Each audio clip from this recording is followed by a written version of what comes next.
Welcome to the Hawks Nest live stream show. My name is Brendan Kane, and we got some back-to-back show nights coming at you today. I'm hyped. Let's go. A little bit of a different curve from our recent talks here. The offseason so far has been filled with head coaching talk. Should Carroll go or stay? Then who we're going to get to replace Coach Carroll? And then how is Coach McDonald going to fill out the rest of his staff appropriately? So we haven't really been concentrating as much on the prospects, diving as deeply into what's going on right now through this pre-draft evaluation process. I've been paying attention for you, so you don't have to, so I can bring you up to speed. You're not going to have to watch all the tape because we can talk you back and forth on all these prospects tonight that have been out there in the recent Senior Bowl. And the Senior Bowl just commenced with its 75th showing in its history. It has continued to rise even more further with prominence, with Nagy out there, the former NFL scout who's really guided it to the promised land, and it's now served as a very, very important part of the process for coaches in considering whether or not, and head front office people as well, whether or not they're going to draft a guy. If you're looking at just recent history here in Seattle, last season, you've got Ola Atimi, Cam Young, and Kenny McIntosh were all on the Senior Bowl roster, all guys that ended up drafted by your Hawks last year. Then you have the year before that, Seahawks really went hog wild with the Senior Bowl members. They got Abraham Lucas, Tariq Woolen, Tyreek Smith, and Boye Mafe. All guys that were in that draft, all guys that went to the Senior Bowl. You can even go back to a year where we had 3 picks. Remember the year where we had just second, third, and then a 7th or a 6th there with Stone Forsythe. And in that draft, you had Trey Brown and Eskridge. Both had gone to the Senior Bowl. Jay Curhan, who was a undrafted free agent for the Hawks, was also another guy that had played there. So there's a track record. Damian Lewis, Darrell Taylor. You want to go back to the old days even. Bobby Wagner, Richard Sherman, Senior Bowl attendees. So it's very easy to maybe scoff at this at first and go, well, what's the matter with this? It's an all-star event. And while it is that, it's much more than that really at the end of the day, because as much is put into the week of practices and the players and their agents have been told, take this seriously. Come out here and understand if you do work, you can raise the value of where you're at. You can raise your standing wholly. And that's where they can look at it as really like there's only something to be gained here, not as much maybe necessarily to lose. And so you've now started to also get a lot more better prospects also coming to the Senior Bowl, including now, as this has been a rarity from where it was in the past, they're actually having juniors coming out there as now. Well, I think in the last, a couple of years, they've started to allow for that. So again, the roster is getting this much more talented, this much more better. And the more we can take a look at these guys and, you have some keen interest to them, the more we have a better understanding once we come to draft day about what might have led Seahawks to draft them, what their fit's going to be potentially on this team, and just how good of a player they appear to be as far as their upside is concerned. When we look at the game itself, the practices, I will say, are something that factors into this as much as anything, but just as far as the game itself, our guy Spencer Rattler out there with the performance he had was very, very nice. I had it up here for a second. I lost it. There we go. Spencer got the MVP trophy. He only threw, 4 passes, but he was 4 of 4 on those passes. Drop back, made a really nice 9-route throw on a play where it shows off a little bit of the acumen and experience a guy like that gains by playing so many snaps over the course of his career, where he drops back to throw and notices that the cornerback in phase is starting to look back to him, and that in that looking back to him, the corner's getting carried a little bit more to the middle of the field, which opened that up for Rattler to recognize that and take a shot down the football field in that game. And he played good out. A couple of those check down kind of throws as well within that, but he played good. And he's a very, very interesting prospect in this upcoming draft, because no prospect, I would say, in the top 3 that's going to be taken, top 3 rounds, will have been under as much duress as he has been throughout the course of this year. Their line had a lot of injuries. He was beat up a lot.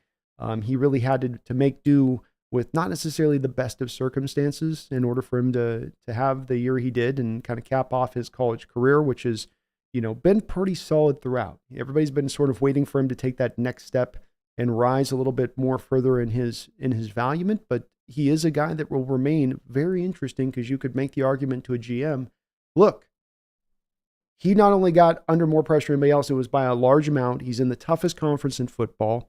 He's played a ton of college football. He's got a lot of experience. He's going to be pro ready to go. He's got good enough mobility, a plus arm to what he brings for the position.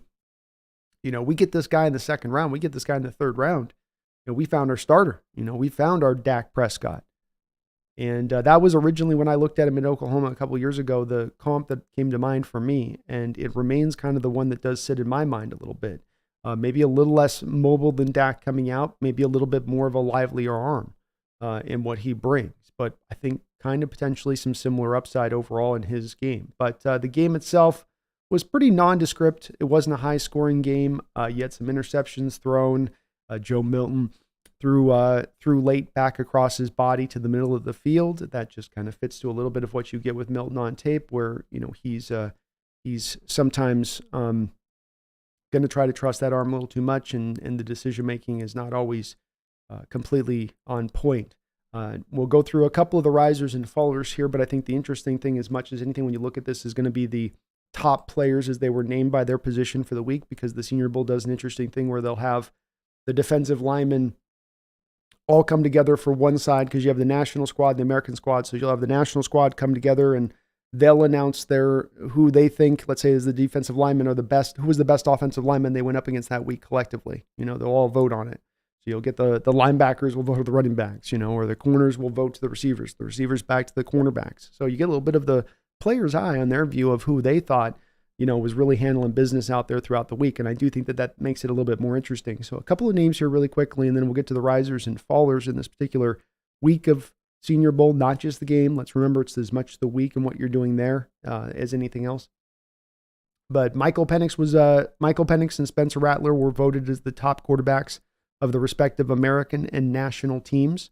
No shocker there. Penix didn't play in the game. He did enough work throughout the week, including coming up with the big, huge, long, abnormally sized hands that were measured out. Ladd McConkey and Malachi Corley, two really exciting receivers for different reasons, were named the two top wide receivers on their side of it. Marshawn Lloyd, the kid out of USC, and Michael Wiley were named the two top running backs. Theo Johnson, a Penn State tight end who's a very intriguing player, had a good week. And Jarrett Wiley, another tight end out there, was the top two tight ends.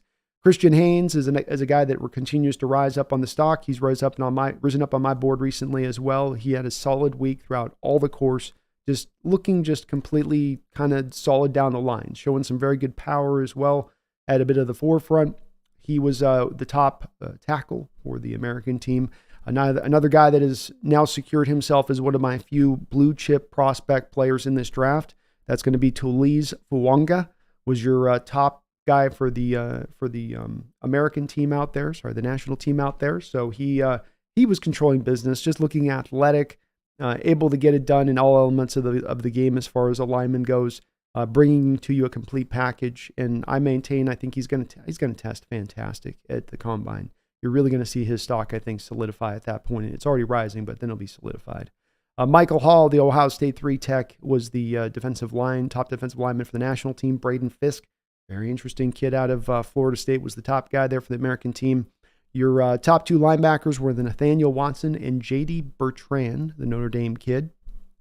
So interesting there. Evan Williams and Jonathan Bullard, who had a really nice week, were your top two safeties. And then your top two cornerbacks, the two guys that I think really rose up throughout this prospect for their own kind of reasons. Jarvis Brownlee, who had an interception in the Senior Bowl game, and then Quentin Mitchell, who was just locking everybody up throughout the course of the week and looking like many ways, I think he's solidified himself in the first round at this point. How high up he's going to drive himself, we'll see. But Mitchell is a guy with his ball skills and all of that, and then to see what he was doing against quick players, against route runners, and that's what you get to see here is the full skill set against not only pro-level prospects, but prospects that offer different skills that they will run at you with, speed and then, hands. And he was on every one of those guys throughout the week. It was highlight after highlight with him in coverage, and he remained really, really good. But he's a first-rounder now, in my opinion. And then the guy that was named the overall practice player of the week, the guy that was the star of the week of practice, no doubt about it, was Darius Robinson, a guy that does kind of come out of left field for me with that, where he had a really good year of production this year, a good overall solid player in all ways, but he was dominant. He was dominant on the football field, and his use of hands, his different moves that he was able to call upon at times. It's kind of wild. It speaks to me of the kid that was taken by the Jets last year in the first round, whose name I can never seem to remember, but he's a different type of player than that kid, but it was the same thing where you watch him on tape and you don't always see him quite using the hands at the level that he had it down, coming into the Senior Bowl. And he was a nightmare for the offensive linemen. They wanted no part of him. It was he was winning rep after rep after rep. And it was just, like they were commenting the game, like as the week got on, he got more confident and he started to even, try to take on even the best of the best out there. He started to be like, let me get out to the head of the stack. And he's a uniquely built guy. Is he an edge? Is he a 3? Would you put him in as a 3-4 end? Would you just, have to put his hand in the dirt as kind of a 4-3 guy? Could he stand up as a 3-4 guy? I think he's going to find a position. I think much like Quinton Mitchell, he might have solidified himself into first round shape with this week of practice. I didn't have him quite that high coming in, but you can't deny what he did this week. And he's coming off a year where it's not like he's didn't bring it on the production front on that side of it as well. Playing a little bit as an odd scheme. Like they got that 3-down lineman thing that they run too that just can make it at times impossible on trying to figure out what the hell these, because the DNs are so often just mannered with having to do hold the point of attack, sit here while the blitzer rolls around your outside shoulder, like you can kind of feel them sometimes not being able to just rev the engine all the way up and let it get to cooking. When it gets to the risers and fallers in this particular Senior Bowl, got a nice little list I think I've compiled here of the guys I've kind of collected here. And certainly there's going to be more beyond this, but these were the guys that stood out to me as far as what I was hearing from. Michael Penix, don't need to tell you guys a lot about that. This name's going to get very interesting to us really quickly if the Ben Grubbs rumors are true, because there's going to be that connection made. I don't know if it's even right to make that connection at that point, but we're going to have a lot of people spend a lot of time taking a much, much closer look than at Michael Penix and what he brings to the table. And this Senior Bowl practices is not going to discount any of that, as he was marvelous out there, displaying the strongest arm, I think, by far of anybody out there. Putting the ball on the mark. Didn't matter the type of throw you were asking him to make. He was on point with it throughout the week. Felt like he had done enough by the end of the week, not even have to play in the game. And I have no doubt in my mind at this point, he is inside the top 20 of the first round. Now it's really a matter of, is he going to get inside the top 12? Is he going to get inside the top 10? And that's, maybe I'll be wrong on this. Maybe he'll have a Will Levis kind of fall from grace once we get to draft day and you end up seeing him in the second round. But it does feel a little bit like to me that he is rising at this point more than he's falling. He was also clocked at the fastest of any of the quarterbacks out there as far as his legs. He cooked up over 19 miles an hour on the practice field. So that's even surpassing a guy like Bo Nix, who's supposedly going to be a guy that should be a 4-5-ish kind of guy, I would have thought, based on some of the tape you see. He might be more 4-6 now that you kind of see where he's at. But Penix is also going to think about this going to the combine, go out there and then maybe run into that range of things. And that will, I think, at that point, put him into that firm role. Spencer Rattler, as I already kind of mentioned the reasons why with him, where he goes from being a guy who might be thought of a little bit more in the third round role to now he pushes himself up into the second round range, no doubt. And maybe he's even tickling there with that first round. Like just maybe some team falls in love with him just enough and they take into account that stat I told you about. It's a big thing. It's one thing if you're under a little bit of duress. It's one thing if you're under more duress than the average person. When you're under a lot of duress, that's where it really does then affect you from the position. And if you're able to still, under that siege, perform, then pro scouts will probably take that into a little bit more into account than the average fan and give you a little bit more of the benefit of the doubt, a little bit more of the bump. And going, well, what happens when we give him actual pass protection then? What kind of player can he be then? Jackson Powers Smith, the kid out of Oregon, first rounder now. I definitely was slow to warm up on him on the process. Didn't take into account as much how young he is. He is a young, I think just turned 21-year-old kid. But his power, tenacity, he was on it on every rep this week, controlling everybody. Nobody could handle anything with him. He shows off, to me, the skill set that goes, you can bounce him between guard or center. I think center's the best place for him long term, and that's where he should sit. But he could do both. And he's got some star potential, if you can say it there, from the center position. Not quite to the point that I'd say he's one of my blue chip prospect type guys. I'm not going to rise him that far, but that he is a pretty assured, I think, first rounder at this point. Maybe late, but first rounder nonetheless. How about Jerry Rice's son, Brendan Rice?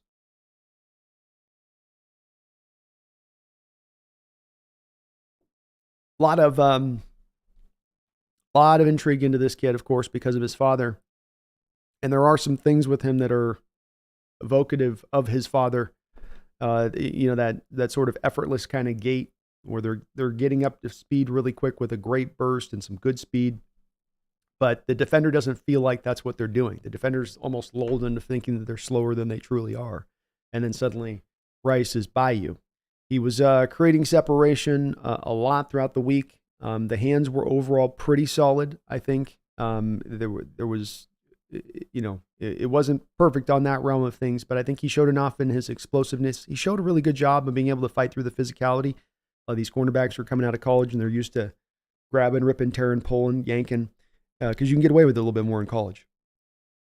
With this, they get in the Senior Bowl, and they're going to still try a lot of that. Those guys will. And Brendan did show a really nice job of being able to fight through that physicality. Another thing that I think he probably gets a little bit from his dad, who was also really good about that. Just hard to get your hands on Jerry. He doesn't offer to me the upside of Jerry, but what's funny about this is he's probably going to end up being, we'll see where he's picked. But he looks like he might have pushed himself into second round discussion at this point. That's a little high for me on him, but that's what I'm hearing where a lot of people have him. I think there is still some worry for me with him on, high pointing the ball, catching the ball with contact, hands being consistent enough to be drafted quite in that range, but that's just where he's being talked about. We talked already about Quentin Mitchell. He had like 2 pick sixes in one game alone, I think, this past year. Just ball skills for days, athletic as hell, twitchy, long, just gives you the full package of the position, really, and another guy that's got some special attributes to him. Jarvis Brownlee, another guy that was not thought of necessarily super highly coming into this Senior Bowl. Maybe, he's a 5th roundish range guy, might have pushed himself, involved himself up to the 3rd round, not just on the back of the interception he had in the Senior Bowl, but just also, again, in the practice week. I mean, there was one rep he had one run where this drill where they have the receiver in the corners going one-on-one, it's always to the benefit of the receiver in these drills because the receiver's got the whole field to work with. There's no help defenders, and kind of run any route he wants to run in the book. And there was one where he had this guy bouncing every which way to open up his route, taking all the time in the world to try to open it, and he was with him every step of the route, just on top of it, showing some twitchiness, but just showing ability to kind of stay low in that bend and be able to bounce to where he needs to stay with and then regain his acceleration out of that bend.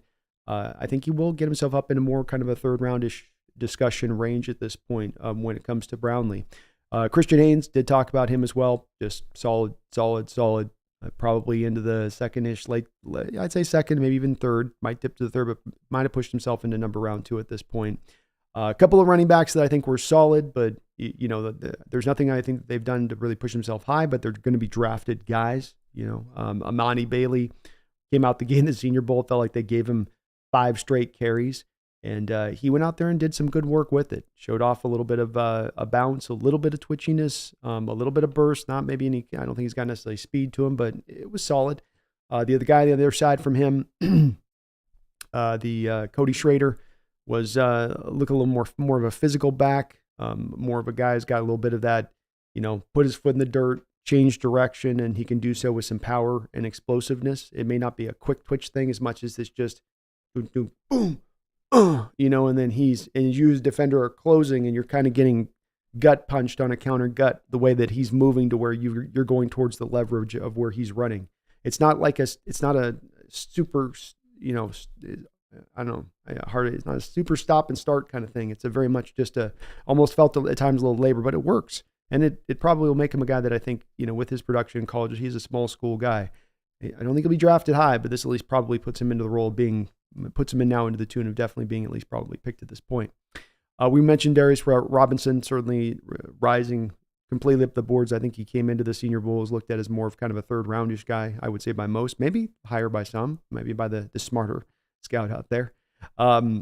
We got Peyton Wilson. Depending on what you read or hear, he either had a really good week or he had a really bad week. I think there's going to be some divisive opinion on Peyton Williams, not just within the fandoms that are out there, but within the scouts in the pro circles. There's some that feel like his lean body style would better help him to turn him into just more of an edge. Then there's the others that get worried a little bit about the arm length. He came in at 30 and 1/8 inch arms. That's very, very, very short. Yes, I'm going to say it. That's T-Rex arms. Okay? That's T-Rex arms for the linebacker position. And you can scoff at that and you can say, you're prejudicial, Brandon. I wish you weren't so, racist against the short arm people. I think that you need to maybe go to some classes. I think you maybe need to get some sensitivity training. You already don't let Pickett off the hook about those hands. But let's just keep on and consider this. There are only three linebackers who have had the 30-inch arms, or with that size of arms or less, that have been drafted in the first 3 rounds. In just in given NFL history, that since they've been measuring the arm lengths, basically. So you're looking at this coming into as a guy that you looked at as maybe Peyton Wilson being a sub first-round guy, or I'd say even a second-round guy at this point. He does probably bump down more into the 3rd round because teams are not going to get around those. It's not a matter of like, here's the arms we'd like as far as the normal length. And then like, okay, well, here's small arms now. Okay, here's a prospect. It's like, okay, you're going to have to wrap that thigh. And then there's like, I can get the ankle. That's your 3-pronger on that. Okay. So kind of going to be tough for him on that. Going to be a bit of a rough road uphill, but he did have a good week. He performed well. He was on it. He's got some really fun characteristics in his play. He's got some athleticism to him, but that's going to be a bit of a hold up on him on that side of things, unfortunately. How about Christian McCaffrey's brother? And what's fun about Christian McCaffrey is he doesn't really have the body style of his father or the kind of running kind of style of his father. His father was not a twitchy guy in the open field. His father wasn't going to shake you. His father had kind of an upright, angular build for a receiver and just very good with being precise with his routes. He'd get us, if it's 10 yards and I got to cut in, he's going to be right at that 10-yard and cut. He was going to run the West Coast routes to perfection a lot of ways. It was cool to see that Luke McCaffrey able to make a couple catches in the Senior Bowl, looked pretty good throughout the course of the week. And he is a little bit more built like truly I think his dad is. He's the brother of Christian McCaffrey. So he's got a little bit more of that, like his father, angular kind of bit of a build, more of an upright kind of build. It did lead to his dad getting smacked a lot. He'd make the catch and he was like ironing board was up his back, when he's making the catch rather than you get low, So it's just the strike point was just huge on him. And he would get just waylaid. Cedric Gray, linebacker from North Carolina, kid I've been high on for a while, had a really solid week as well. Now, there are a couple of other guys that I thought had good weeks, but it wasn't great, but just good, solid. Roman Wilson looked like he was going to be fast and able to be fast from the slot. It was really tough to cover throughout the week. Guy's just so twitchy. And definitely, I think, raised a little bit of his stock this week. Javion Cohen, a guard, looked physical and powerful, throwing guys around out there. Jaquan Jackson, wide receiver out there, may have pushed his value up a little bit by having a couple of really, really, really upper end days of camp. Some people thought for at least the first two days of camp, he was the best wide receiver that was out there. Fallers, droppers, I'm not calling you losers, but just the stock's a little bit down at this point. And something to be worried about. Sam Hartman came into this camp as the oldest quarterback at 25 years old. He's been playing in college since 2004. I kid. It's more like 2018, but he's been playing for a while. And went back and watched his tape last night in order to start to build my own evaluation off the back of what had happened here a little bit at the Senior Bowl, and maybe that's colored me a little bit on it. But yeah, Sam's not got a lot he brings to the quarterback position, and we saw at the forefront of this accuracy. If you can't throw a ball to a spot, it's hard to play the quarterback position. You can't put the ball in the right place. Des Walker, very hyped up wide receiver coming out, has all the skill sets in the book. At one point, he was looking like he was going to set the fastest time for any of the receivers out there this week. He looks the part No doubt about that. He's got the good, tall, not super tall, not too tall, but just tall enough kind of build out there. Good long arms. He can jump through the roof. But unfortunately, much like Sam has an issue with hitting targets on the right spot, Tez Walker has an issue with catching footballs. And for a wide receiver, that's a little bit of an issue. And that persisted throughout the week. I can't help but think that teams are going to be like, look, we love the physical potential here, but you are, and it matches to the tape. There are plenty of drops that I saw with Tez on tape in addition to that. And that's going to nudge him down. It just will. Kalen King, Penn State guy. You guys know for a while I've had him as a 5th round rated prospect when a lot of others were still talking about him as a 1st round graded guy. I never got it. I never understood it. The tape is, to put it lightly, awful. It's awful. It's not bad. It's awful. And he maybe didn't have an awful week, but he certainly had a bad week. Xavier Legette had himself a bit of a tough road. I think he came into this draft process with some people thinking maybe he could push his way into the 1st round discussion. He's listed at 6'3" out there in his college there, South Carolina, but came in actually at 6'1". His arms were also just a bit shorter than you would have liked. And you got a lot of drops through this week from him. He had one particular rep down there where he's running a 9 route, can't get the separation on the 9 route, pushes off, plain and simple, and then the ball hits him in the hands and he drops it. So it just drops were all over the place, inability to separate, not as big as you kind of maybe thought he looked on tape, and that's probably going to ding him down. The other guy was Joe Milton that did stand out where I just didn't seem like there was much from him, and what you did hear from it was just not the greatest of items. So those were your risers, those were your fallers in this Senior Bowl. Fun little week of practice. I was trying to watch it on the side as was doing some of the coaching research on some of these guys we're looking to bring in and who we just brought in, like McDonald. But nonetheless, it's a great process. It's a process we've leaned upon in the process for the guys we looked at. You look at this roster, there's likely to be at least 3 guys, if you look at given history, that are going to end up as Seattle Seahawks when this is all said and done. So these guys in particular are definitely worthy of getting that full meal deal look. If you're looking in your own individual scouting process, trying to evaluate who's who and what's what and who might be a fit. So a little bit tougher with the new head coach, I know, but fun nonetheless. We've got a couple pieces of news going through right now before we get over to you guys in the chat. No, we do not know anything right now currently with the Ben Grubb update. That remains up in the air and uncertain. So we're going to have to just kind of wait on that one to see, if that is finalized or not. We have the Seahawks currently talking to the defensive court or the defensive line coach for the Kansas City Chiefs.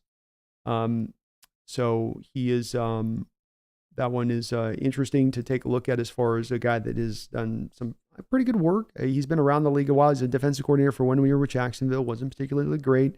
Seems like maybe that kind of coach that's more of your, better as a maybe D-line coach, but also the kind of coach who would fit well being able to come here where he doesn't have to call plays. And he just cuts to, come in here. He's a little bit older at 57, so it's not as much of the youth movement. You'd be adding another wise mind into the room, so to speak. But there does seem to be a bit of an uptick in what he was able to help and bring to the Kansas City Chiefs defensive line from, when he wasn't there to when he was there the past 2 years, in the bit of the leaps that they were able to make defensively. Because if you look at the Chiefs over the past couple of years, they've gone from being that team that had defense that just had to be just good enough under Patrick Mahomes and just kind of hold on for dear life to now the team's kind of leaning on that as a bit of their strength at the moment, as Patrick Mahomes' skill position players have sometimes let him down. And they don't just have quite as much of a dynamic offense as they did in recent years. And a bit of that, as you look at the forefront, is on his arrival 2 years ago, that transition was starting to be undertaken. And so definitely has gotten the best year out of Chris Jones last year. The best year of Chris Jones' career came from this guy's whatever tutelage he was providing him or helping him with at that time, or whatever he was doing with the lines to get him those opportunities to go out there and really hunt. But he's an interesting candidate and another one to throw in the mix on this defensive coach. The reminder, it's not, I don't think, as much of a big impact on who the defensive coordinator is, because you have McDonald, who's calling the defensive coach, calling the plays, and then you have Leslie Frazier there as kind of the secondary. So it's kind of like this guy will be a third primary, so to speak, if you will, in this pecking order. No updates on Ryan Grubbs. We had heard yesterday that it seemed like things were getting very close between the Hawks and him on on trying to bring him over here. There's a lot of funny national kerfuffle over the whole Mike Kafka and the Giants not letting Mike Kafka come over to us. And people are kind of giving the Giants, hell. And then people are doing the math. And they're like, oh, yeah, they're not doing it because if they let him go, it'll look like a sinking ship. And they don't want that to be getting out to the fans. But what's better, that you look like a sinking ship or that you're holding your coaches hostage? Sometimes there's just no way out of that crab sandwich, and you just got to take a bite. So no updates really when it comes to the hires, but we will definitely be on top of it this course of this week. And if anything does go down on those two fronts, we will definitely do a little bit of a show for you guys quick on that. I'm going to go over to the chat today, and I know already there's probably about 15 Geno Smith messages about the Pro Bowl, because the Pro Bowl had happened today, and Geno had like 21 attempts and 2 touchdowns and then 3 interceptions or whatever in a flag football game. So if there is, please kindly any takes that are going to want to try to tell me that you're making an evaluation of the back of Geno Smith in a flag football game playing with guys he doesn't ever play with. They were all probably out doing God knows what last night on a Saturday night. Let's maybe tap our brakes on that one just a bit. If you got your take on him for how he plays on the field and you feel it, fine, good, great on that. But give me a break on the Pro Bowl evaluation of, I saw him throw an interception in the Pro Bowl. Now I know that's why I don't want him to be the quarterback. Please hold those takes if there are those takes out there, those will be ones I'll ask to hold, because it's silly. It's just silly. I hope you guys are having a great night, though. Please do, if you could, for me, hit that like button. I would really appreciate it. It does help out the channel, helps the channel grow tremendously. Got yourself, hopefully, an action-packed week of some shows for you guys. So we've got a couple things lined up here special, and I'm looking forward to it this week. Get a little bit deeper into this Mike McDonald hiring, a little bit deeper into his scheme and understanding it, and it's going to be fun. It's going to be fun. Samuel, how you doing? It's good to see you. Lazy Dog, hello. Jesse Lund, what's up? Jackson Powers, man, he's all over the place. All over the place. Josh Sass, go Kitty. Kitty's deep in her nap, man. She is deep. Daniel Barry, how you doing? What's up? Dude disgusted as another dude. Let's go. Tommy says, where's Legion? Bellevue? I think anyone can go. And yep, it's in Bellevue.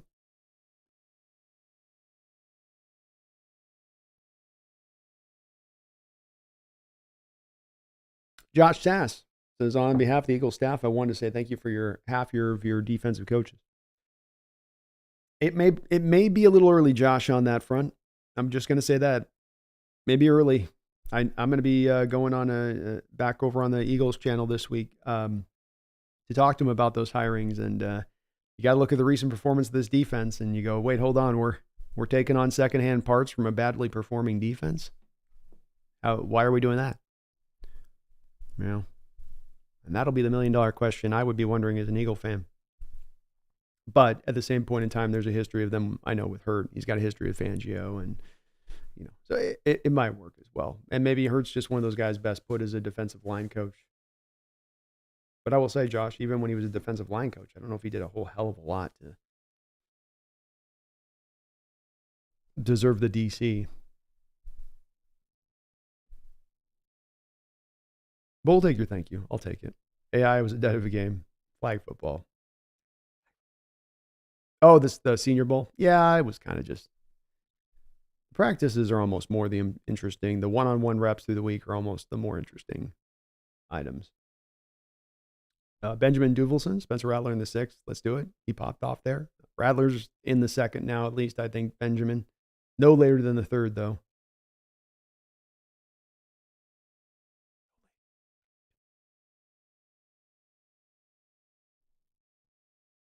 Jackson Power is awesome, though. On Anne-Marie Elizabeth says, by the sound of things, the recent Junior Senior Bowl, as I call it, since from what they are now allowing juniors, are thought to be ready to enter the draft. That's true. Yep. Rounds it out a little bit more, Ann. Just builds out the talent that much more further. Mark Habercorn, how you doing? Great to see you in the chat, man.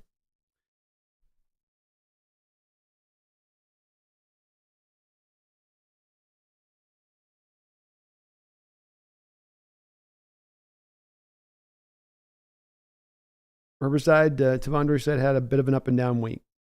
There were some good reps in there. There were some reps that weren't as good in there. And there's some that are questioning a little bit of his ability to hold up at the point of attack truly as a nose on a consistent basis. Sanchez, thank you for the $10 donation. I appreciate you for that, man. Very kind of you, brother. Thank you for being a member of the channel. He says, video liked, donated, some snarky comment. No football for 7 months. Feels bad, man. That's the way to do it, man. That's the way. That's your way. I know. It's your way, and I understand it. Thank you for the $10 donation, Sanchez. You're kind, man. Very kind. And no football for 7 months, but boy, we're going to be able to be really excited for this football season and the potential of it. And we're not locked into a glass house, a glass ceiling of mediocrity. We have an ability to punch through that this year, maybe, and maybe not. It'll be all right if not, but there's the potential you can punch through it now. Whereas before, we always knew our head was going to bump up against it. We're going to look up and go, ow, and look at it, and not much was going to go on after that point. So it does feel bad. It's going to be a long way away until we get more football, that's for sure. But it's an exciting time. Exciting time to be a Seahawks fan. The future's looking bright, optimistic, and for completely valid reasons. Ain't no gaslighting, ain't no gassing anybody up, just for completely valid reasons. But thank you, Sanchez. That's really kind of you, man. I appreciate you, brother.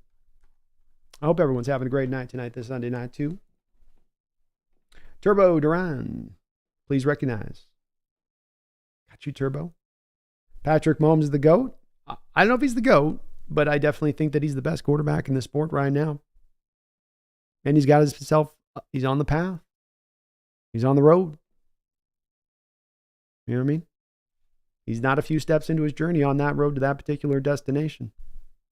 AI says Robinson was making people look bad in pass rush drills. He was having his way. Whatever he wanted to do. It was like a basketball player was like, do you want me to do the dribble between my legs crossover, or do you want me to go over my knee? Do you want me to hit you with the Euro step? I can do a step back, one-legged turn around if you want to do that. I can do a jab step back to the 3-point arc and drill it from here.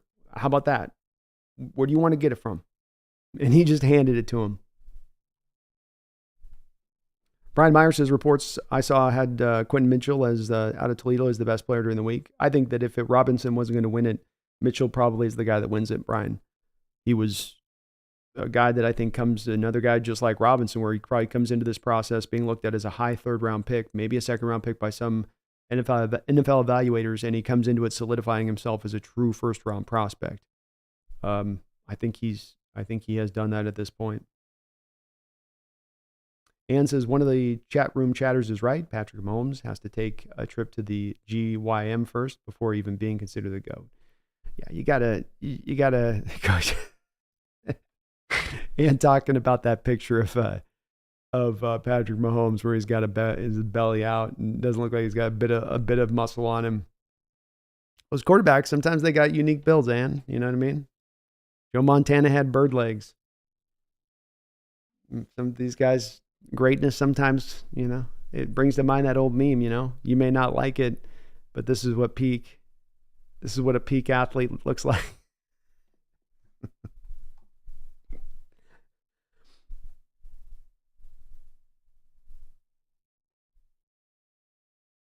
Misfit, the NFL Combine should be fun throwing this year. Yeah, there's some guys who can sling it. Banks is going to go out there and let one rip 70 yards just for the hell of it. AI says, Powers who I want. Trade back. I'm with it. He signed me up this week. V Zeus, thoughts on Braden Fisk? Yeah, I didn't talk too much about him.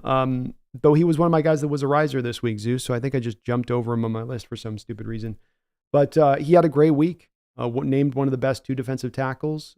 And, another guy that's just on film is absolutely tenacious. He is just going to get at it. You feel like, and not in a dirty way, but he'll bite at you, rip at you, tear at you. He'll punch you in the belly. And not in a dirty way, just metaphorically speaking, but he's going to just be like a badger at you and off the line. And he's not doing it really necessarily with he's got some quickness to him for being a bigger guy. He gets to the spot quick. He's got, a bit of that to him, but it's also just, he wants to be mean and violent, and he's going to come at you. It's like, he's going to try to be more aggressive essentially than you in how he wins. And he's a fun prospect. I don't know quite where to fit him in at, to be honest with you. I did like the tape. I didn't love the tape. There are reps where he just gets washed out at the point of attack, especially. Then there's other times he holds up there too. So it's not like constant, but you do go, ooh, just it's all a little bit more in there. But he was fun, and he had a lot of wins this week in one-on-ones. And with a guy like that, I'll tell you this, dude, you never have to question his effort on the field. His motor's always going to be up. He's the kind of defensive tackle that they throw the screenplay. It looks like it's about to maybe get housed or go for 30 yards, and suddenly he flashes out of nowhere from the back of the screen and chases it down and brings the guy down. He's got that kind of fire to him as a player. But he may not test particularly well. Tommy Eden says, I wonder if Jerry threw bricks at his kid when he was growing up. That's right. Jerry's dad known for throwing the bricks at Jerry in order to strengthen those hands. I don't think as much, Tommy, because that's where his hands are not as strong as his dad's. He can't catch as cleanly and easily out away from his body. He's a little bit of a tough evaluation for me, though, too, because he, I think, is a best receiver in more of a timing-based offense, like a 49er type offense or something where you're really running your route on a precise spot, hitting the spot, the ball's out, you're to your spot. That's what he needs to be in. And that USC offense was more about playing off time and off script. So he's being asked to run those secondary routes off of the first route, or recognize when he has to give up on his first route quickly because Caleb's decided to scramble. I don't think that was really his skill set. He did his best with it, but I think he's more better in a time-based bump, bump, boom,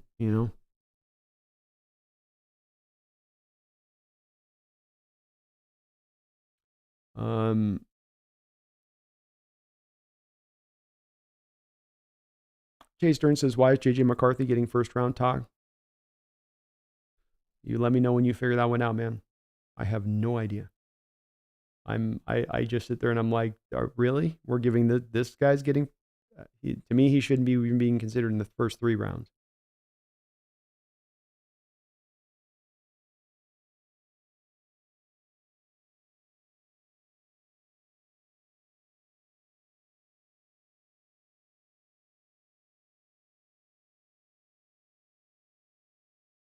First round, 5.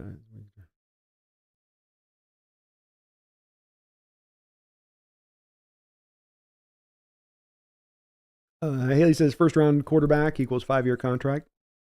It's a weak draft at the top end, so getting a quarterback later than the first is more value than someone you have a second round grade on. True. Getting that extra 5th-year option, especially, Haley, if the intention is going to be to do like, what the Packers did with Jordan Love, where you're going to sit him for the first couple of years. The prospect can't come back to you necessarily after year 3 and go, pay me. Be like, you've only been starting for a year or 2 years. But Rattler has a chance to go up in the first. Carthy might go up in the first because of that reason.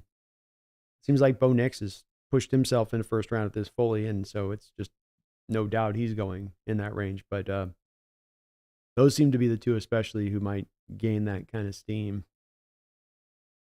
Flash says Penix is gone before 16 for sure. Some team's going to fall for the trap. Yeah, I think that you're probably right, Flash. I think 3 quarterbacks get taken in the top 5. And I think that you go from 5 to 12. I think that you're going to see Penix and hell, maybe Nix in there as well go at that point in those next 6 selections.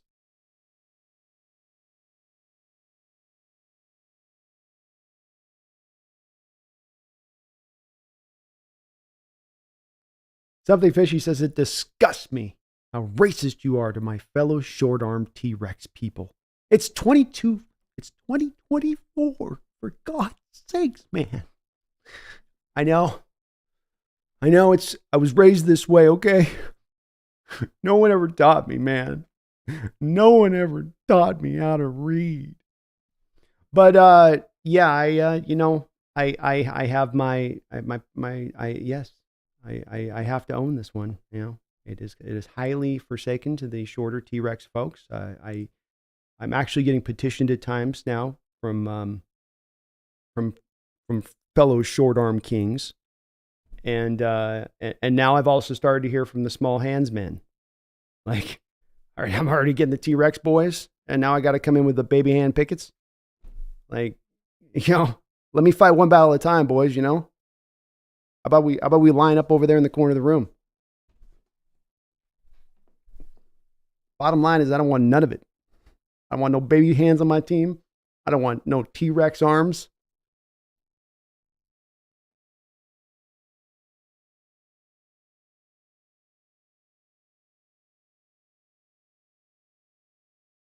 Haley, I think the feeling on a quarterback being 24 years old is that there isn't, and it could be a false one, so I'm not saying I believe this is the case on it, but the reasoning, as I understand it, is it's been explained, is that the prospect is done developing at that point. The die is cast. They are what they are. So to think on a guy like that who's versus 21 years old, 22 years old, that maybe there's not some more foreseeable upside to them at this point. Could be a completely old thinking, and maybe it's starting to move into a different place now where they don't look at it in the same way. They're going to have to at this point, Haley, because with the NIL, you're going to get more very talented quarterbacks who are going to go through their senior season and enjoy their college experience. I mean, what's better than the college experience? Being a multi-millionaire going through the college experience. That's not exactly something that's just like, I just want to leave this as fast as I can. I just want to get my pro career started. Can't blame these kids. So they're going to have to start to make some peace with this, Haley, that old thinking. And I don't even know if it really adds up to being smart thinking. But that's how I understand it, is why they did it. Byron Murphy is probably the second best defensive tackle, maybe the best defensive tackle in this draft space, depending on who you ask, out of Texas.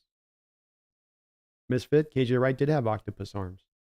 That's what I need. Give me that octopus arms. Give me banana hands. I want octopus arms and banana hands. Okay? Across the board. Staple it on if you got to. Tony Wright, good evening, Brandon. What's poppin', man? I just want to say that I do think that San Francisco will win the Super Bowl, but can you imagine the backlash on Kyle Shanahan if they don't win this game? I've got a better nightmare for you. You're right about that nightmare, Tony, right? So first off, yes, the fan base would lose it. Suddenly it would be like, we've got to get rid of this guy. I mean, it would be glorious. It would be the best thing I'd ever seen. But, okay, here, I got an even better scenario, Tony. 49ers go up by 7 in the first quarter. Mahomes and the boys, they're moving the ball. They get down the first time, get 3 points. Move the ball again down. Interception by Mahomes. Niners capitalizing. Offense starts to hum.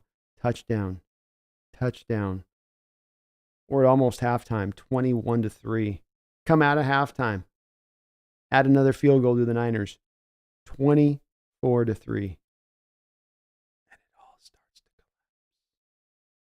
And it all starts to fall apart. That old sinking feeling, that old itch starts getting Shanahan. Pressure. Touchdown, Chiefs. Oh, no. Suddenly it's 24-17, and they were only one tutty away, and it's just the start of the fourth quarter. And the avalanche is upon them, and they can't stop it, and they can't do nothing about it.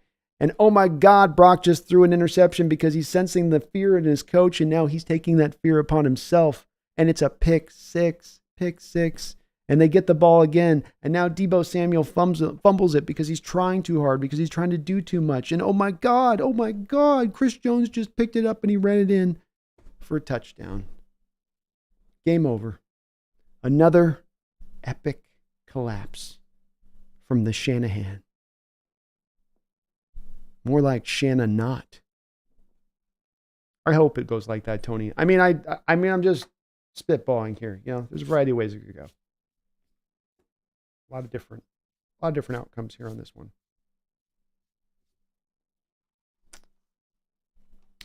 Dude disgusted who has T-Rex arms? Peyton Wilson has T-Rex arms. In fact, he's no longer Peyton Wilson. He's just Pay Wilson.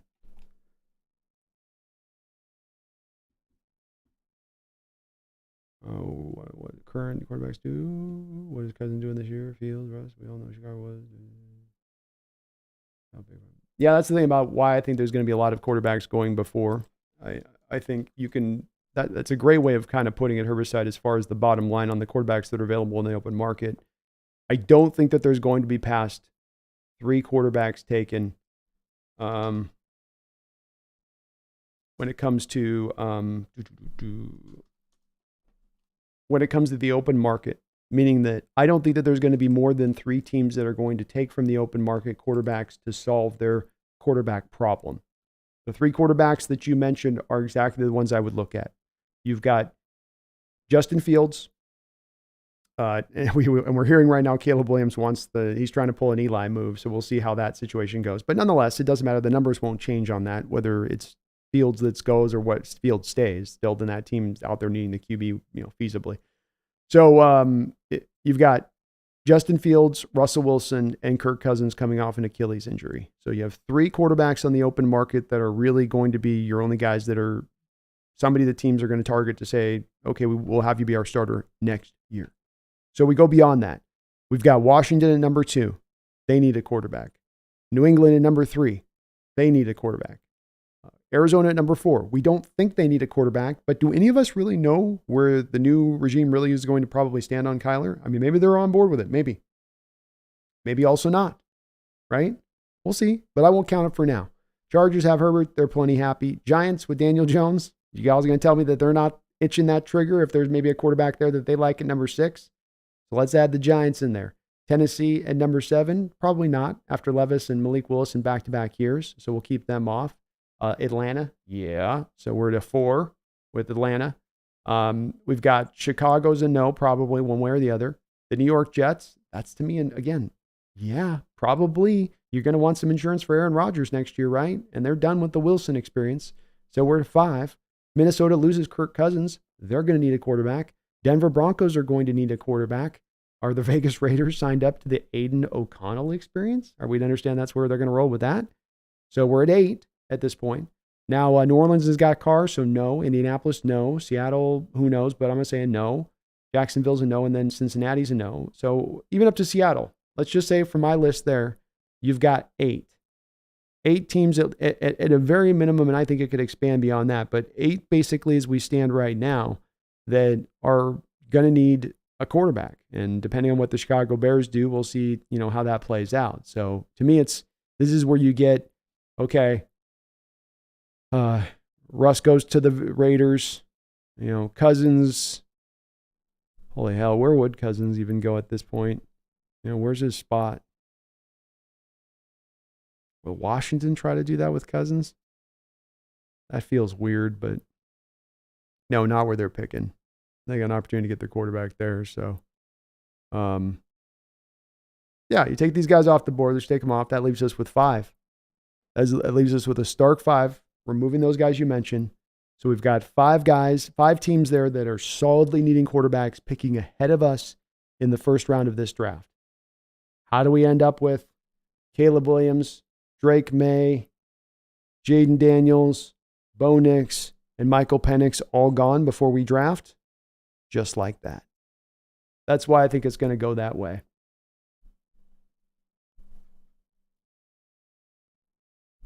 Tony Wright says this would make 2 Super Bowl losses to the same team, plus Shanahan screwed my Falcons in Super Bowl when we all had to do was run the ball on 2nd and 3rd downs and then kick a field goal to win. That's what I'm saying. It would be a little extra tasty if it could go with a little bit. It would be a little bit more of a knife turn that way, but Robbie Red, brutal, but changes were needed. Excited to see what the new McDonald scheme. It was brutal. It was a tough decision to be made, but the right one. So oftentimes the right one isn't the easy decision to be made. Sometimes it is, but a lot of times it's not.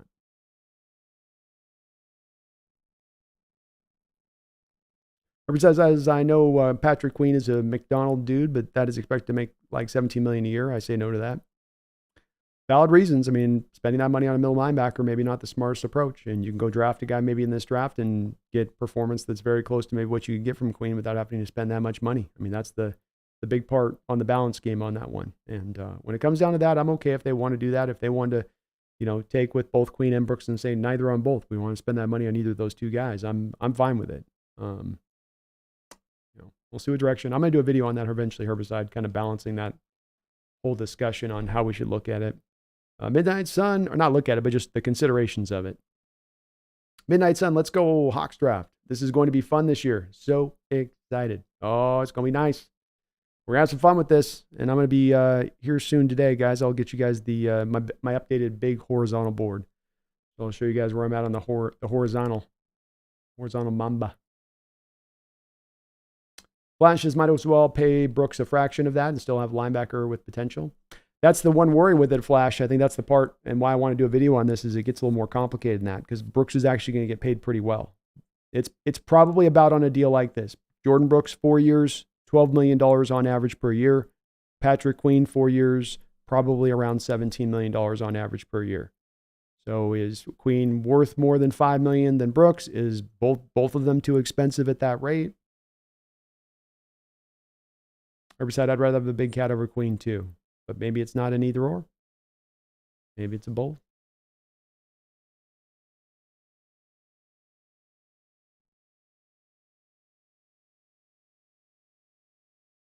And Ann, I think the Chiefs have got a good chance against that Niner team. Kelly says, hey, B, love Edrin Cooper. Boy, he can tackle. And 10 sacks. Also love Cam Kitchens. Hope we can land one of these badasses, especially at linebacker. Love me Edrin Cooper. I've always had a little bit of a preference just slightly for Junior Colson. It may eventually change. I got to go back and watch both these guys again just to solidify the kind of more of the final look on them and where I stand with them. But especially with Colson's understanding of this defense, it's like he'd slide in here and know from day one what he needs to do and everywhere he needs to be. But Cooper is got some freakishness to him from the position and some real great upside. A guy that could eventually end up becoming a first round 26th, 25th in the first round kind of pick, and it wouldn't be maybe necessarily shocking. But he's awesome. He's an awesome player. Kelly says, nice shirt. Thank you, Kelly. I made this one myself on this. So this is just, I can't even sell this shirt. I just wanted to make it just so I could have an easily. I got to get some easily love out there, Come on. Herbicide, Brooks is on his 5th year, but of course we didn't activate his 5th year option. Haley, I don't think the game meant anything for Geno today, but I'm a little behind my donuts. But we do have to consider not the best look for your new coach to see in your first attempt to show him what you can do. Yeah, I mean, it's for me, Haley, it's flag football. And the stories that we hear, Haley, about these guys at the Pro Bowl is not one where they're just.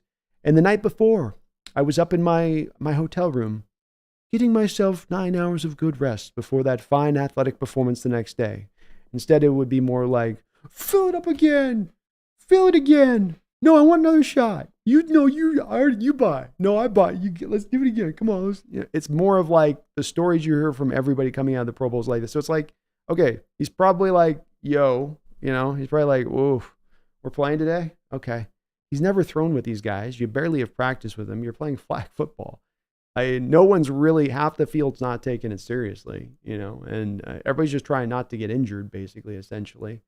But, that's, I don't know, people want to make the assessment on Geno on games, and that's what they say. They can bring up specific stuff. I'm cool with that, but not a day like this. This was akin to them out there having a theatrical exercise.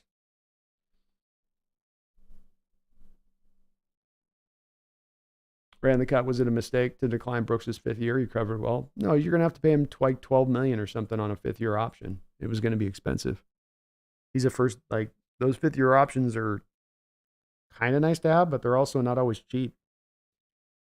So you weren't going to get him for that much of a cheap year. And he hadn't done anything in performance-wise to earn the 5th year option. I mean, he didn't even have, there's a lot of people that it's crazy to me on some of the narratives I hear from folks who will tell me that Jordan Brooks had a better year than Bobby Wagner. Like, what are we, based on what? He was marginally, very slightly better than just a tiny titch better in coverage. He went from horrific to bad in coverage. And he still was at a place where he was going to miss his share of tackles, not get off blocks. It's like people will link the other narrative where they'll say, well, he's just great as a run defender. He's great as a run defender because he cobbles together all these tackles. So he's great as a run defender. It's like, no, he's not necessarily. His instincts are not top notch, and he can't get off a block for his life, which is kind of problematic for a linebacker on inside. That doesn't, especially if you're talking about quantifying him as a, top notch run defender. I support why they did it. I don't think you got to earn that fifth year option to a degree. And, he just didn't. Not trying to be hard on him, but kind of just didn't. Melissa Colpitz, how you doing, Melissa? Good to see you in the chat. Hope you're having a good night.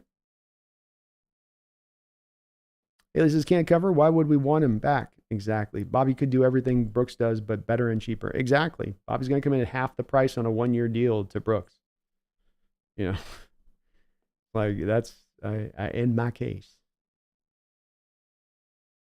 DVN says, I don't think anyone in this chat was evaluating the Pro Bowl. Why? Wait till you see a couple of comments before the stream ends. DVN, give it some time. I'm trying to get out ahead of this train, this particular one. Erzide says, still think the best path forward with the linebackers is to let Brooks walk, bring Bobby back for cheap, and draft a badass. I'm great with that path. I love bringing Bobby back. I think it makes a lot of sense. Bang for your buck with Bobby, not to mention all the other stuff he brings from locker room leadership to, just having a veteran presence in there at all times, has seen it all, done it all.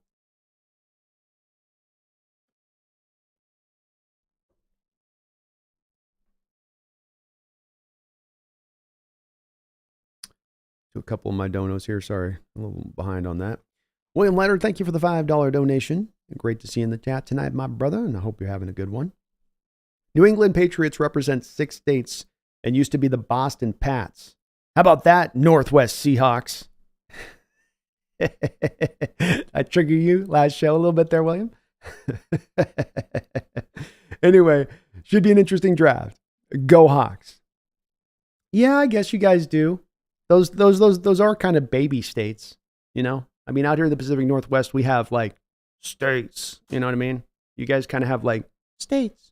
We got states, You got to capture kind of the ruggedness and the size of it, Alaska, Montana, Maine,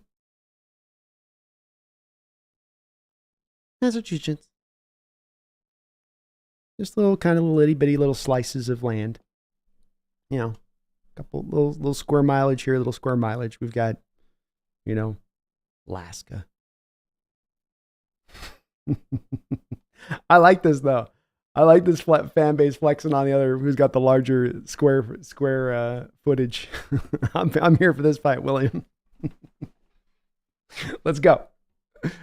Thank you, man. Appreciate the $5. It's gonna be a fun draft. It's a draft with a lot of good offensive linemen, a lot of good defensive linemen, a lot of good middle linebackers. So what I'm saying there is the things we need, it's got. The store is stocked well with those supplies that we are in dire need thereof. So good draft as it's shaping up so far for us. Garth Knight, thank you for the 5. And William, thanks for bearing with me on acknowledging there. Sorry, I was a little slow to acknowledge. But thank you, Garth, for the $5 donation. Rank your prejudice from least to most on left-handed quarterbacks, T-Rex arms, and baby hands. Oh. Okay.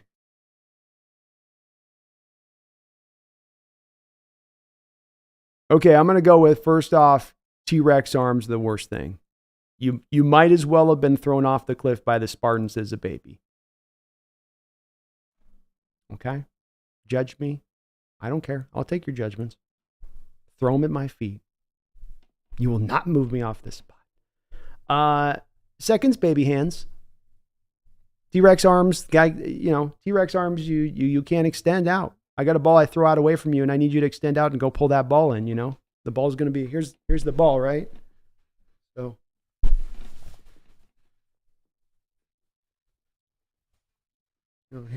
Here's the ball.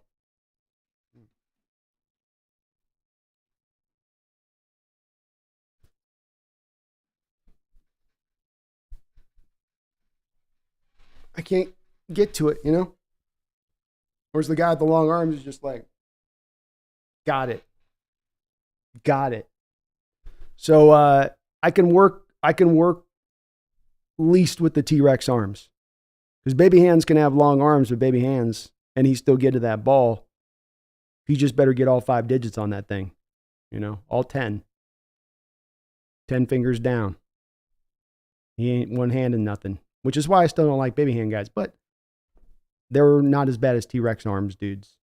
Now, lefties, this is more of a self-hate kind of thing here. Okay? I'm a lefty. I think we look weird throwing the ball, even when we're really athletic and fluid. But they're the least because they can still be, I think, functionally great. Steve Young showed all of us lefties that there's hope.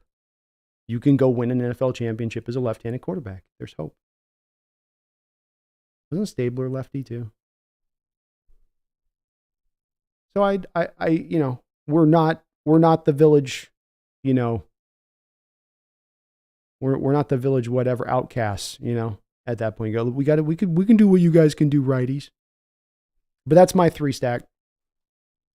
I got no use for T-Rex arms. You can't reach your hands to block the guy. You can't reach out to make the catch. Poor little arm can't even pull back all the way to get your throwing motion out. It's like a sad little throwing motion. That's the throwing motion. Thank you, though, Garth. Appreciate the donation.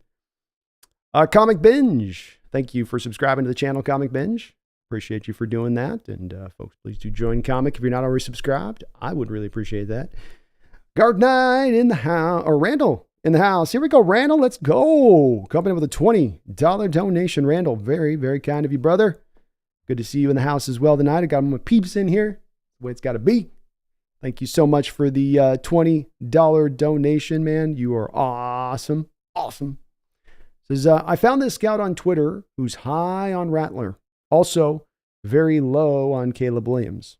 The guy apparently was really bullish on Purdy coming out. He pointed to Rattler's pressure rate and drops. Rattler still completed a high completion percentage than Caleb.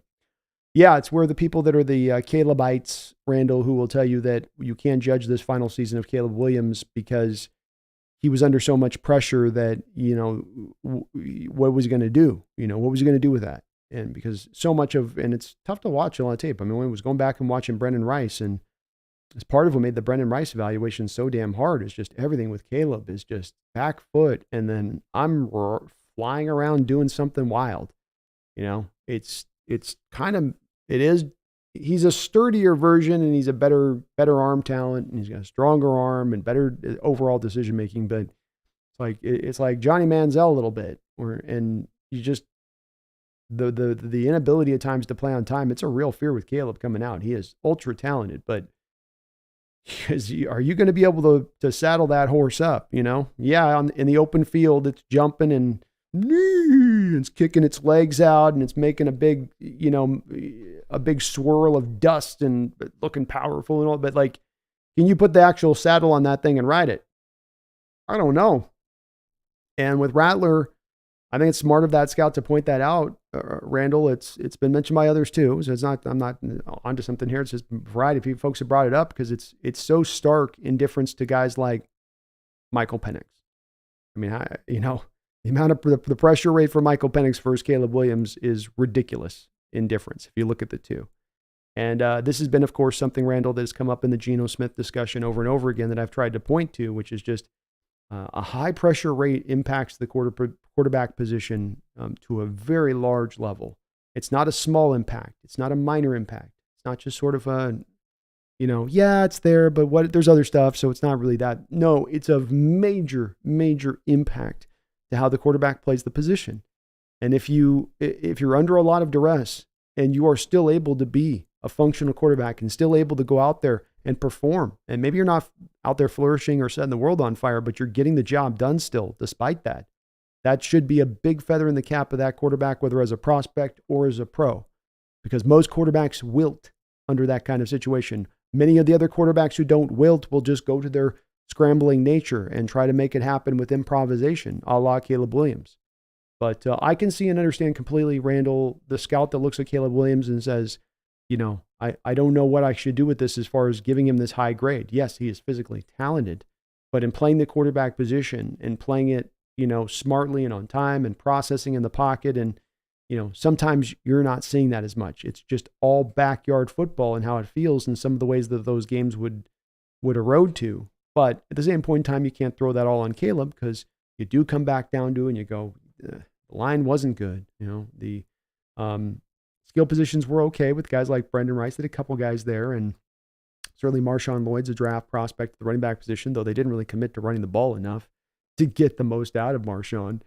But yeah, I can see where somebody would come to on that one. And Rattler's a guy that I think that there's going to be, as I always say with this, Randall, it just takes one or two NFL teams to take that pressure rate versus drops into account and giving it a high measure of we value this heavily, because he did the work he did in producing well in his final season in college, being Rattler, while he was under pressure, while his offensive line was broken and battered and beaten and not performing well. And he still performed well, and he did it in the best conference in all of football. That's where, to me, I could see a scout pounding the table and selling somebody else on that element alone to getting their GM on board with making him a second rounder or maybe even a first rounder. It completely adds up to me.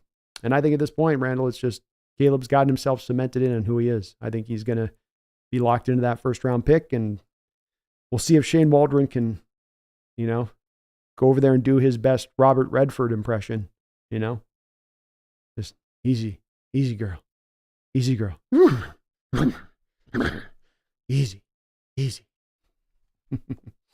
Randall, man, thank you, brother, for the $20 donation. It's great to see you in the house tonight, and hope you're having a good one. I thank you for all your support to the channel too. I'm a long time supporter of this channel. Appreciate you, brother.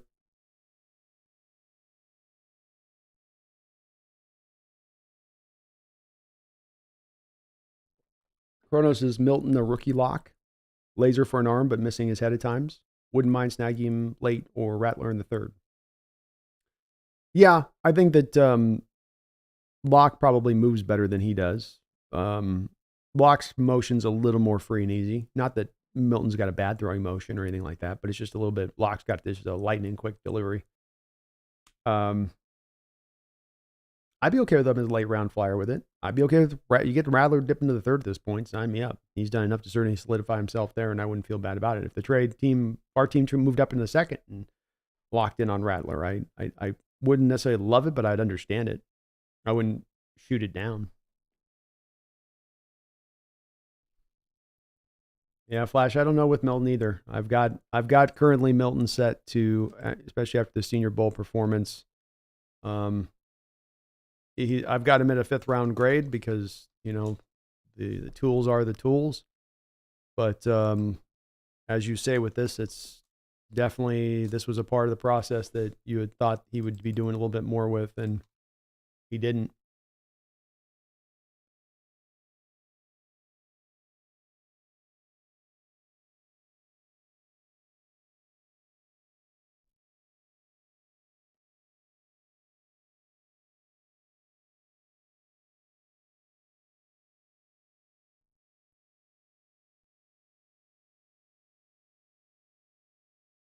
BK voiceover. The one comp I saw of Penix that has stuck with me is Tyrod Taylor. Thoughts? Boy, I don't think that that's kind enough on Michael Penix myself. No, I don't think so. To me, Tyrod Taylor is like a real poor man's Michael Vick. Undersized, got some twitchiness to his movements, some explosiveness to him, and an arm that's. He's got a good deep arm, but he doesn't have a lot of accuracy on all of the throws that he's going to make across the board in the football field. He's not going to throw with a tremendous amount of anticipation. He's not going to process in the pocket like Michael Penix has processed in the pocket. I'd say there's a litany of other skills that I would apply to Penix. I've landed on here's my comp on Michael Penix as I put my comps together now. And I feel better about these through the years because these end up being more right at the end of the day than they've been wrong. Michael Penix is Drew Brees. That's Michael Penix. The differences, of course, being he's taller than Drew Brees. They're very similarly mobile within the pocket. They both throw with great anticipation. While he's got a little more, certainly Penix has got more arm strength than Drew did. I think Drew throws better when he's on the move, so there's some differences between the two. But I think that there's a lot of similarities between those two players. That's more of my Michael Penix comp.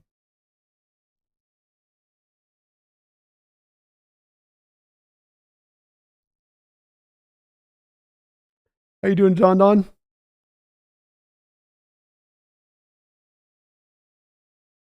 Misfit, I do remember Aaron Brooks on the Saints. Back when the Packers were trading quarterbacks every year.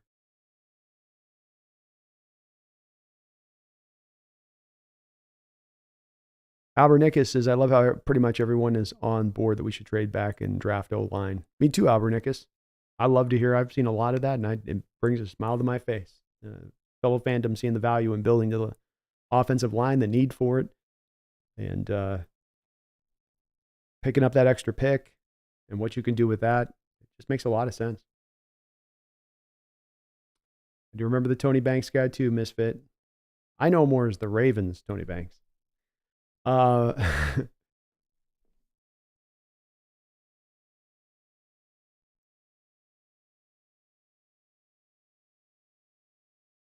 So I just had a dream that Pete Carroll joined the Niners next season.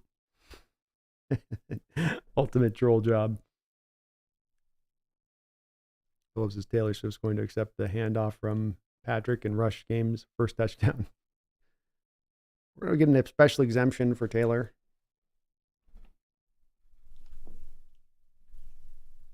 AI, you think Lockett's going to be cut? We'll see. We'll see. Ann says, go Chiefs, go. Best of luck, Ann. Certainly don't want the freaking Niners to win it. Sorry, Niner fans, but no. God, no. Epic Rant says, Casey. Thank you, Casey. I go off on mine from time to time.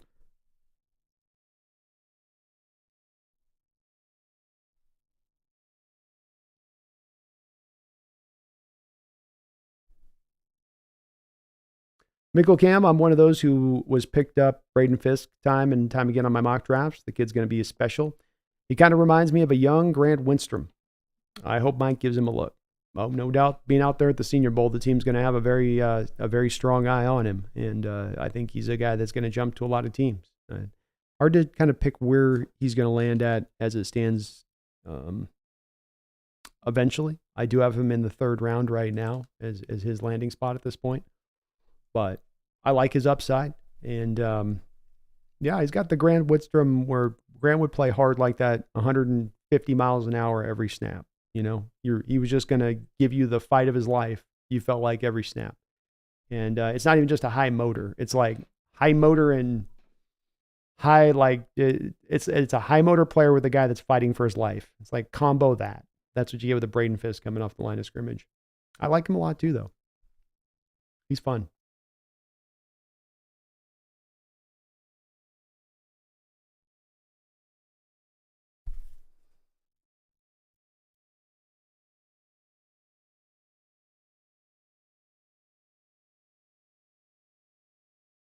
BK says, thoughts on Tavondre Sweat not weighing in the Senior Bowl? Man looked like he was pushing 380, and he still looks very athletic.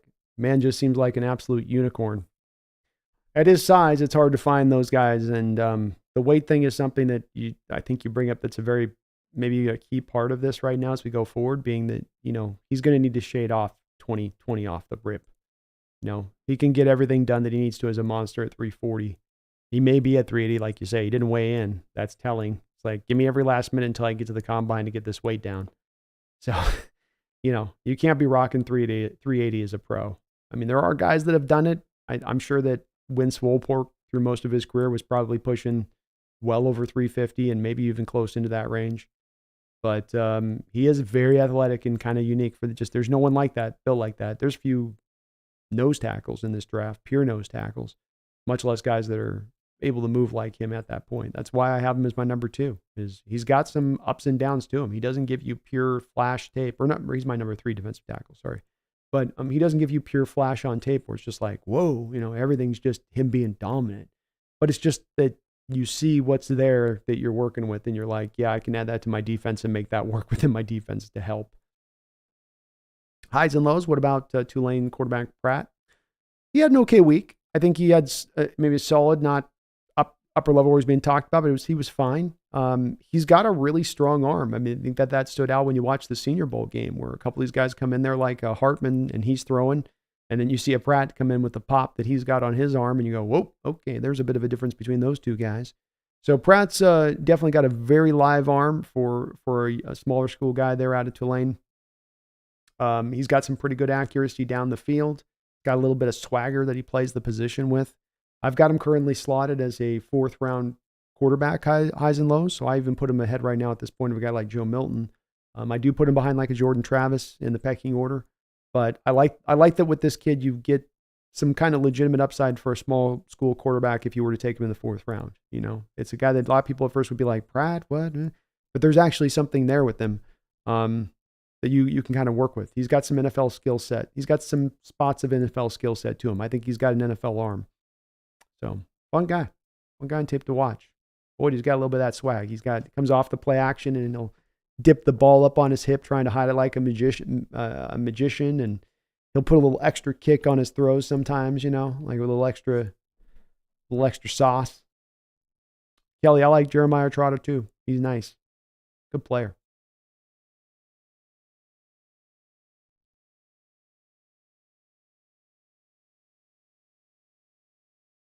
And yeah, Haley Roquan Smith was the green dot guy for the Ravens D. Vader's Rage. I don't pay attention to college much, so I don't know players, but I know I'm hoping we get some interior lineman and safety, possibly linebacker. All very strong positions this draft, Vader. All some really good players out there to take a look at. So I think you're going to be very, very, very enthused by what you see. It's well stocked to those positions, kind of what I'm saying. Those positions of want. Or beside any safety stick out? Javon Bullard, a guy that I've yet to really get as much my deep dive tape on, had a really good week, and he would be the one guy. Evan Williams out of Oregon had himself a really good week as well. I think I've looked at Evan, but I haven't done my full eval on him either. So both two guys I've got to take a closer look at. Kitchens had a solid week. Not great, just solid, I would say. And then you've got some other safeties who didn't go, like Tyler Nubin, Kalen Ballack, Malachi Moore, who weren't out there at this place. But yeah, there's some safeties looking good in the draft overall. Bullard seemed to be the guy that was the one I was hearing most about.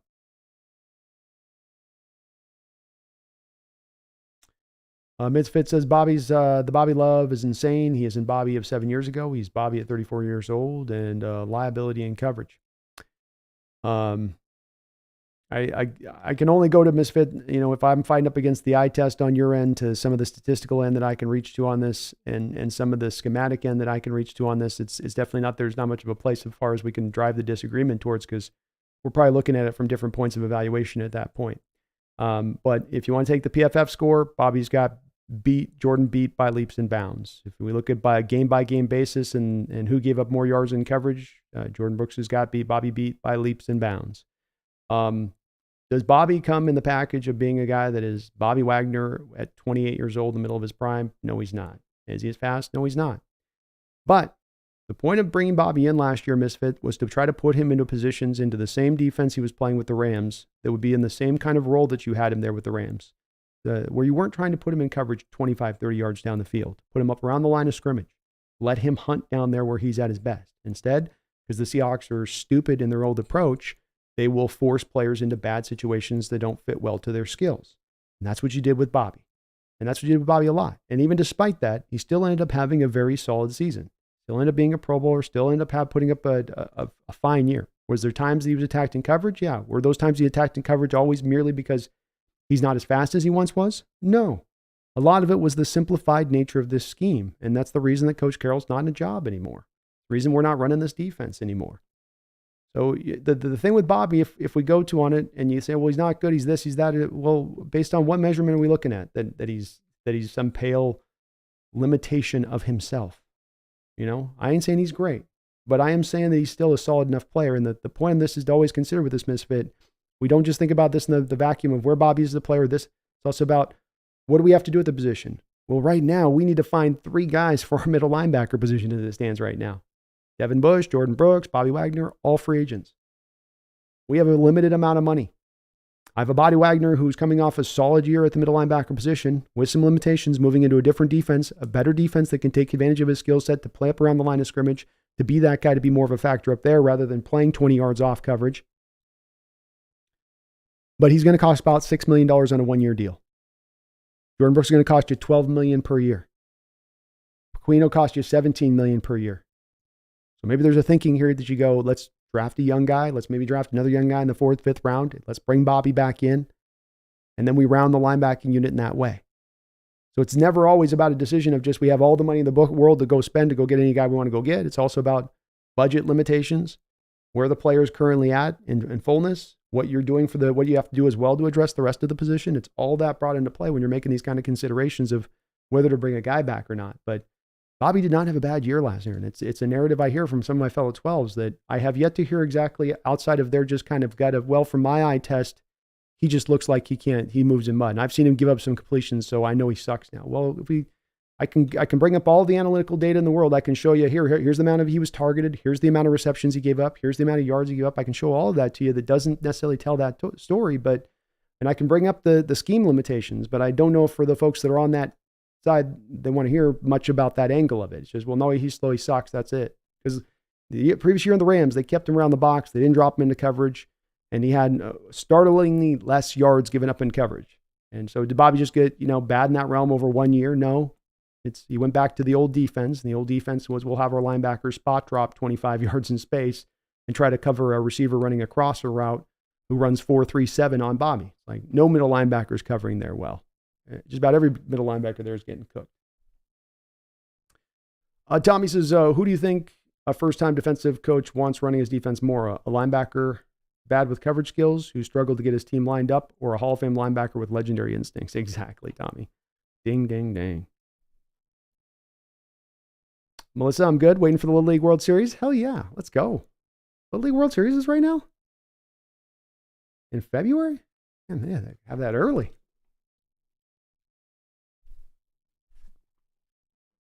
Haley says Bobby in coverage was still better than Brooks in coverage.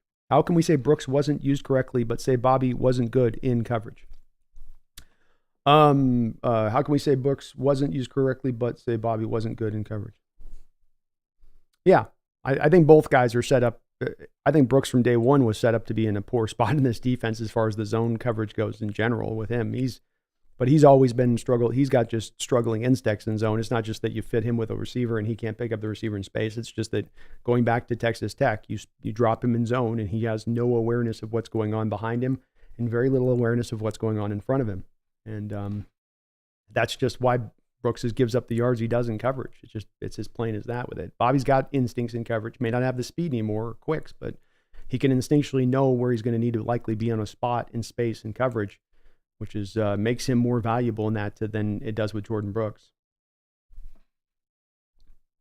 But yeah, in both players' cases, the way that we utilize them, especially the predictability about our coverages and the predictability of our coverages setting those linebackers up to be attacked by receivers, is two of the things that definitely didn't help them, on top of whether or not they had limitations on top of that to their game in general. Misfit Bolden and Willie Gay are a very good combination. I think Willie Gay's a free agent this offseason.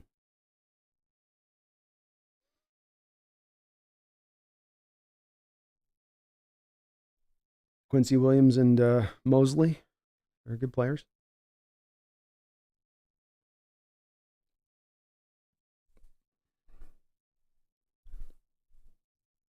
James Stradley, just like we have real mountains out here. That's right.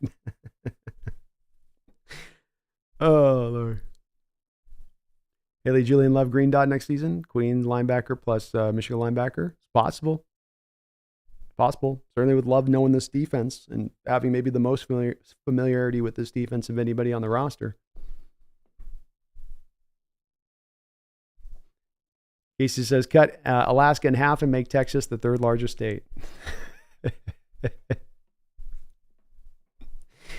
Midnight's on Alaska wins in all categories. That's what I'm saying. You can stuff all four of those New England states into just Alaska alone, and we still got Oregon, Washington, Montana, Idaho, some of Hawaii left over, and part of Canada to spare. Melissa says, does anybody have any good tips for catching a severely injured cat that won't hurt it any further? Boy, you got to just kind of slow earn trust thing usually with the cats. Otherwise, you got to do the grab, the trust grab.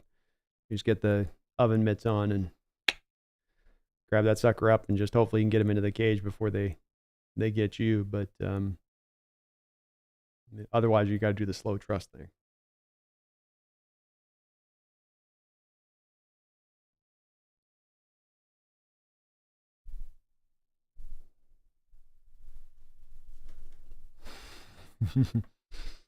Those cats can be dodgy when they don't want to. My cat doing some stuff. Edifano Afolso, I like him. He's a good player too.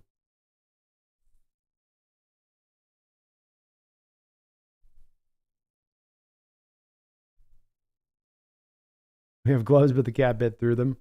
Yikes. Well, maybe, how about towels? Take two big, thick towels. But you got to have a kitty cage ready, or else you're setting yourself up. Randall McDaniel, thank you for another $5 donation. I appreciate you for that, man. It says, the guy points to Caleb Mental, 2-9 versus ranked teams. Said he wilted under any stress in career. Can't play in the framework of an offense, but who knows? I don't think that it's unfair. It comes down to that what I call the not a paradox, but it's the troubling part about making evaluations is that if you don't take care of your fundamentals on a football team, it becomes hard then on the other things that work off those fundamentals to evaluate them as to whether they're good or bad, or they're dealing with just issues around them. When it comes to Caleb, you don't know for sure. And I can see where I've got some of those same potential instincts with him. And it's part of why after this year, kind of come in this year, I thought, I think he is kind of in that generational kind of quality, but then you have the full year, another year to look at him and you go, but maybe I need to ding this down just a little bit from where I really do truly see him, because this is getting problematic a little bit in what I'm watching on tape with him.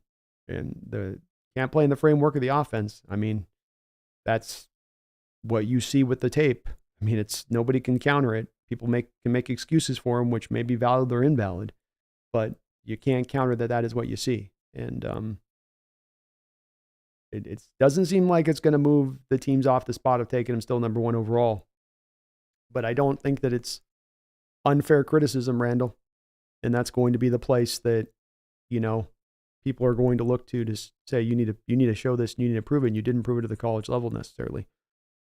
So if he does fail, it's going to be, there's potentially just a much bigger bust factor to Caleb than maybe any other of these number one overall quarterbacks we've seen in recent history. I mean, Kyler at least is giving you functional play. Baker Mayfield's giving you functional play. These guys being on the downside of that number one overall pick. Caleb might have there being a real reality here with him that he's got maybe where he's completely busted out potentially too. He's got the boom factor, but there's the bust factor there too, Randall, right? And from a mental standpoint, whether it be processing in pocket or, as he said, standing up to kind of the pressure, 2-9 versus ranked teams, I think there's some validity behind those criticisms. It just doesn't seem like Randall is going to push those teams off the spot of taking him. And he's going to go to the combine and run like, 4.45 or something. And that'll be enough. And he'll throw the ball 1,000,000 yards and everybody will be like, wow. And that'll be enough at that point. One meme, Kyle Wilson throw rolling to his left, throwing 50 yards down the field will be just enough. It'll be over with at that point. Appreciate you, Randall. Thank you for the donation. Garth Knight, thank you for the $5 donation. Says, remember Kevin Willis, the NBA player? He had some T-Rex arms. Guy was 7'2", but played 6'7" with those arms. Any other examples? Who's another guy that usually, those tall guys tend to have really long Long arms. Lofa had small arms, but he made it work. I think he was sub 30 inches. He might be one of those 30 guys, one of those guys taken in the first 3 rounds that had sub 30-inch arms, actually, now that I think about it. So Lofa would have been one of those guys. Trying to think of a recent, maybe wide receiver that's been taken with short arms that's made it work.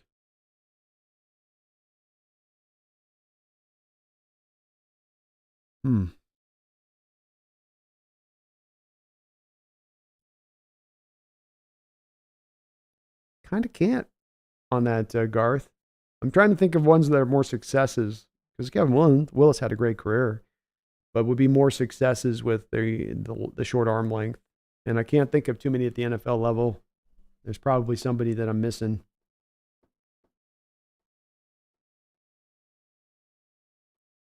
I'll think about it. Let me think if there's somebody else that crossed my mind on it, but I can't think of. Most of those guys that get that evaluation about the arm length thing, it does come back to kind of eventually kind of bite them a little bit.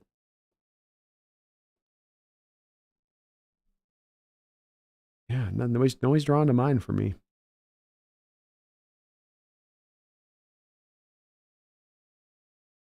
I think like Tyreek Hill probably has some tiny arms.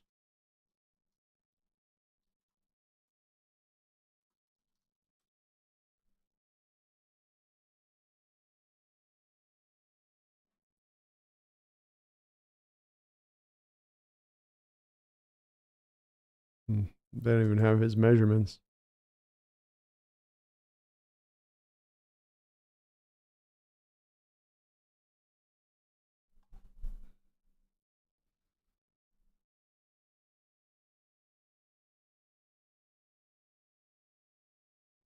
I bet you Tyreek had some short arms though.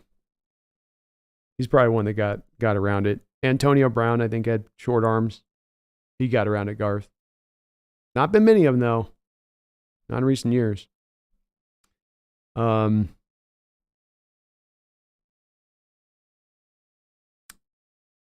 with another $5 donation. Thank you, Garth. Appreciate the $5 donation and all the donations, man. Says, ask Chad Brown his thoughts on turf versus grass along with the best and worst field he played on. Let me add that to my list.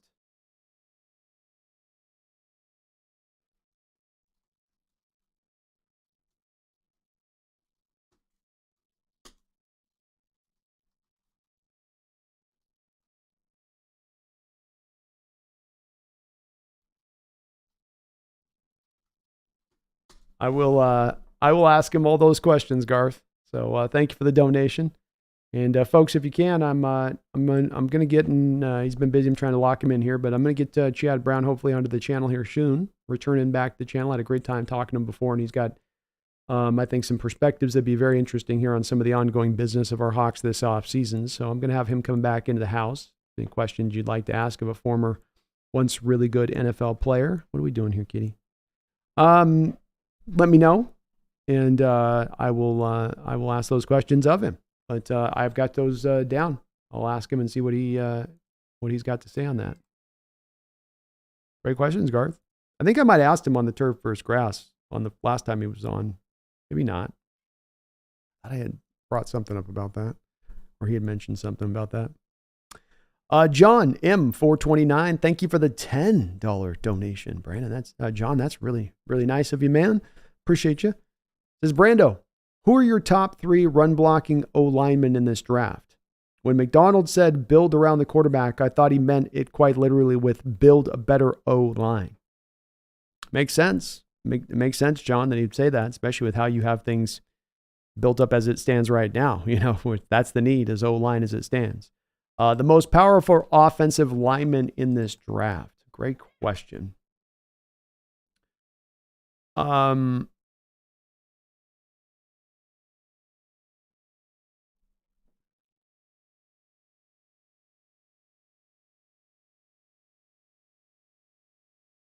I'm thinking too, by the way, so I'm just giving it all the proper thought. I would probably say your most powerful would be Jackson Powers Johnson.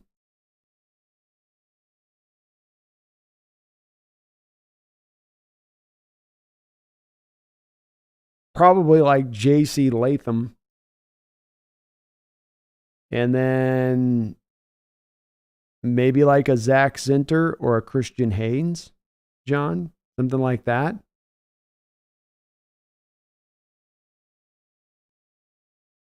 I think you'd give kind of like honorable mention to Cooper Bebe, Amarius Mims, and Javian Cohen. Might give those guys a little tip of the nod as far as honorable mention goes, but those would be the other three would be my probably lead dogs there. Fashanu and Joe Alt and Talise Fuanga have a good enough amount of power. That's a plus part of their game. But it's also a little bit about their movement and their athleticism, which, this is a good point of conversation for this, John, because when I'm doing preparation right now for Grubb and what we're going to need to be requiring from offensive linemen, it is going to be a bit more about the power at that point. Not that power, but it's going to be a little bit more about the athleticism and the moving in space. Even more so than it's been here recently, which a lot of times, John, you got to make the decision between power or the movement. And if it comes to Grubbs coming in here, you're going to lean towards the movement than the power. I will say that. Now, the good news is that be it Jackson or Latham or those guys I mentioned are all would work pretty well as movers too. So some of these guys might have a bit of that, more of that to them, but it's a good question. Those would be my picks. I think those would be my picks. Zach Frazier gets some honorable mention too. Former All-State wrestler out there. I only got him in the third round, but he'll go out there and twist you up a little bit like a pretzel. He's not beneath pretzeling you. But that'll be the interesting part, John. How do you balance it on the athleticism versus the power you're wanting, versus that ability to do that? One good thing about Grubb is that he is a guy that knows how to be in an offensive line background. He knows how to train those guys up, and doesn't seem like he tends to let his quarterbacks get hit. He does a good job at keeping them clean. So comes down to, John, I think at the end of the day, whether it's power, whether it's movement, to me, I think it's just about investment. You've got to seek out a willingness to invest into that line and that group and make it that strength. And that as we look across the league, I don't think it's too hard to see that those teams that have the good to great offensive lines have built those lines through the draft, have spent the high picks to make it happen. They might have a few diamonds in the rough. They might have a few guys that are fourth round guys or fifth round guys that are making it work at the positions. But more often than not, you can see first rounders and second rounders peppered throughout those really, really good offensive lines. And it's just about making that, as I read into it, John, it's just about making that onus upon building the great offensive line, putting those parts into it, giving it the resources.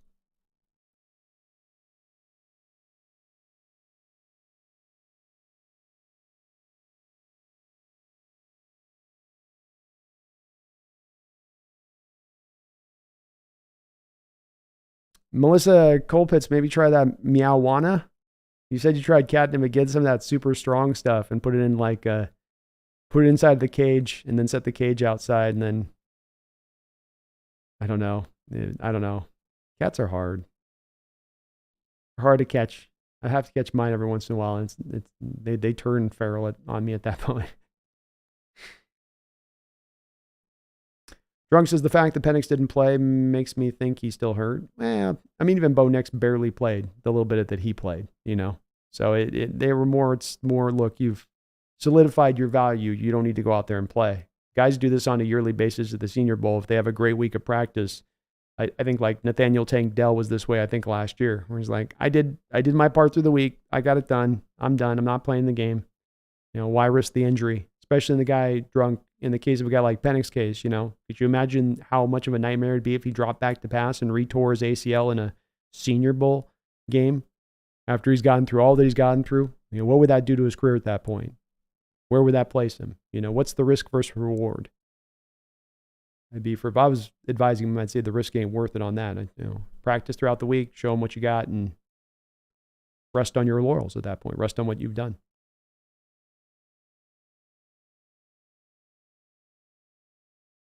Seahawks dubs. Rattler looked really good today. Potential 4 or 5 round pick.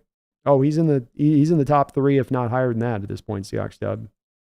Outside chance, I'd say there's like a 20% chance of him being a first round pick. There's a 60% chance of him being a second round pick, or maybe a 50% and like a 30% of a third round. Something like that. Tough with those cats, Melissa. They get in fights all the time when they're out and about too. They get wild out there. They love to fight. Garth Knight says, Hawks Nest, where were you finding the Senior Bowl coverage? A lot of it is just covering it online from Twitter to guys I follow on Twitter, like, got Dane Brugler on there. Obviously the Senior Bowl account, Nagy. There's a variety of people down there on the scene covering the event. And so you go off a lot of their coverage and notes you're hearing, and then they give you cut-ups. Like people on Twitter, there's tons of cut-ups you can find of the one-on-ones.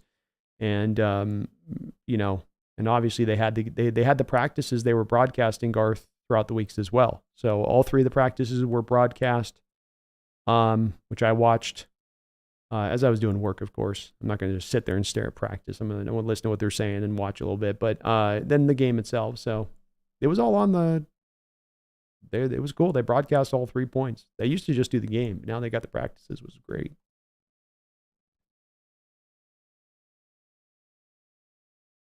Drunk says Commanders might end up getting Williams. Wouldn't shock me if they trade up. If I'm Chicago, I got to consider it. Can I get a king's ransom? Can I get the greatest haul ever in trade? Can I get them to give me 3 first rounds and 3 second round picks? Something like that. I mean, it's crazy, but it's possible. Haley says, Sweat sounds like the perfect fit for Mike McDonald's defense. Demands a double team. If he has the stamina for consistent play, could be special.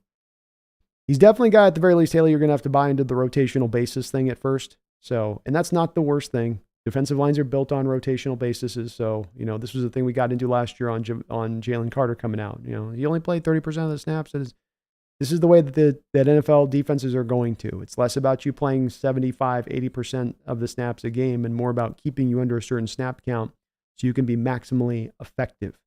And so when it comes to Tavondre Sweat, that's something you have to commit to, but the snaps he'll give you will be real top notch. And I could see him as a nice fit for this Mike McDonald defense as well, which does need a nose. It does require a nose tackle. Michael Pierce, Travis Jones. We want our nose in there. You look at Wink Martindale with Lawrence over there at the Giants. He's got his nose. Gotta have your nose. Go back to the Lodi Nada days out there in the Ravens. They've always had a good nose tackle. Vitally important.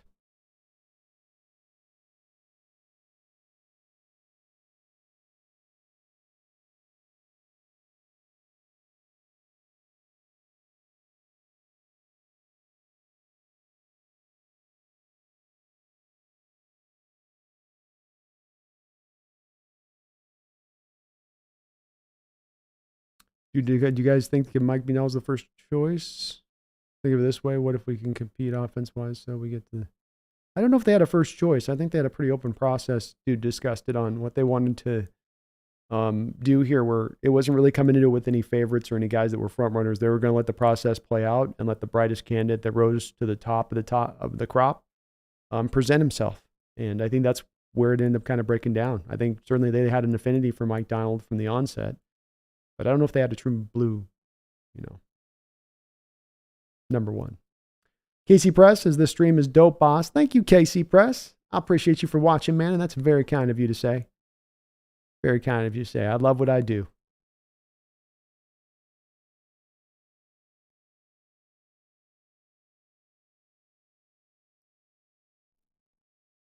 Haley says, like a few plays versus us, I don't even know what they could do to ensure correct blocking assignments. Leaves the right tackle and left tackle somewhat guessing. McDonald's defense?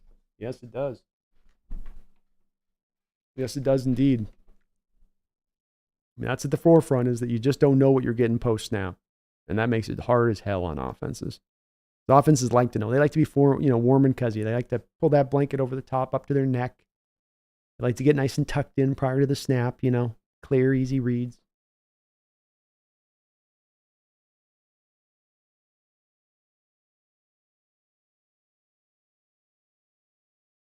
Haley says Queen and Bobby would be legit, though, if only for the experience Bobby could offer Queen. 100%. I think it would be at least workable conceptually initially, and you can still look long term to find a replacement for Bobby, and maybe you draft that guy who needs himself a year, and he comes out there and he's ready to roll. There's been guys like Leo Chanel with the Kansas City Chiefs recently, who I think was taken in the third round, I think, who had that very same kind of process that he's had to undertake to get to the starting role. So simply not starting immediately isn't the worst thing. You can draft for it and have Bobby there to be kind of a little bit of a certainty there until the young guy's ready. But I think that'd be good fit.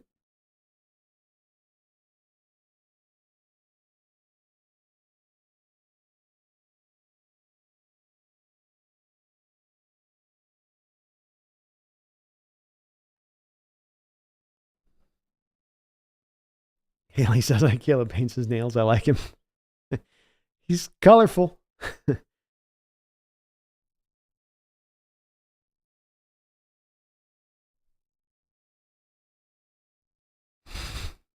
Melissa, you're not getting some good advice here on how to get the cat. I'm seeing some bad suggestions here.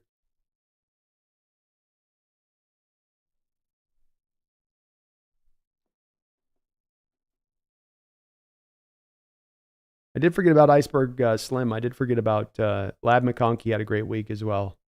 He was getting open at will. I think he has solidified himself as a second round pick.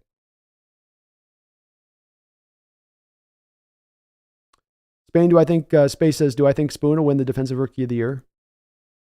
I do, because I don't think there's anybody that's clearly been able to overtake him. Nick says Jackson Powers at 16 looks more and more like the move. As much as I want to trade down, I'd almost rather get the best interior offensive line prospect of the draft. I'm okay if they take that approach with it, Nick. I'm asking for investment in the offensive line. It'd be great if they could trade back and still make that happen. But if to make that happen, you just have to sit there at 16 and take the best guy that's there on the board, and value's running your board, and you got it at the top where it's like, look, Jackson is by far and away the best, as you say, interior offensive lineman we have in this draft. Make that call, and I'm okay with it. Makes sense. It adds up. It's not the worst of processes to go with. You still have the 2 third-round picks at that point. But, yeah, I'm fine with it. Fuaga's awesome, Misfit. Love me some Fuaga. Tommy says Brown had less than 31.5-inch arms. There we go. There's another one. I knew there was another one out there.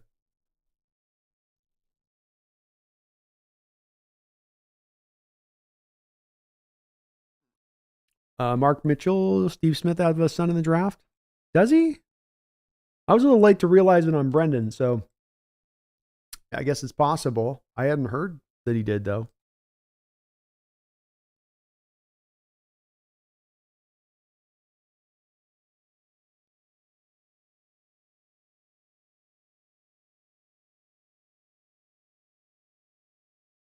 Misfit says, imagine Kelsey-like center anchoring our offensive line, but should we give Olu a shot? I think that if you drafted this kid, Jackson Powers, put him in there, I think that the thing with Jackson, remember, Misfit, is that he's going to be able to play guard too. Olu can't play guard. Olu can play center. So the nice part about getting Powers is like, okay, you feel great about what Olu's bringing, so now we can just bump Jackson into left guard for a little bit of time. I mean, look what the Eagles have done. Eagles drafted Landon Dickerson as maybe the best center prospect out of Alabama a couple of years ago in the second round. They've moved him to left guard. Then they took, Juergens or whatever out of Wisconsin, a really good center from, I think, last year or the year before draft, and then they've put him out to right guard. So maybe not the worst way to go at that point if they want to take that direction of it. And I certainly think Jackson Powers Smith is powerful enough to play left guard if you got to ask him to. I certainly think he's an upgrade over what you've had out there at Damian Lewis. But I don't think we can get stuck on Olu as absolutely positively the option. He's solidified. He's the number one guy going forward. We feel good about him. We're hopeful for him. But being that there are a lot of question marks on this offensive line, he still does remain a question mark in this process where it all fits to and where it all is going to go to when it's all said and done. I'm hopeful, but I want us to find a little more certainty on that offensive line. Mark says, imagine if the Seahawks drafted Brendan Rice. His dad would lose his mind. Jerry played here. He knows what's up. Yeah, I think he'd be okay with it. Philip Gassett, Fuaga is a brute run blocker. He is. Yeah. He's a really good player. I've got him as Philip, one of my true blue, and I guess right now is as good a time to show you guys. I've been teasing this. I'll tease it here as I'm reading some more things. I'll let you guys see it here. here is the current big board, horizontal board for me when it comes to, first and foremost, this will be the offensive side of the ball. Let's get this set up right so you can kind of see here.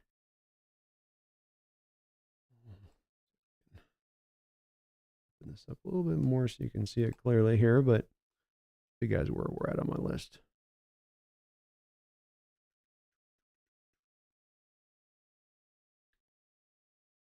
And this is ever ongoing, ever changing, by the way. So any of the names you guys see on this is going to be good chance still some of these things can be kind of moved around, but you got a little bit of a sneak peek here as I'm answering questions. Frank Gore Jr. at 16. Still Jr. at 16.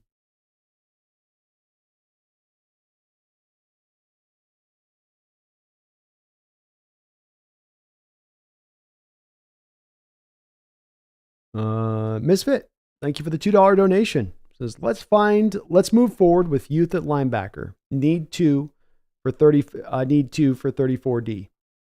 I'm okay going that role with it, man. And looking here, as you can see, I'll flip over. This is the offensive, of course, horizontal board for me. And when you see it in boldened like you are in the offensive guys, those are blue chip prospects by my consideration. So first round grades, but maybe not blue chip prospect is what you might see otherwise on there. But here we got on the defensive side of the ball. As you can see, there's really a plethora of guys from the second to the third round there that are going to fit in, I think, as far as potential middle linebackers. And I like a lot of these guys. So if you want to double down that way, Misfit, I got no problem with it. If it doesn't fit into the draft, my only thing with it is when I look at the draft and your needs and probably the potential that you're going to want to build the offensive line, I just find myself going, well, you're probably going to need to only be able to invest one of your draft picks into the middle linebacker position. And you're going to have to go get the other one probably filled out from some other path, because you're going to assign Leonard Williams. You're going to have to go and make some other signings to fill in some other positions of need, desperate need, like tight end, for instance, potentially.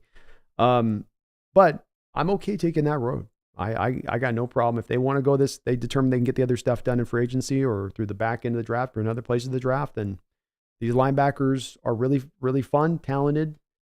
You want to go with an Edrin Cooper and an Edifon Ulofoso? Let's do it. Peyton Wilson and a Tommy Eichenberg. Let's go. I'm okay with it. That'd be exciting. Matthew, thank you for subscribing to the channel, Matthew. Welcome aboard the Hawks Nest, and I appreciate you for doing that very much.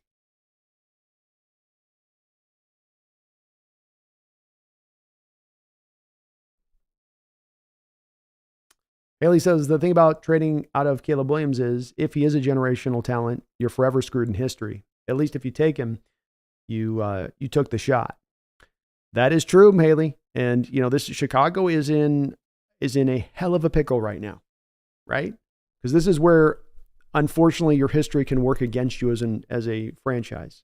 Because Chicago is known as being the can't get it right team of the NFL when it comes to the quarterback position.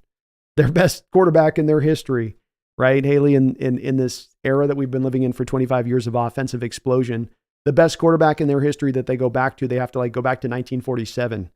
They're like, yeah, that guy in 47, though, I mean, he could sling it. So they're in a bit of a precarious position with that because you've gotten so many decisions wrong. You have the Mitchell Trubisky trade you made up for a couple of years ago, and you were badly outflanked in that one. So you're right.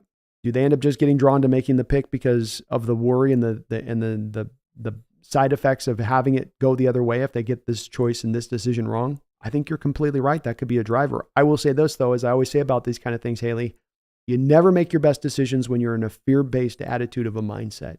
And if the Bears are making the selection of Caleb Williams, not because they've made their peace with some of the worries of him playing off script or ability to translate as a pro and play under that pressure pack situation, that type of stuff, but it's because they're afraid of the downfall if the decision works against them.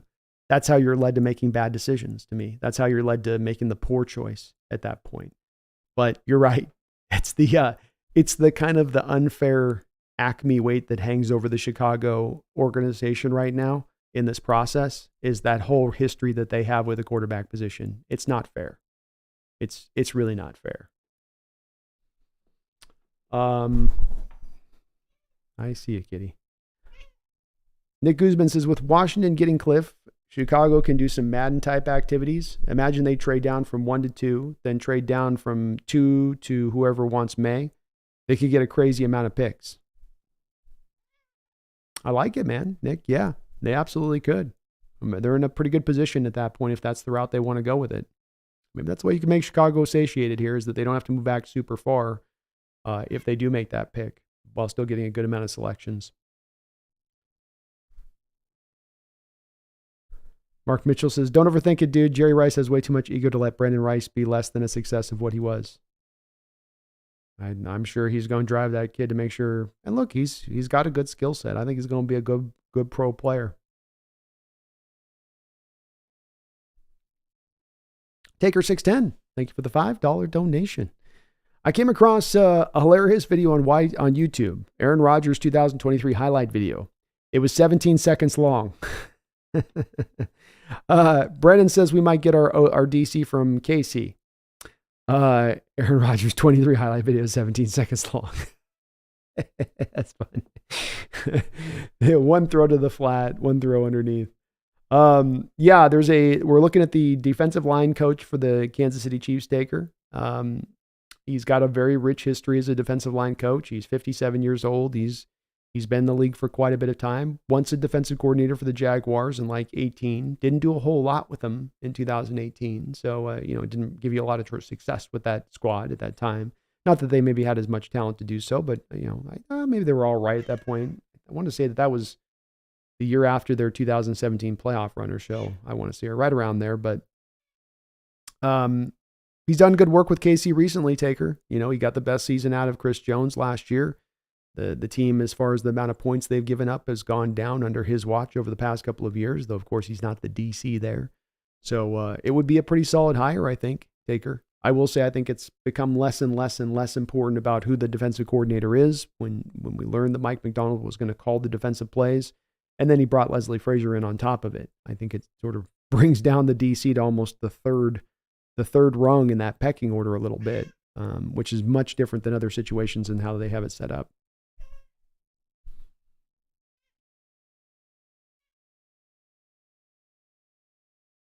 Haley says, the Hawks Nest, it's really awesome to watch because we're so used to offenses setting the pace and defenses reacting. Mike McDonald's defenses flips it. It's a cool system to watch. It's going to be so much fun, Maley. It is, like you say, it's a defense that takes it to you. It dictates the terms to you, where we've rocked a defense for years now that is just going to do what it's going to do, but that's not in the way of we're dictating terms to you. It's more of we're going to let you get away with this if you want to get away with that. This defense has a completely different mindset. It's coming downhill at you all day long. It's making you feel uncomfortable prior to the snap. It's trying to confuse the hell out of you across the board. It is night and day a difference than the scheme that we've been playing in prior. And I've been trying to prep fans to say you're going to love watching this defense on NFL Sundays. You're going to not know what's coming from what direction, and you're going to see coaches actually putting players in positions to have, as Mike McDonald said in his press conference, small advantages on the football field, little things to help them out that you need to provide as a coach. And it's going to be great. It's going to be great, Haley. I'm really looking forward to it. And it's just one of the reasons it's a modernized defense is it takes those kind of tenets into account in the way that it wants to operate. Nick says if Junior Colson somehow makes it to us in the third round, there's no way we don't pick him. Oh yeah. No way we'd let him get past the third round if he gets that far.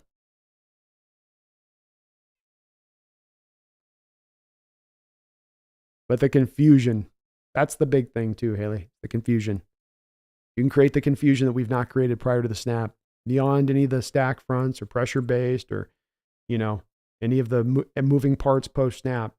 Confusion in just general fashion you create it will be just a wholly different than prior.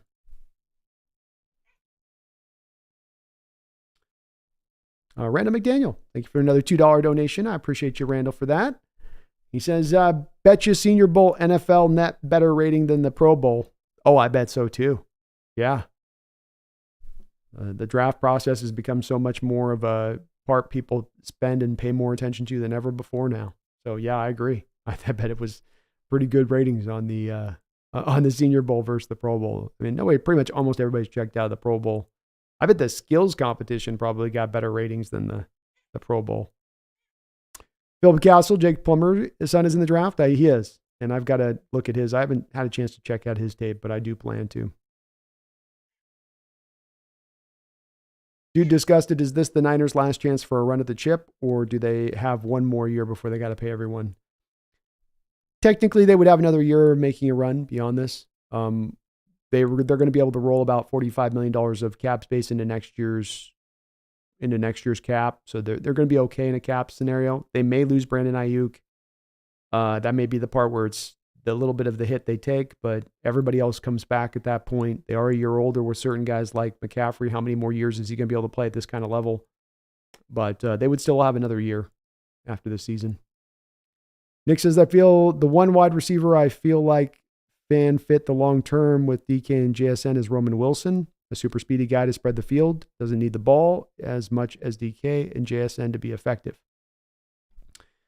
I like Roman Wilson a lot, Nick. Part of that's got to be on that evaluation of that we do feel like JSN is going to be able to play on the outside. And that's the part where I'm not as certain that JSN is going to be a guy that I think you can work him on the outside to a degree, but I don't know if he can be out there 24/7 making it happen on the outside. I think you've got to, he's mainly going to be a slot guy, I think, at the pro level long term. And with Roman, I don't know if he's got the size on the outside to work. So he's really an inside kind of guy to me too. But I do like Roman Wilson's game. Very complete, competent receiver and can do a lot of fun things in there. And I think he's going to be a very effective player at the pro level. I do.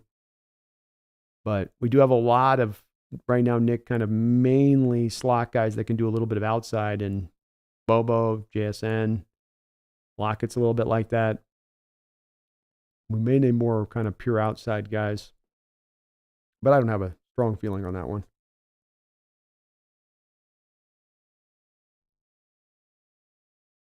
Jay says, good night, Brando. My body isn't happy when I don't go to bed early when waking up at 4:30. Glad to be watching the streams more now that the Seahawks have hope. Happy to be part of the first 100 subs. Well, thank you. One of my long ago original subs, OGs, Jace in the house. And have yourself a great night. And that's how it goes with me too, man. If I don't get a full night's rest, I am done by the next day. Especially as I've gotten older. It's like, oh, Lord have mercy. I can't even, when I was young, I could go on 3 hours of sleep and pop up, ding, be perfect the next day. Not no more. Garth, thank you for the $5 donation. Brando, in your scouting, what percentage do you give to combine pro day numbers versus film? Ask 94 his thoughts on XFL style kickoffs. I will ask him on some kickoff. Let me add that to my list here. What do you think's style kickoffs? In regards to the percentage, I think that my answer to you on that, Garth, would say it depends on the player. So there are players that I can turn on tape. Let's say there's a wide receiver I turn on tape and I go, I can see that he's fast. I don't need to see his 40 time. I don't need to see his 10-yard split to know that he's got the burst and the speed to get it done. Like Brendan Rice, for instance, he's got the speed, the burst to go get it done out there. No doubt about it. I'm fine with that there. I don't need confirmation by his combine of those attributes. But then you could take somebody else that you do worry about with this, Garth, that you look at and you go, let's take Xavier Legette. Xavier Legette looked at by some as maybe a sub-first round guy coming into the Senior Bowl, a guy that was listed at 6'3", who does look 6'3" on the college football field, but then measures in at 6'1", and he's having a hard time struggling to separate. And I look at his college film, and it's a lot of trust throws and completed and contested catches, which don't as much translate to the NFL level from the college level. You've got to find some separation in your ability to get it done. So now I come back to Xavier Legette and I go, okay, are you going to be a 4.65 guy at the combine? You're going to be a 4.6 40 guy at the combine. So now you're no longer 6'3" and you're a 4.6 guy. Now there starts to be a bit of a ding on you in what I see with you, because now you're marrying the tape to the numbers. You're not separating the two, Garth. You're marrying the two. And that's where the percentage can't really come into place on that, where it's that it has to be on the individual player. Is it a guy that looks, super slow off the line of scrimmage, let's say, that's a lineman? And on tape, I think I'm seeing him come off the line of scrimmage and he is labored. Then you go and you find that, his 10-yard split was 1.8. And you go, okay, so I can't take that offensive lineman and put him into mobile-based scheme. I can't ask him to pull back across the formation and be 15 yards out here to the other side of the field and try to hit a block on a safety. He's got to be in a phone booth. That's the only place I can kind of keep that guy. And I'm speaking of these things, Garth, on real simplistic levels, right? To kind of, for the sake of kind of putting it on the right, on the right mold of it. It goes a little bit more to more complicated ways too in the way you evaluate these guys. But that's where those come together for me more than they're separate. And some guys I don't need to know as much on the numbers because you can see it. And you if it's there on the tape and it's clear on the tape and they're showing it to you over and over, other guys you might see flashes of it. You go, boy, I see flashes of it. Am I seeing flashes of it because he might have short arms and he can't get to these contested catch balls if he's a wide receiver? He's losing the war at the contact point at the line of scrimmage. Is it because his arms are too short in there where he can't get his arms to the guy before that guy's getting his long arms to him? It all is just player dependent in what we're talking about on a given attribute of what they do on the field. I'd love to give you a more specific to it, of course, answer, but that's in general terms, I think that's kind of the heart of your question a bit. And I will ask Chad Brown on his thoughts on XFL style kickoffs. Garth, thank you for the donation. All the donos, Garth. Misfits is nice. Brandon has Fuaga at the top for the right tackle. I do. Yes, sir. Go back to that here. I bounce back and forth. But yes, Fuaga for me right now is I've put him ahead of JC Latham. I think that, Latham and Mims seem to be happy enough to rest on their own laurels of what they've done this season and feel like that was enough to get the job done. But I think Fuaga's tape was outstanding. He is so quick out of his stance, so snappy for a big guy out there, and then he brings the strength, the power, and the violence. That little bit of that nasty will to his game that he brings. And it got to the point with me watching his tape, and then the Senior Bowl just kind of solidified where it's like, this guy's a blue chip. I've got to put him in that blue chip list. He's there. It's odd this year I don't have any defensive guys, but I just couldn't do it. I had at one point or another Zerzan was a blue chip guy. I can't give him the blue chip nod. None of the edges have anything close to some of the more elite edges that have come out in recent years. I think that we would have put the blue chip grade on. I've got Colson much higher than most people, no doubt about that. And same thing for corner and safety. So it's a weird draft in that respect.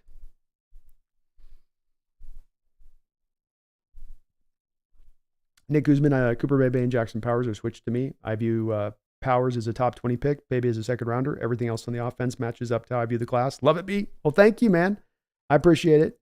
And I may eventually, Bebe is one of the guys that I've not gone back to and done my double check on. Like it always is, you watch them initially and there's always a going back. I tend to not just stay once on these guys, but try to keep coming back to them throughout the process to keep getting the different sets of eyes, and especially Nick to get the different sets of eyes against balancing it up against the other prospects you're looking at a little bit to get the good idea with it. But Bebe might drop more down to the second rounder for me. I've just always really loved his tape from the onset of watching the kid. But glad we match up on so much other stuff.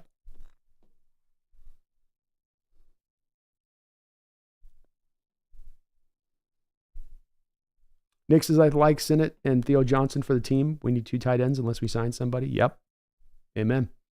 I think those will be two potential targets. Sinnott, a really good run blocking guy.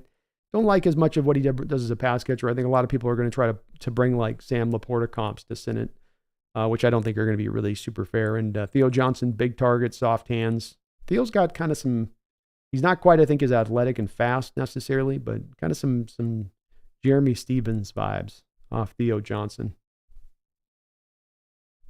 Haley, the best quarterback the Bears had, Jay Cutler. No. Who is the Bears quarterback? It's legit. He's technically, it would be, but it was Sid Luckman. I think Luckman, Haley won him like 4 championships or something. Or it was something like he had passed for the most yards for 5 straight years, or, he was like legit great. But Luckman was like 50s, 60s. Where do they got Luckman at? Yeah, they got Luckman as the best. Cutler's number 2, Haley. I wasn't kidding when I said back to the 50s on their best quarterback. It's legit. Aaron Rodgers highlight video. Oh, jeez. Chase, the whole generational label needs to be taken off Williams. Yeah. You got to pull it off at this point. Got to change with the data. Change with the extra information, as they say.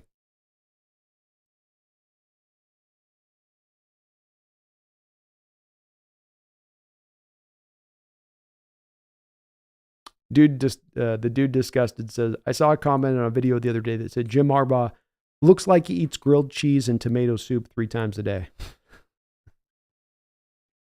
Well, as I understand it with his diet, it's not that far off. Anyway, steak and milk, I think, is what I've heard with Harbaugh. That's his. And he legit does not let his players eat chicken because it's a nervous bird, and he thinks people eat chicken have mental issues. Nick says if Bowers is there at 16, that would bring up quite the scenario. On one hand, I'm sure teams would give a lot to trade up for him, but also fits a need for this team. I have to pick him, Nick. I mean, if I come down to it if we talk about draft philosophy, and I think you got to have draft philosophy because it'll keep you in the right place come draft day when the bullets are flying and nerves are happening and uncertainties at every turn. So, if you've got coming into a draft that there's blue chip prospects, which I think we all understand at this point that, not all, but most people understand at this point that there's a limited amount of blue chip prospects. There are 32 first round players that will be taken, but there are not 32 blue chip prospects. There's about a third of that. So if you've got the opportunity to land yourself one of those 10 unicorn blue chip prospects in the draft, and it also fits a position of dire need, that is what I say is the ultimate Shangri-La of an NFL draft, where value meets need. Most of the time, you got to make the choice to one or the other. The best guy that the value is on our board here, we already got 2 tackles, right? Oh, man, this running back is sensational, but we already got 2 running backs. But when you got it, when Mary's, well, we lost 2 tight ends this offseason. Disley's going into the final year of his contract. I think at that point, you just got to, thank the Lord above for the gift you've been given. And don't overthink it. Run that thing up to the podium. And there is a chance Bowers could drop. I don't think that he falls to 16. But I do think he falls out of the top 10 potentially here. And that could make things very, very interesting.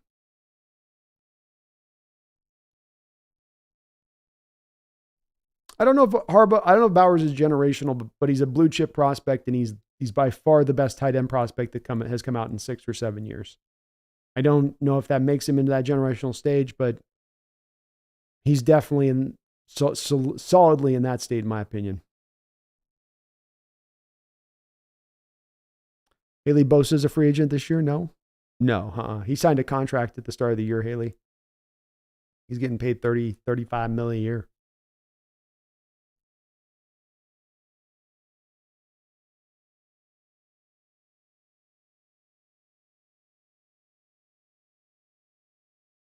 Philip Castle, if Bowers is available at 16, McDonald should carry him to the stage. I'm glad you're with me, man. That's what I'm saying. I ain't overthinking that one. There's certain draft decisions that might be hard. That would not be one for me. ADL wants to see DK at strong safety. And Kelly, Edgerrin James gets off of blocks. He's slippery. Does a good job with it. Really good job with that. Wheeler says, Chow, Smith Wade. That's all I'm going to say. He had a good Senior Bowl too. Good Senior Bowl week. Get out of Washington State. He's solid, Wheeler. I think he's more middle rounds, 4th-ish round off first look, but he'll tackle. He'll get up there. He'll stick his beak up in there. Kelly says, I haven't looked at Tyler Nubin yet. Heard he's great, but Kitchens is cool, and he's not 22 until after the season starts. Love them both. I do. I have a 2nd round grade on Kitchens, Kelly. Tyler Nubin is my only safety that's got a 1st round grade. Just, he brings everything you could want to the position. He can play free safety, strong safety. He can play some slot. He can come around the box and be a presence. If you're looking for your Hamilton type that you could add to this defense, you're looking for the equivalent of that, and that's what you would have with the Tyler Nubin.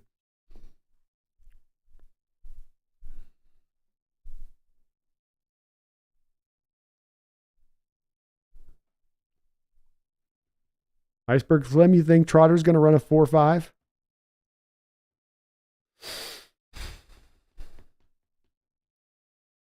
Iceberg, I bet that he comes to the combine, and I bet he weighs like 224 at the combine. And then, yeah, he's able to maybe get like a 220, 225. Then he gets down to like 4.5-ish. But then teams are like, well, if we put 15 pounds of weight on him, then it has become 4.6. Herbicide's guy's got a bit more cat talk than normal tonight. Misfit, we need Trotter arm length. No way it's over 32, I'll tell you that. No way. I don't know if it's tiny, but. Herbicide, I thought Trotter was only 220. I stand corrected. Well, Herbicide, give it some time.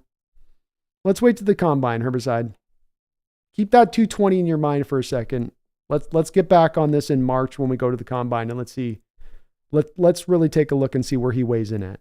I'm guessing it's going to be 225 or less when he gets to the combine. And that's a part of it that you got to, with Trotter, is I like him. Good player. Undersized. Small and probably a little bit lighter than you'd like for the position. I don't know, Misfit. I haven't looked at Quincy Williams too deeply yet. Kelly says, talk to Chris Carson today. My boy's doing well. Guy McIntosh, I just hope we utilize the run game if we get Grubb. Well, we definitely, I think, will. He's an offensive line coach. He does like to throw. He does come from a bit of that air raid kind of approach, but former offensive line coach, he understands he does need to run the ball, which is nice. So I think you will. Hopefully McIntosh will come back and find a bit of a role. Misfit value-based drafting. Bowers are special. That's what I'm saying. I see it the same way. Haley, thoughts on Fant? Would you take anyone not named Bowers over Fant from the draft if you include costs?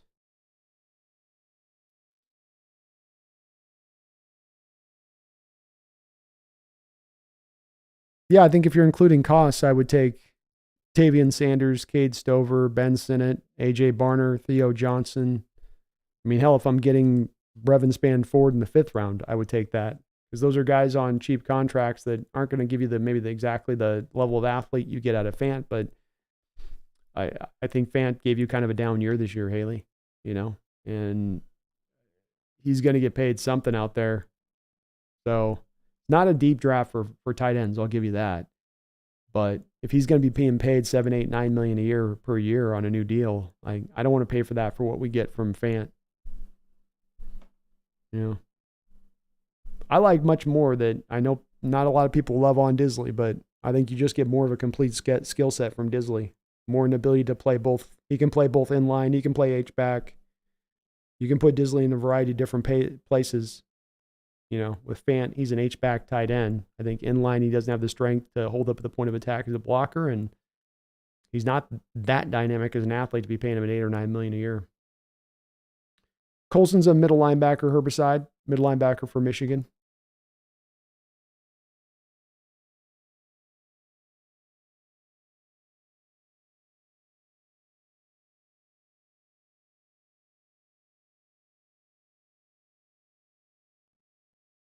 Iceberg Slim, wide receiver is going to dominate the 2024 NFL draft. Certainly from my perspective, I'm in agreement with you. You can see on my big board here, I'm currently at 4 first-round wide receivers, and I've got 4 second-round receivers and then about 7, 8 third-round receivers. So that would be a lot of wide receivers taken the first 3 rounds if it plays out like that. And it's like I don't see any of my guys I think all those guys are solid first-rounders. Like the guys I picked are all going, hell, all those guys I picked in the first round are probably likely to go in the top 15. So, yeah, I think you're going to see quite a little bit of a run here on wideouts.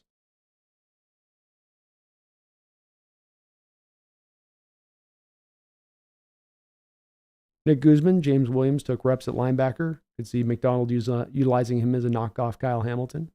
It's cool that he did take some reps down there at LB because you want to see him maybe being willing to take on some of that positional flexibility, Nick. Not because not even necessarily that you're 100% going to move him off safety. You might. That might be the approach, is just take him, move him into a linebacker. But like you say, in this scheme, you're asked to do maybe both type of jobs. Come down, be a will. Go up, back out, be the strong safety out there in space.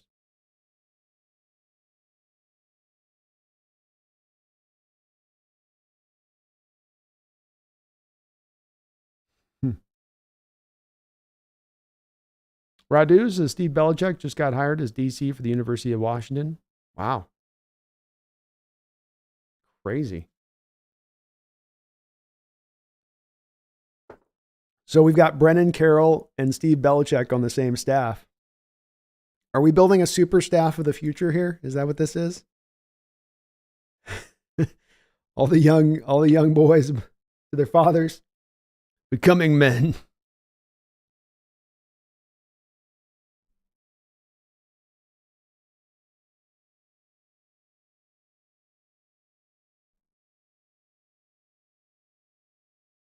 Kirk Stemmer, thank you for the $5 donation. I appreciate you, Kirk. It's great to see you in the house too as well, brother. If the Hawks spend a first-round pick on a safety, I will be the first person on the fire McDonald and Schneider bandwagon. I can understand it, Kirk. I don't think that Tyler Nubin goes in the top 15. I don't think he goes in the top 20. I don't even know if I'm sure that he'd go in the top 25. So if they did go this route, Kirk, I think that there'd be a couple of steps. First off, that would be setting up the stage for the pick that might make you feel a little bit better about it. Of course, you're moving off your two safeties to save the money between Diggs and Jamal. So you're going to probably need to get a safety in here at some point in this draft in addition to what you have in Julian Love. So there's at some point or another you're going to need to make the pick. Number two, because it's not one where you're picking it at 16, I think you'd be moving back once or twice before you'd be landing in the first round and taking Tyler Nubin. So imagine like you jump from 16 to 25 and you get a second round pick back. And then let's say you jump from 25 to 29 and you pick up an extra fourth. Okay. And then you take Tyler Nubin there. And now you're coming back in the second round and you can go and get yourself an offensive lineman. And maybe you can package a fourth and a 3 and come back in the second round again if you want. Or just pick your native picks all the way through the draft at that point on the other side of it. But I do get that the going back to the safety position again in this way would anger some folks. But it is also that, I mean, the most important player in that defense as much as anybody last year for the Ravens. Clowney had the best year he's ever had, and Justin Matabuke turned into a legit 3-tech, and Roquan Smith's a monster, and Patrick Queen might have had his best season. But maybe the most important player in that Ravens defense was Hamilton because of all of the versatility that he offered.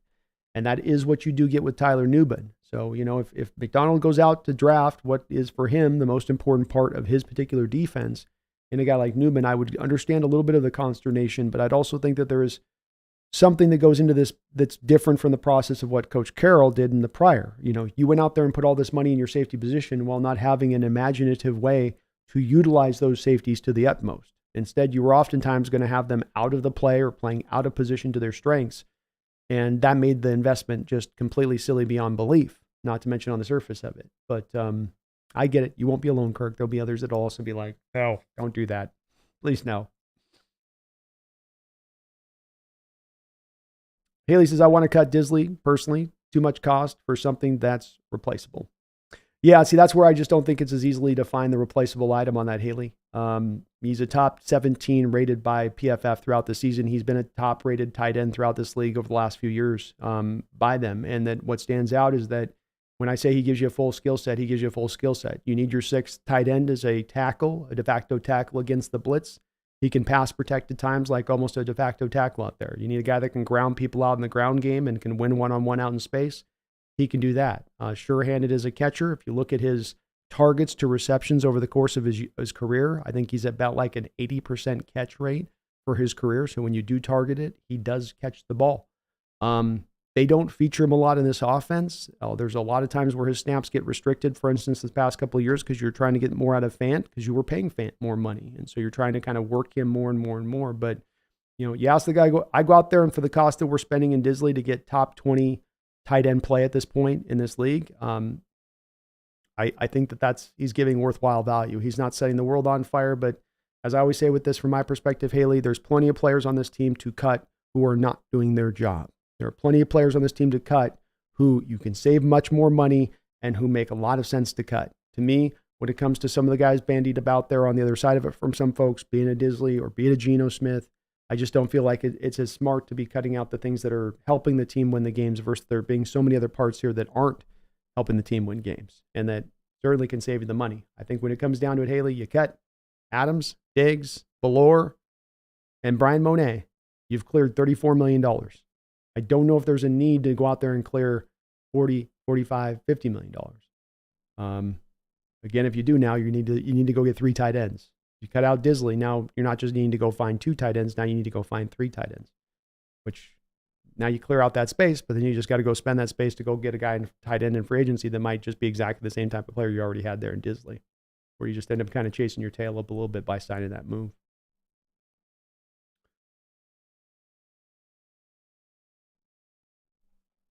Nick says Sanders is an upgrade over Irfan. Problem is we have no second round pick to acquire him. Not yet, Nick.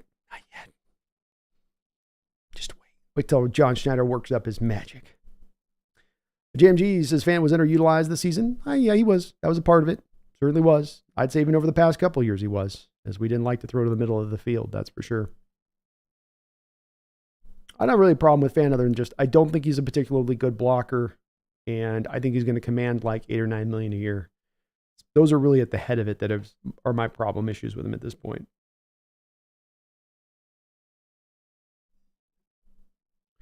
Taker 610, thank you for the $2 donation. This Tankathon Mock, JJ Mack to Denver. I would laugh my ass off. And JC Latham to Seattle. Latham is, won't have a lot of as much the pizzazz name power out there in the fan base if he was picked, but he would be meat and potatoes, solid, steady. You nod your head to that kind of pick and go, it makes sense. I get it. So if they went with JC Latham, I'd understand, and I could get behind that Taker and their approach there with that one. So JC Latham makes a lot of sense. And if I got to make a choice between, you got the choice of either JJ McCarthy or you can have JC Latham. Like, Latham all day long. All day long. But thank you, Taker. I appreciate you for that donation. Very kind of you. Haley says, wait, safety in the first round can be massive value. Earl Thomas, Ed Reed were both 2 of the best to do it, both first rounders. Indeed. About drafting that right kind of safety in that round and where you pick them, and it's the appropriate value spot to be taking them. I think some of it, Haley, is that there are some fans right now that just have a little PTSD when it comes to some of our safety moves in recent years, and not just merely from the Jamal Adams and the Quandre Diggs signings, but the Marquise Blair 2nd round pick, the 2 third-round picks that you invested into the safety position in 2017 with Lano Hill and Tedrick Thompson. The failures have been many, and they have been thorough there. Herbicide, who are the good names to watch for at nose tackle in the draft? Man, it's thin at nose tackle right now. It's really, really, really thin.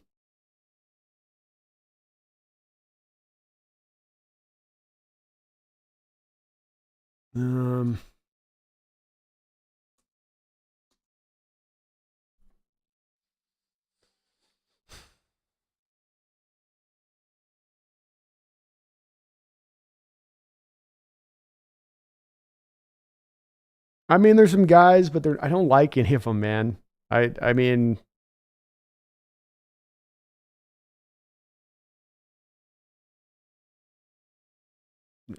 Deontay Corleone might be able to do a little bit of that. He's an interesting name to look at. There's a lot of 3 techs in this draft. A lot of 3 techs. I haven't found many so far, to be honest with you. Every guy that I've gone through so far in my list of guys has been basically a 3 tech every time. Nazir Stackhouse could be interesting out of Georgia, but he doesn't do much on tape. He's a big guy down there that could be interesting. But Tyleik Williams out of Ohio State is also another guy whose name, but he didn't do anything at Senior Bowl, and I think I've got to drop him down. I had him much higher. I think I have him on 2nd round pick. I think he's more 3rd, 4th round at this point. I got to move him down. In fact, I'm doing that now while I'm thinking about it. Tyleik. I'm popping him down because I don't like the spot I got him in at this point. It's thin. It's thin again, though. There's not too many guys that size coming out in these drafts year after year. It's definitely a position that's scarce. Very scarce. Kirk, I would be okay if I would be okay. I would only be okay with that draft pick if we got a future first round pick out of the trade. Fair enough. That's fair enough, Kirk. And I get the PTSD in the safety position thing. Like I totally get it. It's been a rough road at the safety position recently. Does Tavondre Sweat have a brother in the NFL already? I'm not sure. I'm not sure on that. Haley says, I'm of the opinion that a good safety is an enabler for the entire defense to work. Name one defense ever that was generational and didn't have an elite safety. Oh, that's true. Ed Reed with the Ravens, John Lynch with the Tampa Bay Buccaneers. Of course, the LOB defenses had their safeties there. That's a good point. I think even the Bears back in the day had a good safety. I forget his name right now, but he was a hell of a safety. Montez Sweat's little bro. Tavondre Sweat's Montez Sweat's little bro. Wow. It's a great point, though, Haley. And one reason I don't have a problem with it.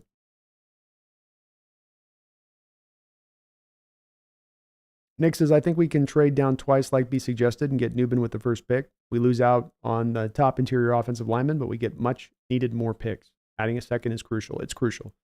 And that's what it comes down to for me too, Nick. I mean, if it's a Bauer sitting there, that's one thing. But if it's just a really good player sitting there, then to me, it's got to get one more pick. We're picking, I need to get another second rounder. Got to get that second rounder back. Move back and get the second round pick. Find a way to make it happen. And that becomes, as you say, crucial is the way to put it. Because I want to come away with two out of this range of picks. Not one guy, but two out of this collection of picks in here. Versus Cut Disley, can't stay healthy.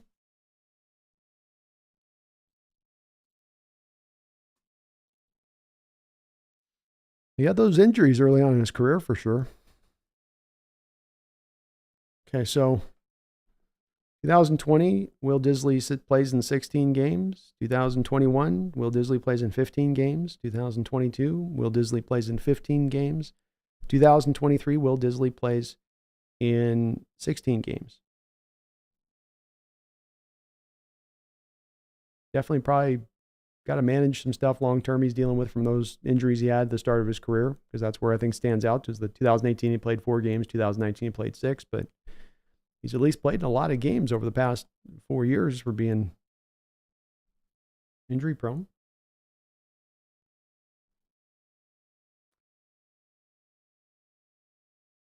Nick says, B, will there be a stream soon where we fire up the PFF and do some mock drafts? Highlight the possibilities of trading down and not trading down? Oh, absolutely, Nick. We're going heavy on the mock draft season this year, so it's coming down the pike.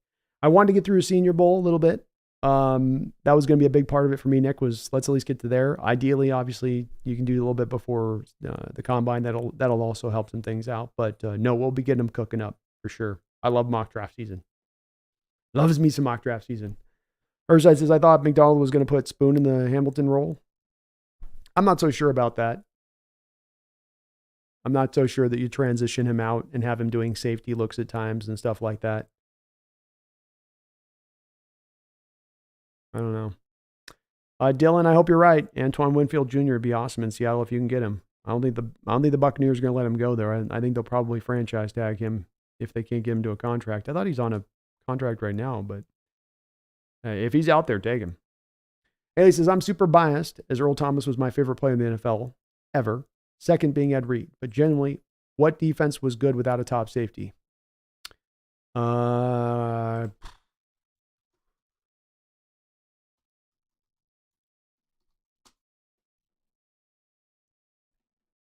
Okay. Well, let's see here.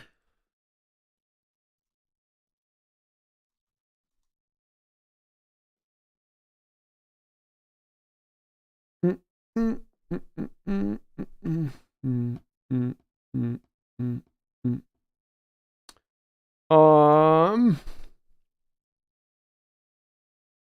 I'm doing some research right now really quickly here.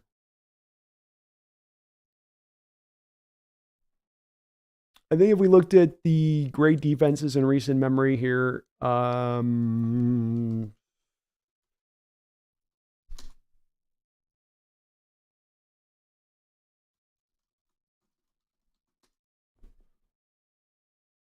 I would say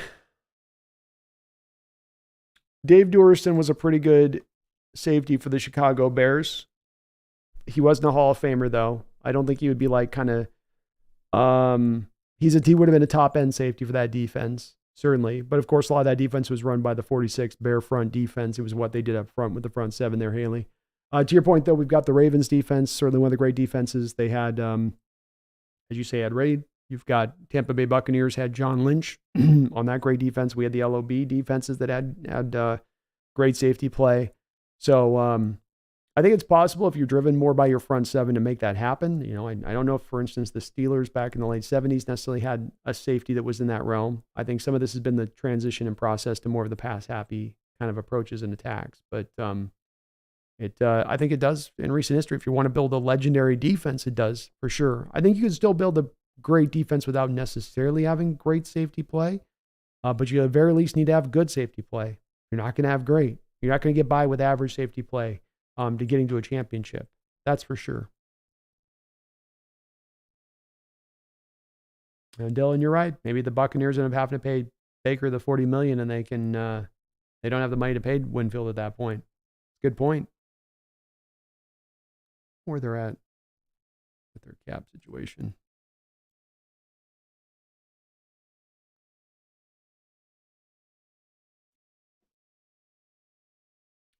What are the Bucks sitting on right now?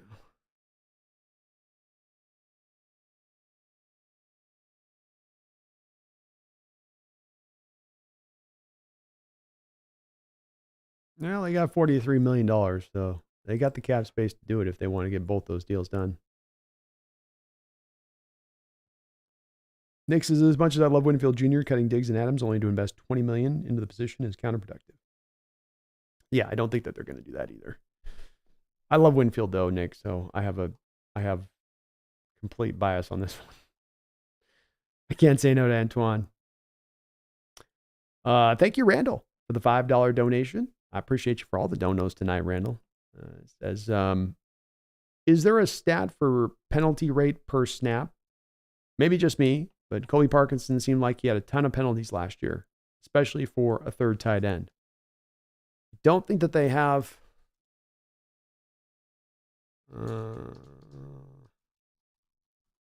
I don't believe that they do have a stat for that efficiency rate, but I do believe that PFF does give you a stat for how many penalties they've gotten. Be wrong on that, but yeah, maybe not. Oh no, there we go. So yeah, you're right, Randall. In his prior 3 seasons, Parkinson had 3 total penalties. This year he had 6. 6 total penalties. So Will Disley, by comparison, this year had 3 penalties. So double Will, Uncle Will. That's definitely a lot, Randall, for a third tight end. That's a little bit pricey.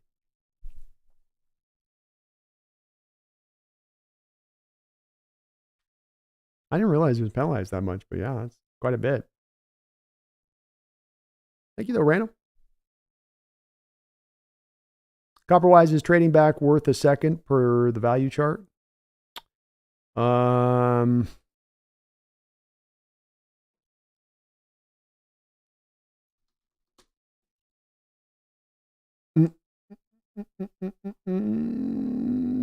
wait, hold on, sorry.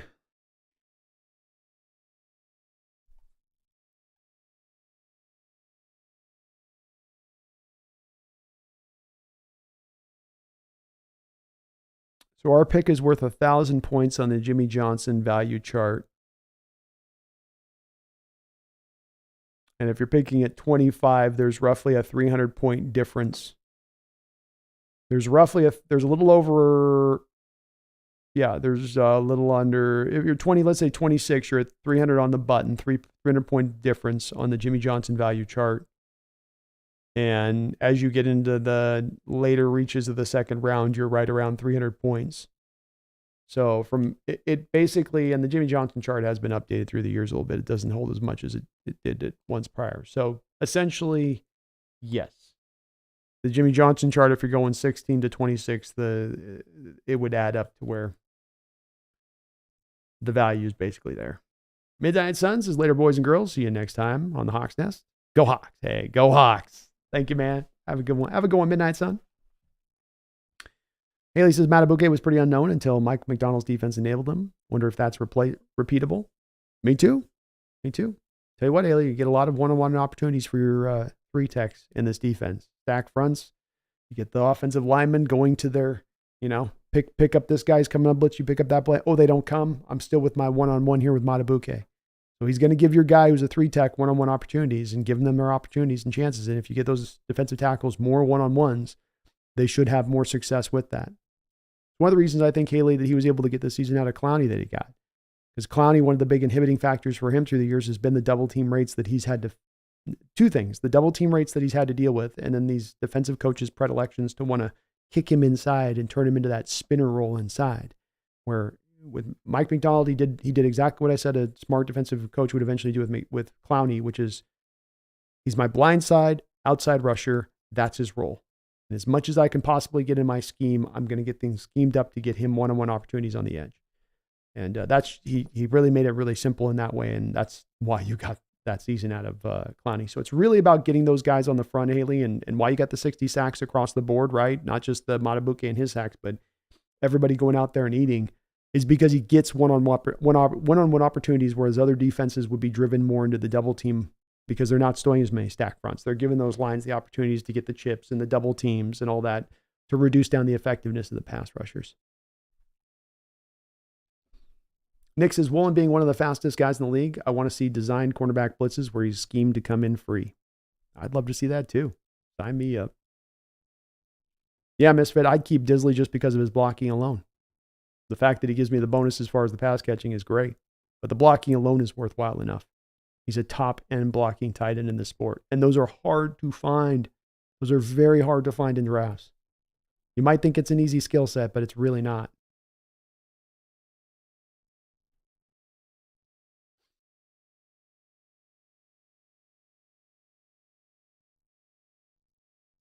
Dude disgusted B, I've heard that Pete sent defenses back by 10 years because of how he ran the LOB. I've heard that as well. And I'm kind of buying it. Pete's defense came here at a time where it was already looked at as being very simplified. So it sort of simplified back and took a trend and had that then kind of a washing across the NFL, both with his coaches that took over the NFL and then just other teams that just started to build in some of the tenets of our defense into their defense. And it was all about simplifying and pulling back and, not a lack of complication. And meanwhile, offenses were growing eminently more complicated. And I think that this is why there's been more of that stretch of difference between offenses and defenses as far as the evolution of either side of the ball. But that also means that, dude, there's a lot of room now for the defense to catch up and make up some ground here. And that's where a guy like Mike McDonald inserts himself. But yeah, I think that's been kind of a result of it that was unanticipated. That's been a little bit of the part of that, is that simplification ran up against complexity in the late teens and these early 2020s. And it got, for the most part, shredded. Unless you had an elite front four, an elite guy up front four that can still get the pass rush and pressure, it was going to get shredded. And quick pressure at that. Palomalo was very fun to watch, Haley. Another one. Even go back, like a Packers team that won the Super Bowl. They had Charles Woodson at that time, rocking and rolling, doing what he was doing. Bob Sanders with the Colts back when they won their championship. Seen a few others here. There's a couple other examples, even not even just great defense, just Super Bowl winning defenses. Doodle Bob, what's the cat's name? It is Pumpkin. She's a good girl. Leroy Butler on Packers. There's another good one. Ronnie Lott on the Niners. Darren Woodson on the Dallas Cowboys. Randall McDaniel, thank you for another $5 donation. I appreciate you for that, Randall. Says, what was Cross's PFF grade for 2023? Was he up or down from the rookie year? The toe injury hurt him for sure. Wonder if the grade trended up at the end. Still high. Let's take a look.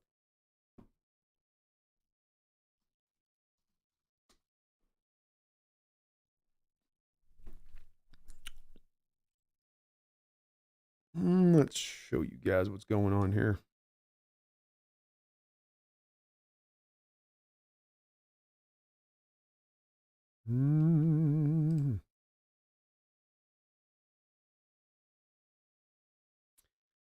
So here we go. Here's his season grades this year. And we can see last year he was at a 63.7 as his overall grade on 1,000 snaps. He was pretty closely aligned in his run and his pass blocking grade last year.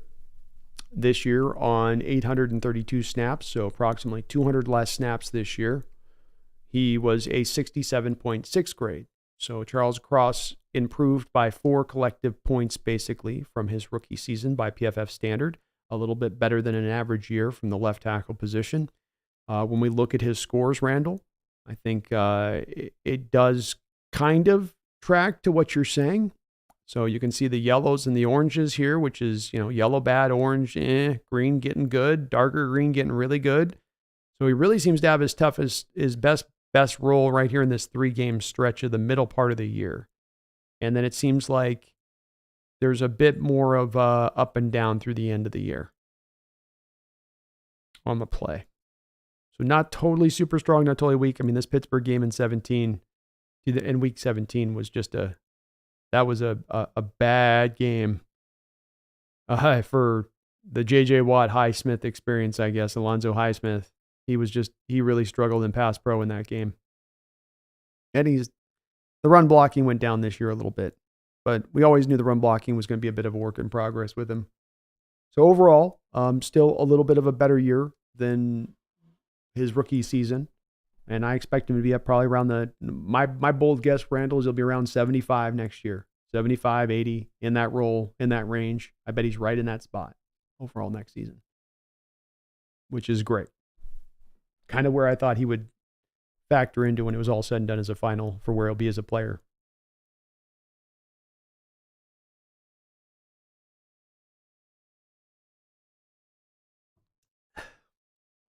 Haley says, I feel old seeing Joey Porter Jr. last season, Trotter Jr. this season, and Harrison Jr. I'm only 31, but damn.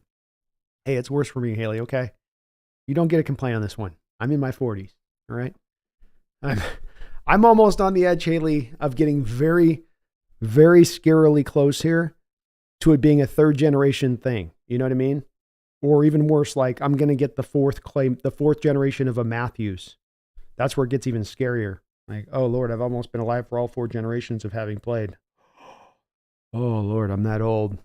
So I'm getting to that range. You think it's bad here? Wait till you get to that spot. That's when the fear really sets in. That's when Father Time's looking over your shoulder going,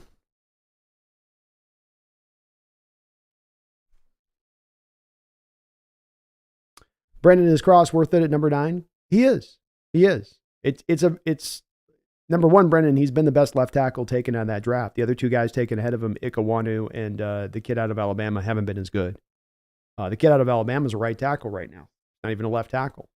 So he is. He's a pass protecting left tackle at the forefront. That's what he's going to do best. He can still be a decent run blocker, and especially I think, Brendan, it'll help him if you fit to more of a scheme that's asking him to be more moving in space, pulling and getting to the second level blocks and that type of stuff, rather than mano-a-mano, just trying to bulldoze his guy off the line of scrimmage. But he had a toe injury this year, still ended up having a better year than he did in his rookie year overall.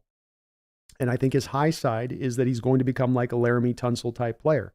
Where is he talked about like Penny Sewell or Trent Williams? No. But when we drafted him, that was not his upside. That was not who he was going to be as a player. And if you put a Laramie Tunsil type left tackle on this team, that's fine for value at number 9 in the draft. That's great for number 9 at the draft. That's a guy that's going to earn a big major second contract in this sport. So yeah, it's completely worthwhile in my opinion.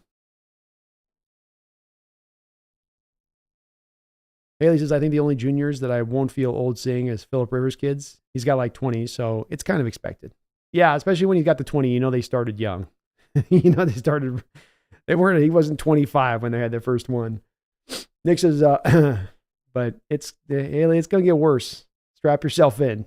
It's going to be a bumpy ride on that front. Misfit, I saw Tez, Nash, Green, Easley, Largent, Zorn, Craig in person, so I feel both old and lucky. Exactly. I'm kind of in the same place. I saw all those guys in person too. I don't know if I got to see Easley. No, I didn't get to see Largent in person, did I? Largent was already... No, he was out there. I saw him. Primo, thank you for the $2 donation. Says, hey, Brando, badass shirt. So excited for the future. I'm excited for it as well, Primo. And I think the fan base is as excited. And doing this channel for 4 years, there's a sense of excitement like I haven't seen in that 4 years of doing this. People are really engaged. People are really hyped up.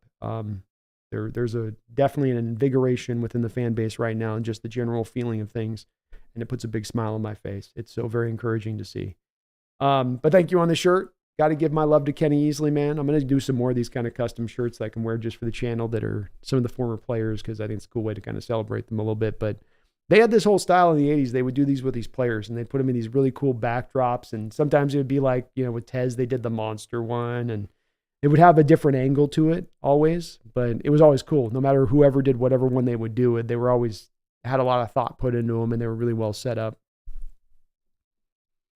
Easley's awesome though. Hall of Famer. Probably the best safety we've had in Hawk history. Love Thomas, love Chancellor, but Easley is the best that we've ever had. Thank you though, Primo. Appreciate you. He says, I'm sold. I want a stud safety in the draft. Give me Ed Reed 2.0. I think Kipchens is the closest to Ed Reed.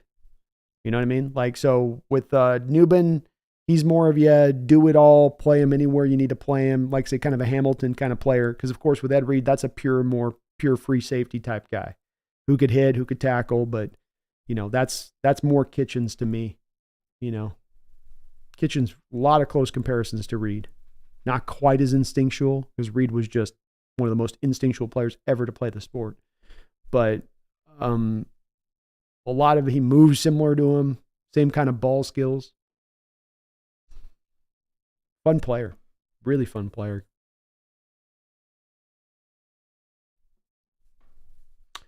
Yeah, Haley, Kenny, McIntosh didn't get any carries this year. Have to just hopefully get bounce back next season.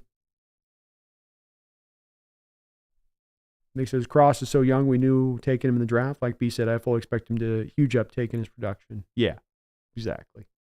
He was a really good pick. We knocked that one. We hit that one out the park. It's not one of those double-decker, second-decker ones, but just you got it over the fence. You cleared the fence on that one. And I think next year you're going to see the big jump, especially if he can stay healthy. Yeah, Haley, they were not, I don't know if really he was much available for much in those games. The team seemed to have more of a fascination with DJ Dallas, more of a trust in DJ Dallas. And I don't know why they did. We all had our share of, I think, worries with DJ, especially in punt returns. But that's where they just seemed to be standing on it. And then he got injured, like he was getting due in the final week of the season to maybe get some touches. And I think he injured himself in the final week of the season. And that was all she wrote. Yeah, they love DJ Dallas, Philip.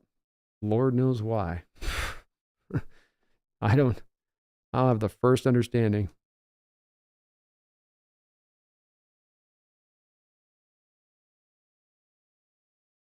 Ruben Nutt, thank you for subscribing to the channel, Ruben. Appreciate you for doing that. And please, folks, do smack, slam, stash, trash, destroy that like button if you could for me, please. It does help out tremendously as far as me being found out on those searches and algorithms and all that good stuff.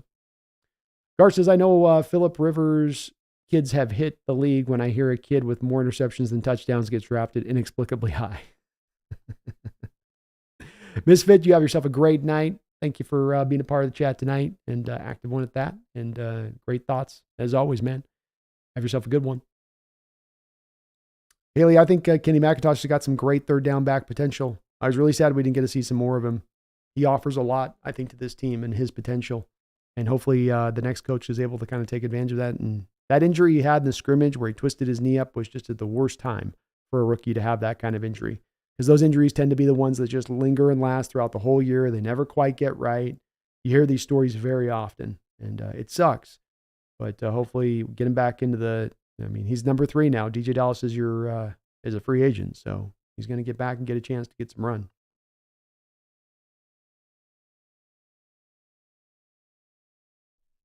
Copper Wise, do you remember the game for the Seattle when they had the 4 pick sixes?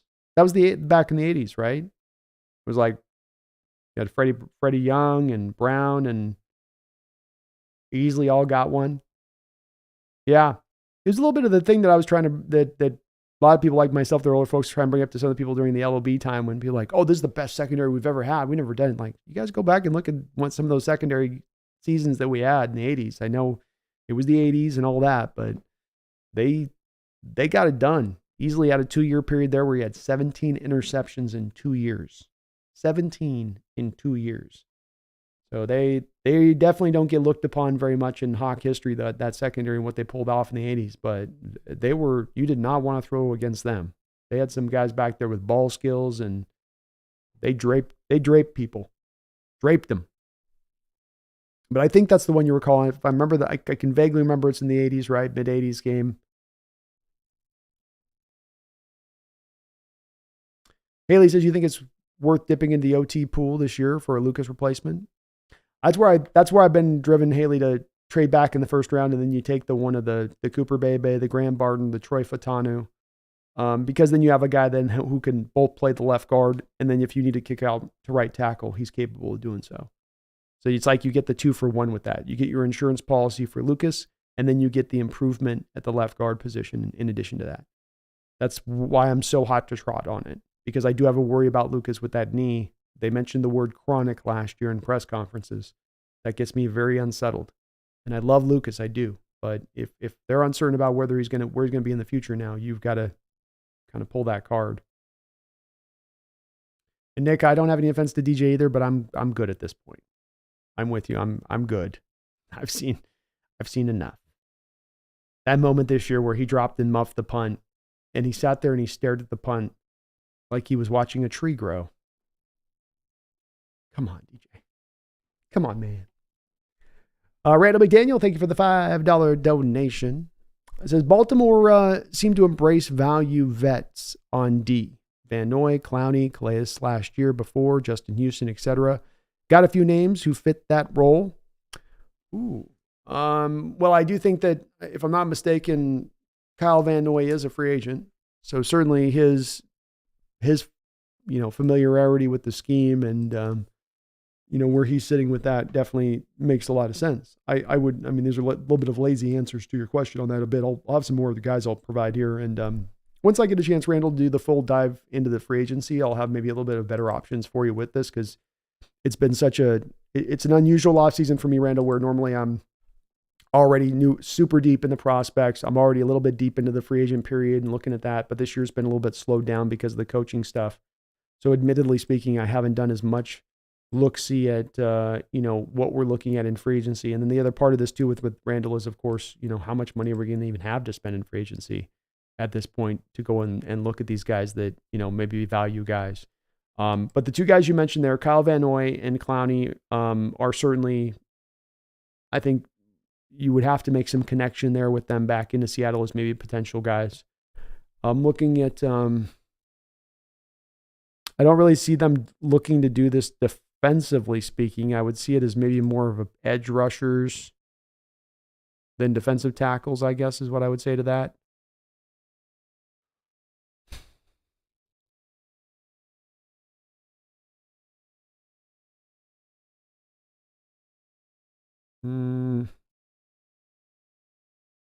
Yeah, Jadeveon does stand out to me as maybe the guy. I don't know if someone's going to pay him either.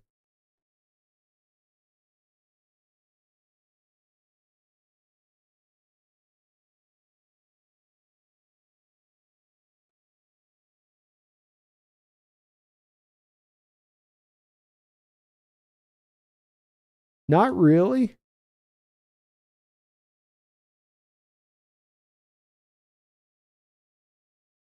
Not really as far as the value signing guy goes. Looking at these guys that are slotted to maybe make a couple of million a year.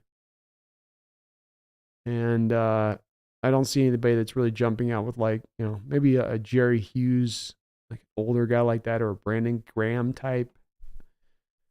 Randall. Derek Barnett. Those would be maybe guys on that.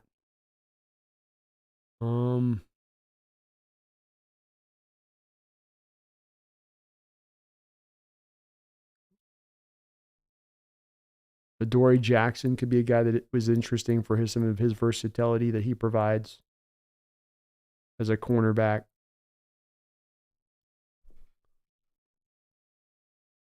He might get paid a lot, but who knows on that one.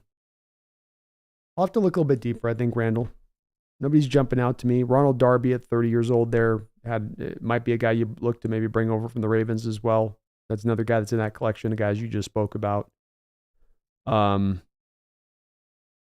I'm not seeing a lot of guys that jumps out to me on this that could be that guy. I mean, Troy Hill. I can make some kind of wild guesses with it, but there's not somebody that's jumping out.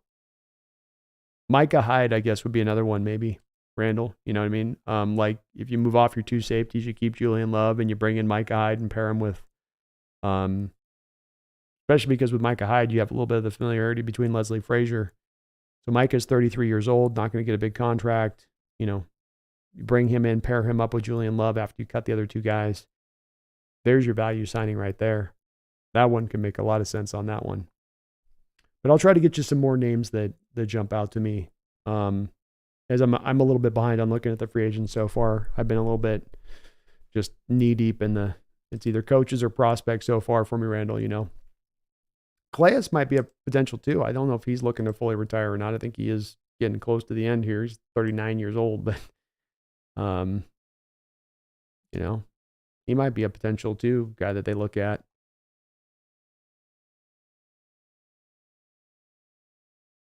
Because again, there's the familiarity there, you know.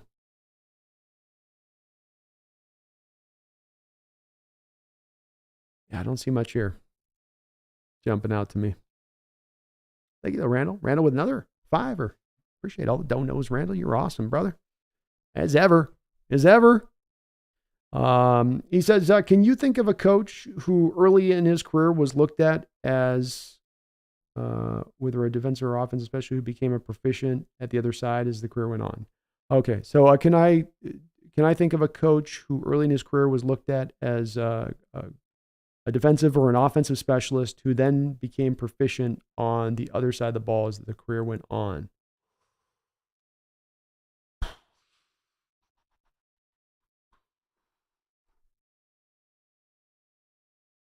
Sure, it's happened somewhere.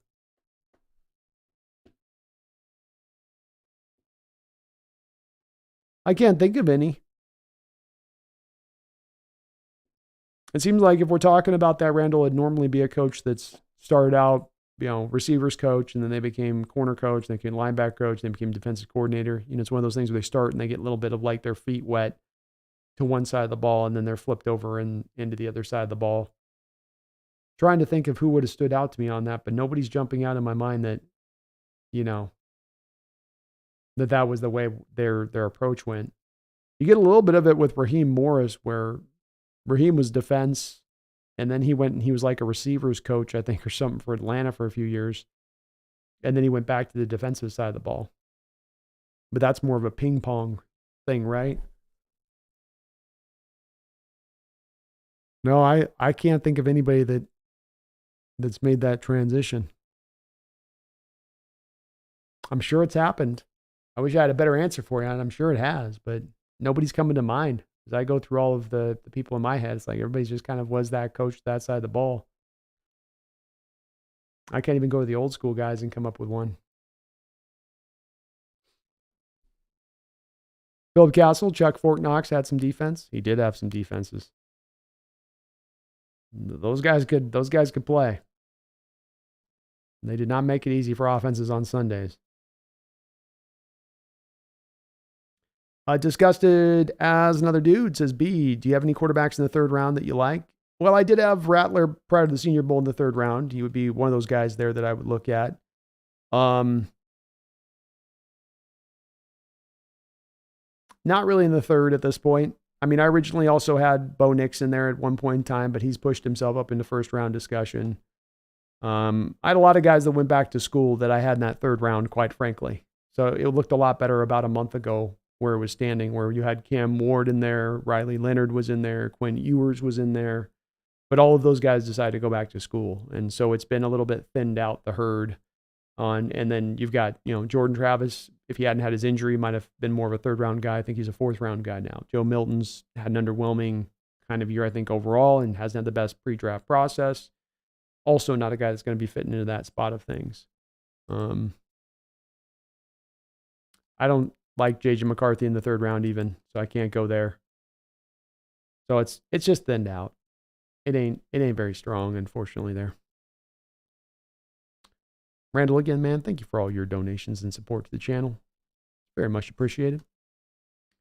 BB says, not taking away from the secondary in the 80s, but Cam Chancellor, I'm taking as the best safety if he didn't get hurt, even Super Bowl 48. He set the tone with the Demaryius Thomas hit. Definitely did set the tone with the Demaryius Thomas hit. And I mean, it's certainly when you talking about any of these safeties, Cam Chancellor, Earl Thomas, or Kenny Easley. I understand we're talking about guys that are all really good players. And I think if I can settle up the argument in a real clear fashion on this way, BP, and certainly I understand that Cam Chancellor had his career shortened due to injury, but so did this player that I'm talking about right now. So simply saying, well, Cam, if he had the opportunity to play more, would have been able to equal what this player did. And that is, Kenny Easley is a Hall of Famer, and Cam Chancellor is not going to be a Hall of Famer, and Earl Thomas is not going to be a Hall of Famer. And that kind of, quite frankly, should sort of settle the debate at that point. Because again, you can't come back and say, well, Easley got to play a 14-year career. No, he had problems with pain medications, burning out his kidneys, and, that was that.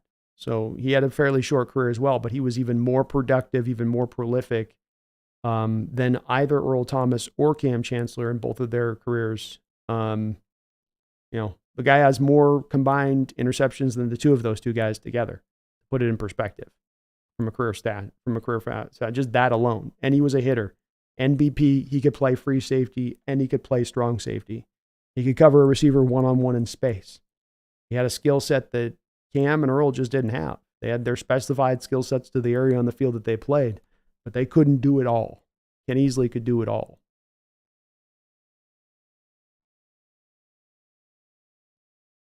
And Kenny couldn't, of course, BP. Kenny, of course, couldn't control the fact that he's playing in a franchise that was, 6-7 years old when he arrived on it, right? Very young, fledgling franchise that didn't have the kind of talent that we had in place at the LOB time around him to help him out and allow him to be on his brightest stage for the national audience.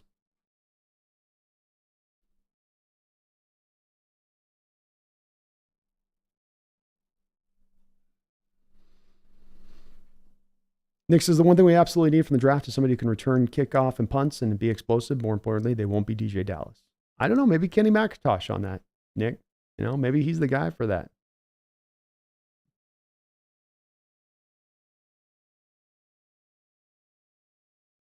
Kelly says, I think it'll be interesting to see John's take on things. I'm happy with the move so far. Me too.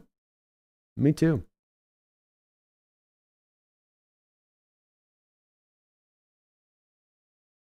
The dude Disgusted says, this is interesting. Alabama and Kalen DeBoer are accused of tampering with Arizona star quarterback Noah Fifita.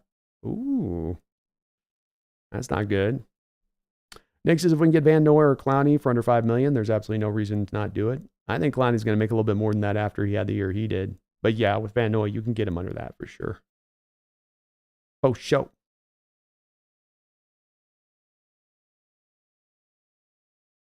Bruce Irvin, round 4.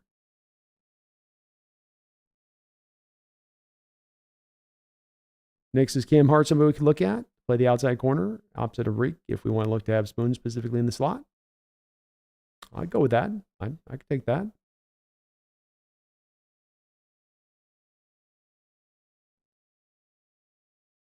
Haley says Slowick was a defensive coach to start on a team with his dad, I think, and has since shifted to offensive. Great example. I know that. They're few and far between, but you think it would help having kind of an understanding on both sides of the ball. Renardo Green's another day 3 guy who excelled in man coverage. He played a ton of press, which McDonald calls a lot. Pullen and Spoon and Green could be a very good trio for man-specific coverages. You remember, though, Nick, with McDonald, he loves a lot of zone. He does lean more heavy zone than man. So he does build a little bit of those principles in there. It does fall a little bit more into man-based zone concepts. Greg Kemp, how did Kyrie Jackson do at the Senior Bowl? I didn't hear much about Kyrie Jackson.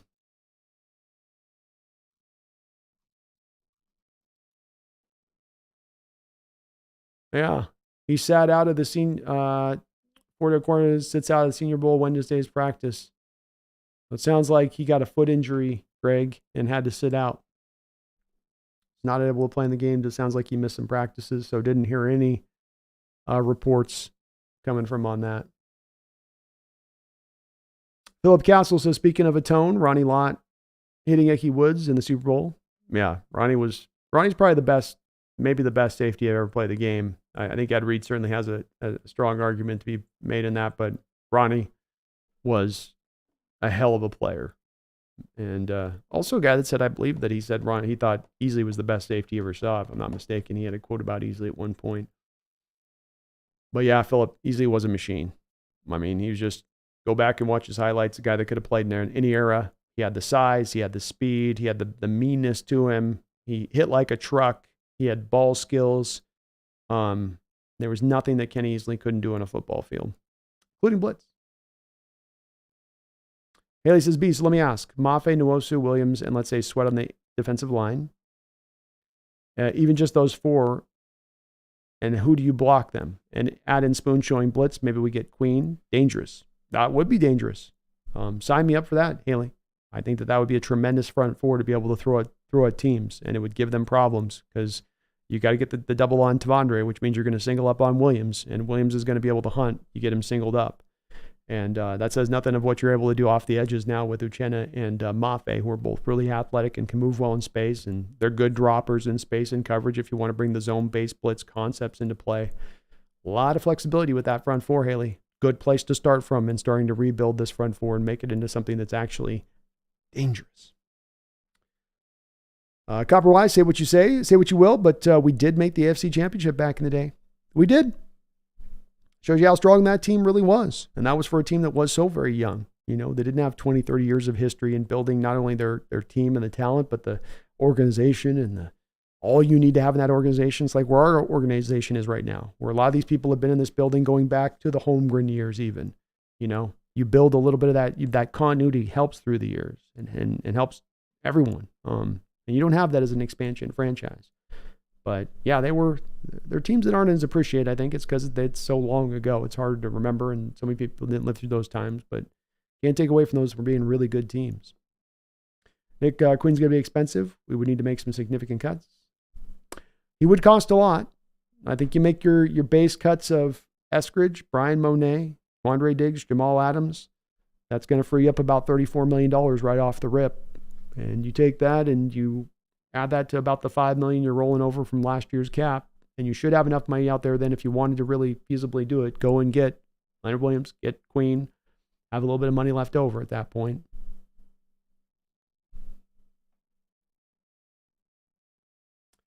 Dude, disgusted, I got to tell you, I think this coach and what he is doing is going to be special.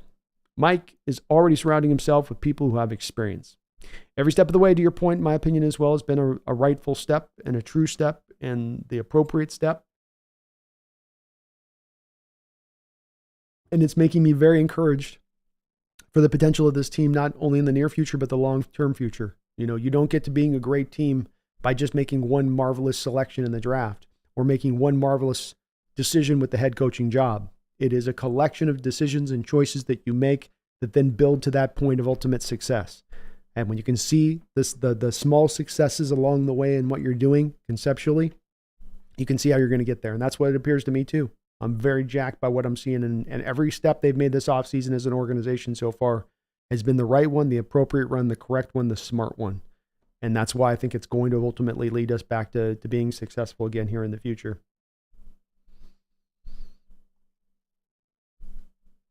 Garth Knight, thank you for the $5 donation. I appreciate you for that, Garth, and all your donos tonight. As always, man, another one of my folks, big time support on this channel. Very much appreciated.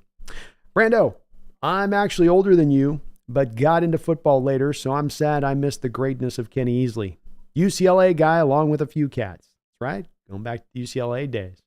And Kenny's just a kind of guy that just, it might seem like I'm overstating him and what he was, but his impact was just tremendous on the football field. And I've gone back and watched old games with Easley, and when he was out there roaming in his prime, you feel him, you feel his presence, you feel him all over the football field, almost in on every play, it feels like.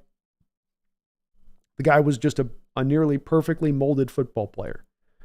And there are guys that you can point to and go, well, that guy was good for his time and his generation and for when he played. And there's guys you look at and you say, well, that guy could have played in any era. That guy with his mentality, that guy with his natural talents. You know, a Bo Jackson to me could play in any era. Barry Sanders, even at 5'7", could have played in any era and been great. Kenny Easley, I think, would have been just like one of those guys in the 80s that I absolutely would have applied that same model to. So any era, he would have been awesome. And just literally did it all, could do it all. And it's hard to find. Even now in this day and age with all of the versatility, it's hard to find the safety that can play both strong safety and free safety, and none that can play it at a dominant level both. You might find one that can play them both, but not play both of those positions dominantly. And that's what Kenny Easley was able to do. Great player. Thank you, though, Garth. Appreciate you, man. I only got to catch a little bit of myself when I was growing up because it was right at the end, and he was just on the way out as I was coming into my understanding of Hawk football and all that, but got a little bit of it. Got a little bit of taste easily. Nick Guzman, Connor Williams, and Robert Hunt look to be free agents. We could get one of them, then sign Williams and possibly re-sign Wagner. Makes the draft a lot easier. I do think that the track record, to your point, Nick, when you look at John Schneider, is usually to try to set the draft up to where you're not as much as possible needing to have a bunch of needs in front of you, where you can, that's what opens that door to drafting to value, is to having these other positions kind of taken care of in advance. Connor Williams, interesting guy. Definitely, I think, will be on the radar. Won't cost, I think, a lot. Hunt, yeah, right along there with them, for sure. So I'd be okay with taking that approach if they wanted to on that path, Nick, for sure. So that'd be solid. Ran the Cuts says, we're at a crossroads. We either take the next steps or it doesn't work. Count me in for the ride. Let's go. Let's go and just enjoy the ride. Haley says, Queen's the most worth it free agent. He knows Mike McDonald's defense offers the athleticism we need at linebacker and also freeing up one big hole we have. Can't go into the draft with two linebackers needed.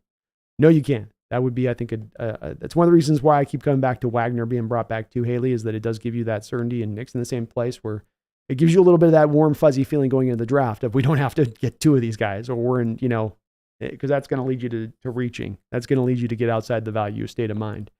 So having one of those, if it's not Bobby Haley, I would estimate that they're going to sign some middle linebacker to be the starter there if it's not him. I can't think that they're just going to go, we'll just take both of the two. We'll take middle linebacker second, third round and call it a day. We did in 05 though, Haley. I'll say that. Leroy Hill, Lofa Tuputupu, rookie linebackers took you to the Super Bowl. So we have done it before. Boy, it's going to make us nervous. Especially for a defense like this that asks so much of their middle linebackers. Strike says, well, I live in the Central Time Zone and need to sleep. Excited to see where we go. Thanks for the great content. Well, thank you, Strike, and thank you for watching. I really do appreciate it. You have yourself a great night. Sleep well. Nick says Queen will be $15+ million a year. If we get him, we can re-sign Williams. Yeah, I think you can still afford to get both of them. Because, of course, Nick, too, like they will cost a lot on an average year per basis. But if you look at it, both of those contracts where you'll be signing those guys, you could get right around probably $8 million as a first-year cap hit for both of those two deals. So if it costs collectively as a first-year cap hit $17 million for, let's say, Williams and Queen, you take that off of, like I said, about $39 million in functional cap space. That still leaves you at about, that would still leave you, what, $23-24 million to do your basic business, to sign other guys, to go get some tier 3 free agents if you want to at that point. You're not, and you can still put together, I think, a damn fine football club. So it's always, remember with these contracts, it's always that first year hit. In the case of Queen, it's a 4-year deal, so the first year hit can be brought down pretty significantly to make it real economical on the first year of the cap hit. And with Williams, same kind of thing, I think. Williams might be, because he's on a 3-year deal, more of like a $10 million first year cap hit. But I think with Queen, you can get it down to like $7 or $8 million, at that point. Big Country, the Mariners have made a couple of big trades in the past week or so, getting Polanco and Santos. I'm thinking the team is better than last season. Jerry did the best he could. He did. He did, Big Country. I don't think that this is a problem of Jerry and it's on him and that I blame him. He's got an onus from ownership coming down, forcing him to be a certain way. So that's not his fault. You know what I mean? I just find myself in the current state of things of feeling like you're trying to do all these super creative, inventive moves because you can't do the straightforward thing that you should be doing. Maybe it works. Yeah. Is it, to me, a little bit of stuffing the camel through the eye of the needle? Yeah, it's a little bit of that. I'll pay attention to what's going on with the Big Country, but where the Mariners are and where the Seahawks are, in my opinion, are kind of in two different places. And to me, energized as the fandom is with the Hawks right now, I could easily just see myself driving forward with just Seahawk content through this offseason and calling that a day. I don't know if I'll stream any Mariner games this offseason. So I'm not watching bad baseball again. I'm not watching a team that's going to spend less than $150, $160 million less than their competition around them and expect it, then look around at their fans and go, we don't know why we can't compete. It's like, give me a break, But I'd be happy, Big Country, if I'm surprised, if they shock me.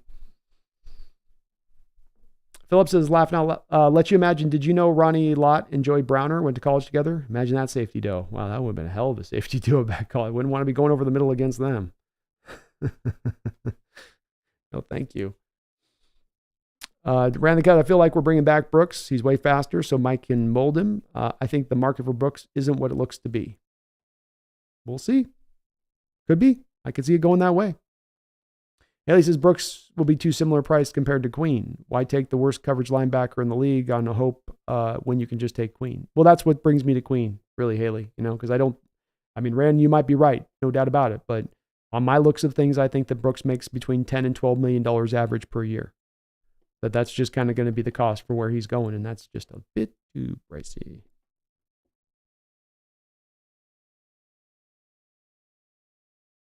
Williams, Queen, Connor Williams, Hunt would be an absolute dream of a free agent haul. That'd be awesome.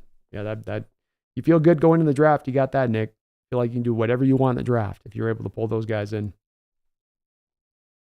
Phillips is almost guaranteed Queen is being considered. Oh, yeah. I think he's of any of the Ravens right now that are going to hit the free agent market, I think Queen is the most likely for them to target. Greg says, dang, Brandon, that sucks to hear about Kyrie Jackson. And what did you think of Cam Hart? They were the two cornerbacks I asked you about before the Senior Bowl. I'm sadly, Greg, and I'm trying to pursue through. So let me show you, Greg. I know you popped in here to the stream. So let me show you, Greg. Here are the guys I've looked at right now. I can't get my dang window capture to come up right now. Hold on. Boom. Nope, that's not it. Here we go. So here's, Greg, my current kind of status here on the old draft, big draft horizontal board. So I'm cooking, man, through, I've got a lot of prospects I'm trying to cook through. But I've got to admit it, I'm a little overwhelmed as well right now, man, just because it's there's so much going on right now. It's one of those things where, Greg, I can't do it like I more normally purely could do this off season, because we had the firing of Coach Carroll, we've got the looking for coaches, we got the hiring of Mike McDonald, we've got the consideration of the offensive coaches, we've got the hiring of Leslie Frazier, who's going to be the OC, who's going to be the DC. So what it's done is it's definitely pushed me now, Greg, to where, I'm scrambling a bit here to try to get as many as I can, but I'm pumping through the names, brother. I'm pumping through the names. Every day I'm driving through at least 3 guys as I can get through. And as you can see here on my list, I must be damn near up to 160, but I've got your guys on my list. I do. But it's going to have to be a bit of a process you give me on to kind of get through these guys, because there's so much to go through in this off season right now. There's going to be just an insane amount of stuff. And that means that the typical normal stuff that we have as far as the timeline process, it's just going to get bumped a little bit on the way that structure kind of works with it. So, I maybe had hoped I could get up to like 220, 225, where I'd have those guys like Kyrie and Cam, Hart in there, looked at, but unfortunately I'm not there quite yet. I'm still, the list is just too long to get. There's too many guys, it's 330, 350 guys. And If I could do this full time, Greg, to where I could just pop on every day and scout a guy and do that, it'd be one thing. But thumbnail creation, new show plan, get this set up for that, do the B&B show setup, get that thumbnail created, title, description, tag thing. It's that thing where it's like, as I always say with this, man, it's frustrating because I need 29 hours in the day. I only got 24, So I'm grinding, brother. I'm grinding, Greg, and I'm going to get through as many of these. I'm going to get to these prospects as fast as I can. And I promise you, man, tonight when I go done with the stream, we'll be finishing up here soon. And once I'm done with the stream, it'll be back right on to grinding up on tape. So it's bump, just trying. But it seems that many of you like yourself are a little bit ahead of me on this. You guys have been doing your grind and you've been getting on these prospects and you're ahead of me on this, man. So I tried this year. I thought I would get up on it, but you guys are just a little faster than me on some of these, man. You guys are cooking, and it's a good job on your part staying up on it in that way. But hopefully soon I'll have some thoughts for you on those two guys. Don't have anything for you right now. Just too deep into it. Just been too busy. Can't catch my breath right now. Usually at the end of the season comes, you get a couple weeks, but it's been hot and heavy. I'll try to take a look at those guys though, as soon as I possibly can. In Baku, any quarterbacks you're interested in to sit behind Geno? I'm not out on Geno train, just hoping we look to invest in the future. My thought on this in Baku had been for a long period of time that we'd be looking to try to maybe, let's look at a guy more third round than first or second round. We don't have a second round pick, and I don't really want to take a guy in the first round. I think the third round class of guys has been kind of leaned out a little bit. So there's not as many guys as a month ago there appeared that there was going to be because of the NIL and them going back to school and guys going back to their senior year. And so there's just not the guys to pick from that are available to grab. So there really isn't too many guys out there right now at this point that are going to be sitting in the third round, for instance, that I would really look to go out there and grab. Jordan Travis could be interesting in the fourth round. Michael Pratt could be interesting in the fourth round. That's kind of about it for me. I think Rattler goes in the second round. That's too high for me to pick him. I think Nix goes in the first round. That's too high for me to want to pick him. So quite frankly, this has turned in a recent way with the guys going back to college, and there's just nothing there on that.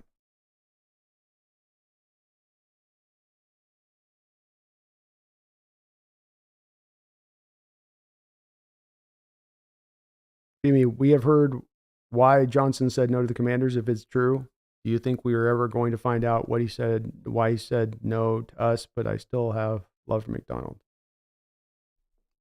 My opinion on the Ben Johnson situation at this point, Phoebe Moore Seahawks, is nobody knows what is the truth.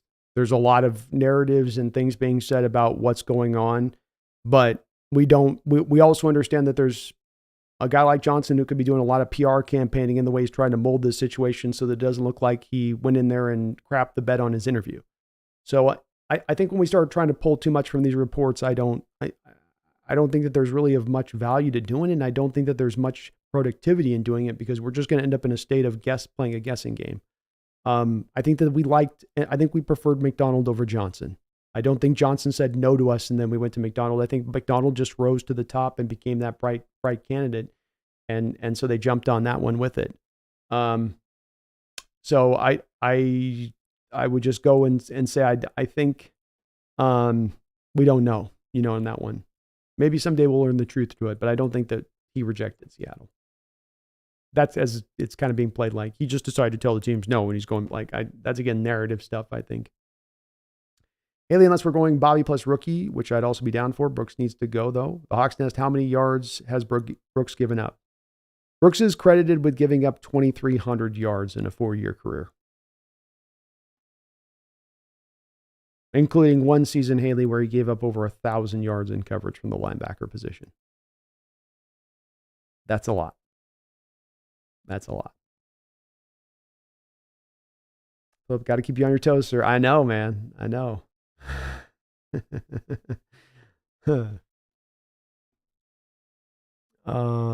That's crazy. Of which he's missed about what, 1.5 of them, 2? Let's take a look.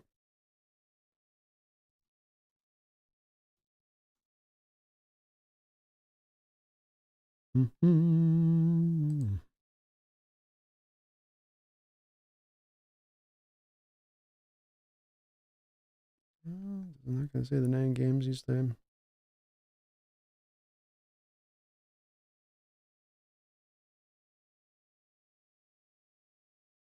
Yeah, 2,400 yards in coverage. And remember with this too, he missed a couple games, Haley, but remember as well, he only played 367 snaps on the field in his rookie year. So he's given up that 4,300 yards while barely playing his first rookie season.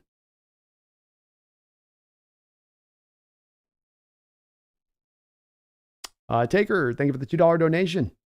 JJ McCarthy equals McDonald's Big Mac. I hope that's not a reference to our coach, Taker. But yeah, he's the equivalent of as far as burger quality. Yeah, that fits. It's about the equivalent of that's the quarterback equivalent to his burger quality, he would be a Big Mac. Looks good on the surface of things, but when you really dive in beneath, it's got no real nutritional value in there. Greg Kemp says the Ravens wanted Brooks over Queen, and the new coach could possibly want both. You just never know. It's totally true. It's totally true, Greg. And that was the scuttlebutt at the time, was that the Ravens, we had kind of snaked the Ravens on Brooks, and that they just went with Queen as kind of the consolation.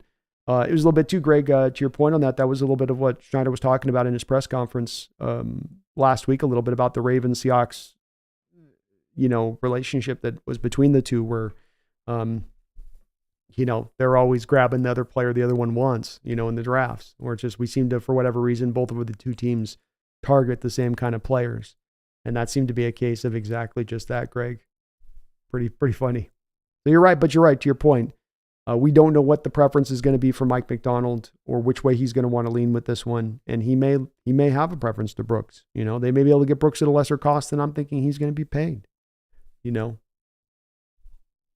if they do want to play potentially the compensatory game here, that may factor into it as well. Resign Jordan Brooks, resign Leonard Williams. Don't go out on the free agent market and really sign anybody. Get the compensatory picks back next year for any of the guys that we lose, like Noah Fant, for instance. Could make some sense, Greg, if they go that route too. Yeah, it's Haley. It's think about it. It's that rookie year to think about it with. Haley is and it's 2,400 yards. But it's that rookie year where he barely plays and still has that many yards too. It's both. Jeffrey O'Kelly says you can't forget that could also be Pete's soft zone scheme with Brooks. Definitely could be a part of it too, Jeffrey. I'll give you this. If you can get him into man coverage situations, Brooks is better. But that more of this defense we're going into with McDonald is more zone-based than man-based. So that makes me worried that we're just putting Brooks back into kind of similar, not as bad as circumstances, but similar circumstances that he struggled with in prior. That's what gets me a little dodgy about putting him on a $10 to $12 million a year per deal on a 4-year contract. So I go, if we're going to maybe more man, more blitz, utilizing his blitzing ability a little bit more, maybe on that.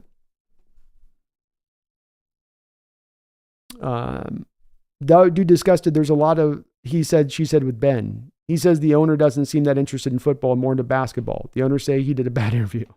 Exactly. I take away from that. I don't know what to take away from that. Somebody's lying or everybody's lying, I do know when it comes to Johnson going back to being a coach and not wanting to be a head coach, it's very rare for guys to have a job offer out there to be able to do that. And instead they, turn it down and go back and take the secondhand duty job thing. That's a very rare thing you ever see. And that to me leads me to believe that doesn't add, Ben's story doesn't add up to me on that front. It could be the truth, but it doesn't add up. But then we come back to who knows? He said, she said, that's right. Jose Cano. Thank you, Jose Cano, for becoming a subscriber to the channel. I appreciate that. Also reminded me we only got 100 likes in the house, so let's get some more likes up on this video if we could. If you're in here watching right now, come on, please smack that like button for me. Help me out. Get it raised up a little bit. It helps the channel grow tremendously. Also, a good time right now to thank the sponsor of this show. Sponsor of this show is going to be Underdog Fantasy. Underdog Fantasy, you can click the link below, top of the description section. And if you click that link, go to Underdog Fantasy. On your first deposit with them, they will match you up to $100 of your first deposit. So you just use my code, click the link down below, put $100 in, they match you $100 back. So $100 on me to you through Underdog Fantasy. Win, win, win. Everybody wins in that scenario. They got some great ongoing contests throughout the course of this year, including during the Super Bowl. Get some overs and unders. You think Kelsey's going crazy? You think Mahomes is going to go nutso against that Niner defense, or they're going to put the clamps on him? Well, you can wager in on that right on now. Let's get over there to Underdog Fantasy today It will continue on through this offseason. Basketball, baseball, everything in between, all the sports, March Madness. Take advantage now. They've got some great ongoing contests, prize packages available at all times. And thank you to Underdog Fantasy for sponsoring the show throughout the course of this year, as it's very much appreciated. Philip Castle, that many yards is poop flavored. Ugh. Yeah. Let me show you guys. So you guys don't feel like I'm BSing you or like I'm selling you down the line here with Jordan Brooks. Let's take a little looky here, shall we?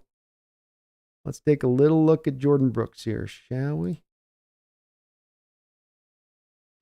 I'm going to show you this. Now, you guys might want to avert your eyes. I'm going to warn you of that in advance.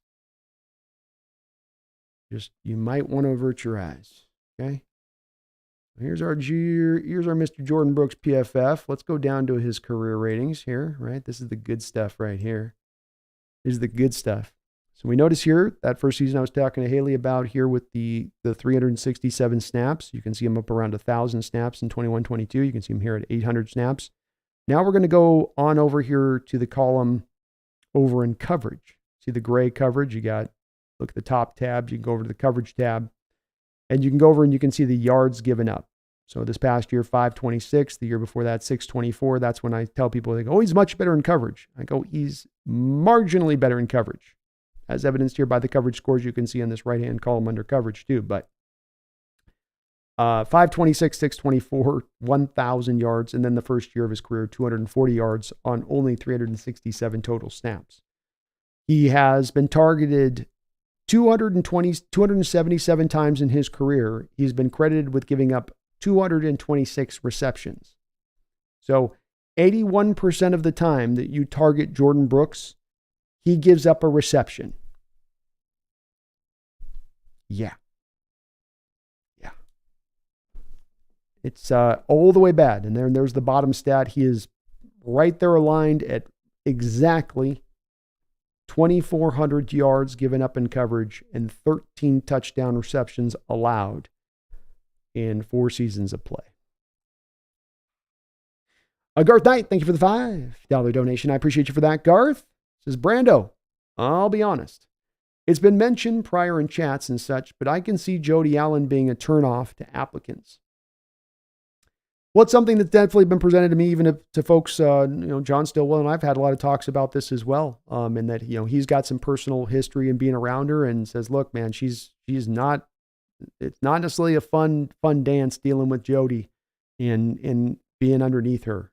She is a little bit, she can be a bit of a pill on stuff as far as what I've heard from certain people about that. I'll take them for a word. John, certainly for his word on that, but can that be a turnoff to potential a coach? Yeah.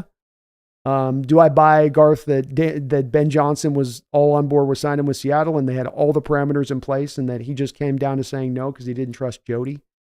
I don't think I can get to that spot of it, And it didn't seem to turn off Mike McDonald in the situation, who seemed to be one of the brightest candidates out there. It seems like Washington wanted Mike McDonald over over Dan Quinn.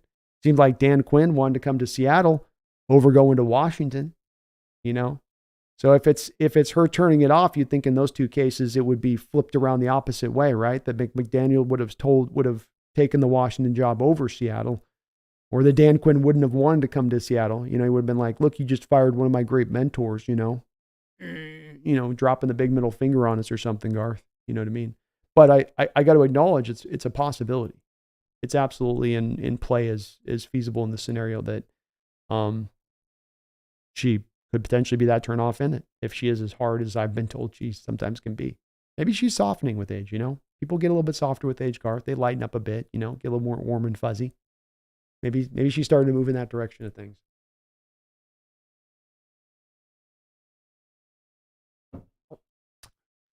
Thank you though, Garth. Appreciate all your donations tonight. Haley says, I think the telling thing regarding stats is Brooks compares favorably to former Seahawk Cody Barton, has close to the same stats as Brooks when he was here.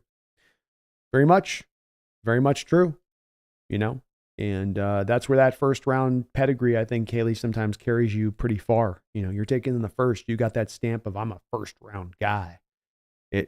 Whether you've had some bad moments on the field or a lot of bad moments collectively on the field or not, that becomes kind of how you're looked at. And Cody Barton's a 3rd round guy. Those are disposable, so when he doesn't start to play as well, it's like, move it on, get another one. But I think you bring up a pretty fair point, and that they're a lot more similar to being who they are as a player than they are dissimilar in what they bring. Great point. Great point. That's where that, narrative versus reality kind of fits in a bit too, I think. Dude, Disgusted says, need that collab with Seahawks Podcaster B, not because you share a name. We'll try to get it going, Disgusted. I'm as soon as I can get through, it's just, to me, it's that process of time where I'm struggling right now to just find that efficiency of time. That's my thing right now, is just getting the new videos out versus looking at the prospects versus taking a look out at free agency versus doing the background checks on these new coaches coming in to understand what we're getting. I mean, I still got a Mike McDonald video I have to put together in the next couple of days, just on kind of a shorter video that's not the long live stream one, that just gives here's what we're getting with this guy kind of thing. And I've been late on that video. So I feel I'm behind right now. I'm a little bit behind. I'm kind of skating a little bit, but I'm trying like hell to catch up. So eventually at some point, the process this offseason, we'll try to turn it into a direction where I can reach out to some other Hawk podcasts and maybe have a kind of a collective couple week period where we just do some sit down discussions with some of these other podcasts, other people out there doing what they do on the Seahawk front in the YouTube space that I've gotten some requests for. And I'm happy to do that. I'm definitely happy to do that. I just got to get that second where I can, reach out, get the plan put in things in place, get all that kind of set. Haley says, can you compare these stats to 2 other players, Barton and Queen? Sure.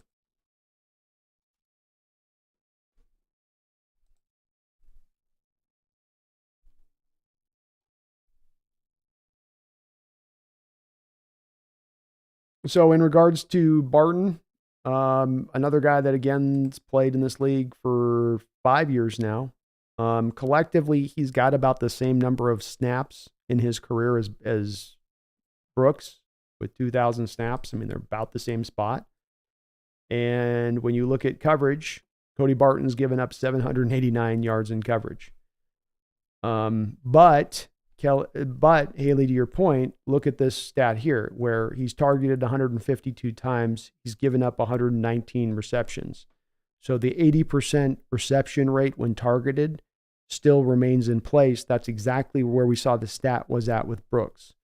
So, maybe a little bit less run with Barton as far as the total snaps to a degree here. Just a little bit less run. But yes, some similar things still there in coverage. He's given up 6 touchdown receptions. Again, when you target this guy, he's going to give up the reception. He ain't getting a pass breakup. He ain't doing anything, on the other side of it. So there's definitely some similarities there. Let's look at Patrick Queen.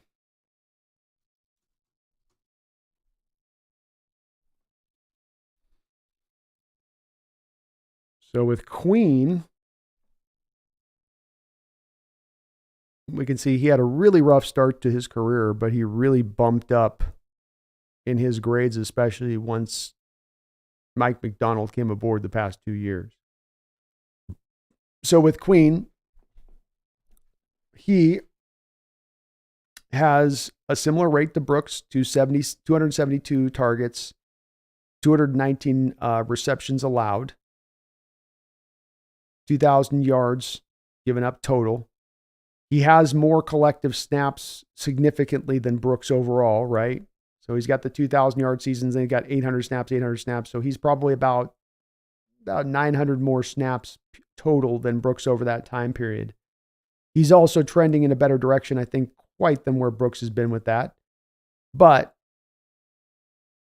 even this last year, 74 targets, 59 receptions, 79 reception rate. The one thing that stands out, though, is if you look at the coverage grades from PFF, despite the number of yards given up, the coverage grades are so much further and away better than what you get from Jordan Brooks. And you can see me highlighting these 2 numbers here on this column on the coverage side. Look at those 2 numbers. Brooks is down here at the 30 and the 35 grade. Kind of what I'm trying to say is Patrick Cream's worst coverage stuff happened in his first 2 years is kind of what I'm trying to say, Haley, in the long way around on this. It's gotten better. It's improved. Where with Jordan Brooks, it's basically staying at about the same state. There isn't really a bump or an improvement or a jump there. It is what it sort of is. But has he given up a bit of his share of yards? Sure. He has a little bit. Has there been still that same efficiency in targeting at times? Yes. But I think look at he's given up 10 yards of reception his first 2 years, got it down to 8 yards of reception this year. I think that there's some trends to what you see with Queen that are improved. He's also going to give you a better run defender score than Brooks is. Just that $5 million a year better player, right? Haley, not a star, but $5 million better than what Brooks is on the open market when we're talking about them being two players outside of their rookie contracts, heading into their first contract, heading into their theoretical prime. Just worth that little $5 million more. Philip, 81% a rough lick, brother. That's pretty tough. Yeah, it's pretty tough, man. And he's just, the eye test matches up to these, by the way. I know I talked about the eye test pairing with this. Tell me you guys haven't watched Brooks in coverage and that this is what you see from him in coverage. He is completely lost out there at times. And he has even big issues with rallying up and tackling after the catch. It's rough. Taker 610. Thank you for the $5 donation. Thank you for all the donations today, Taker. I know you've dropped a couple of donations tonight. I really do appreciate you for that. It'd be interesting if John and Mike did clash over JJ, seeing as Mike has those Michigan ties. Seems like John would defer to Mike on defensive picks. Yes. And I think that, when it comes to Mike McDonald pushing too hard on John Schneider about not wanting to go for JJ, just let's play out the conversation, Taker. Mike comes in and he says, "Hey, John, Mikey boy, how you doing in the house today?" "Well, I'm doing good, John. I saw our scouting evaluations. I was talking with our scouts. We've got a 4th round grade on JJ. That's right. That's what he's worth. Can we bump that up to maybe a 1st? Nope. Well, but I think he's really good. Okay. Well, I drafted Russell Wilson in the 3rd round. I was part of the team that drafted Aaron Rodgers in the 1st round when everybody else was passing on him. I made Geno Smith our starter and comeback player of the year when that needed to happen. I traded Russell at the right time and got maximum picks for him when everybody else thought Russell's stuff didn't stink. So, Mike, maybe just concentrate on the defense right now. You know what I mean? This is my wheelhouse. That's kind of what I'm saying, Taker. Like, he'll put it nicer, obviously, but John can come to him and be like, "Look, this is my wheelhouse of evaluation. This is something that is one of those positions that I've got a great track record with. I understand it. I have a good history with it. I was out there scouting Patrick Mahomes and Josh Allen on their pro days. So you can trust me that I will get you the quarterback. You can trust that I got that part taken care of. Like, I need to trust that you've got the defensive side of the part taken care of." So it's something he might try to push a little bit for, Taker, but I would hope that John would be able to reel that in a little bit. And I do not understand in the slightest how J.J. McCarthy can be a guy that's looked at as a 1st round pick. How can you be looked at in that way if you have an offense in college that's got to protect you?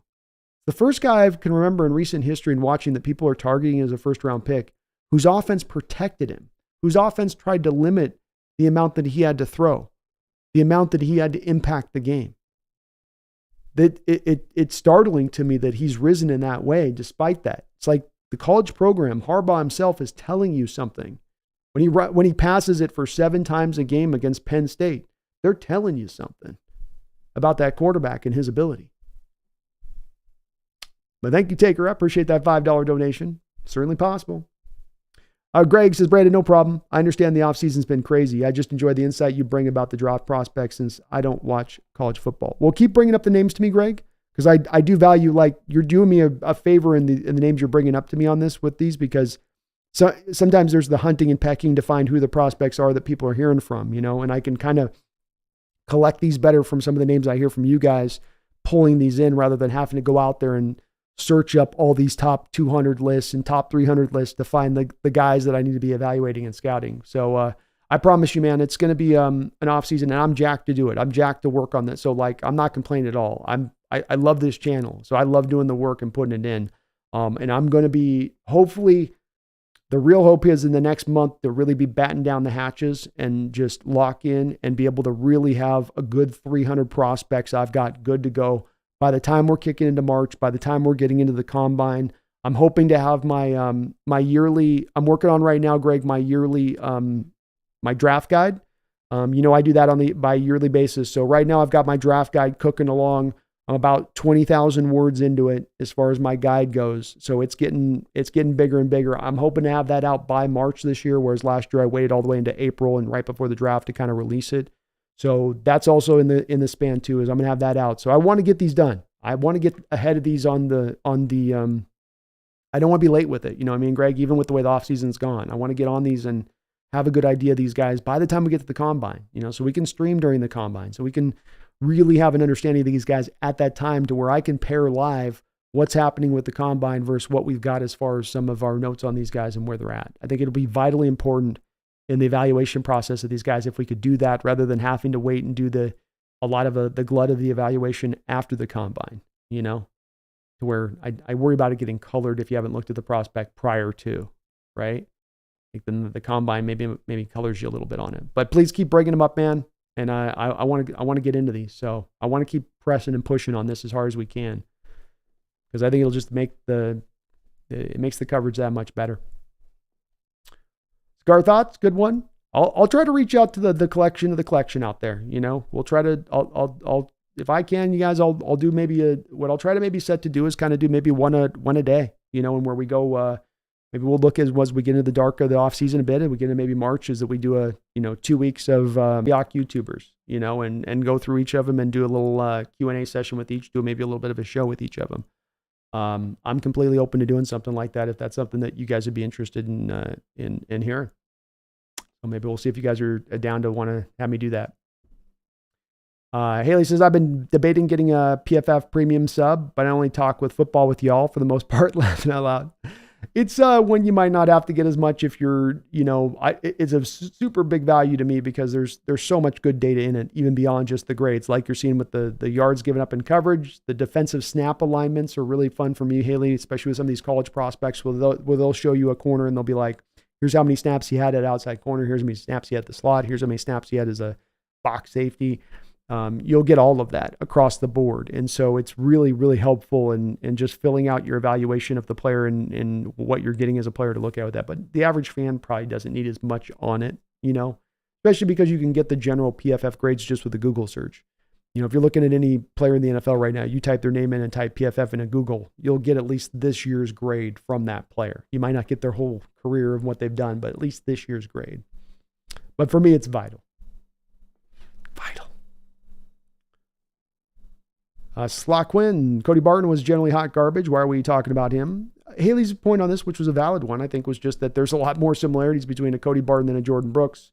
And then somehow the fan base will view Jordan Brooks as being this guy's a high measure better than Cody as far as a player, when in actuality, there's probably a lot more similarities between their two games than there's not. And it's part of just understanding and making the evaluation of Brooks and how the fans should look at him and what we should be looking to sign him as much as anything else.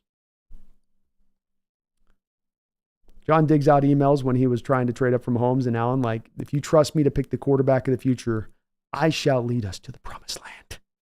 Seriously, Haley. That's why these guys just pull out, here's my Mahomes evaluation. Do you have anything else to say, Mike? No. No, John, that'll be it.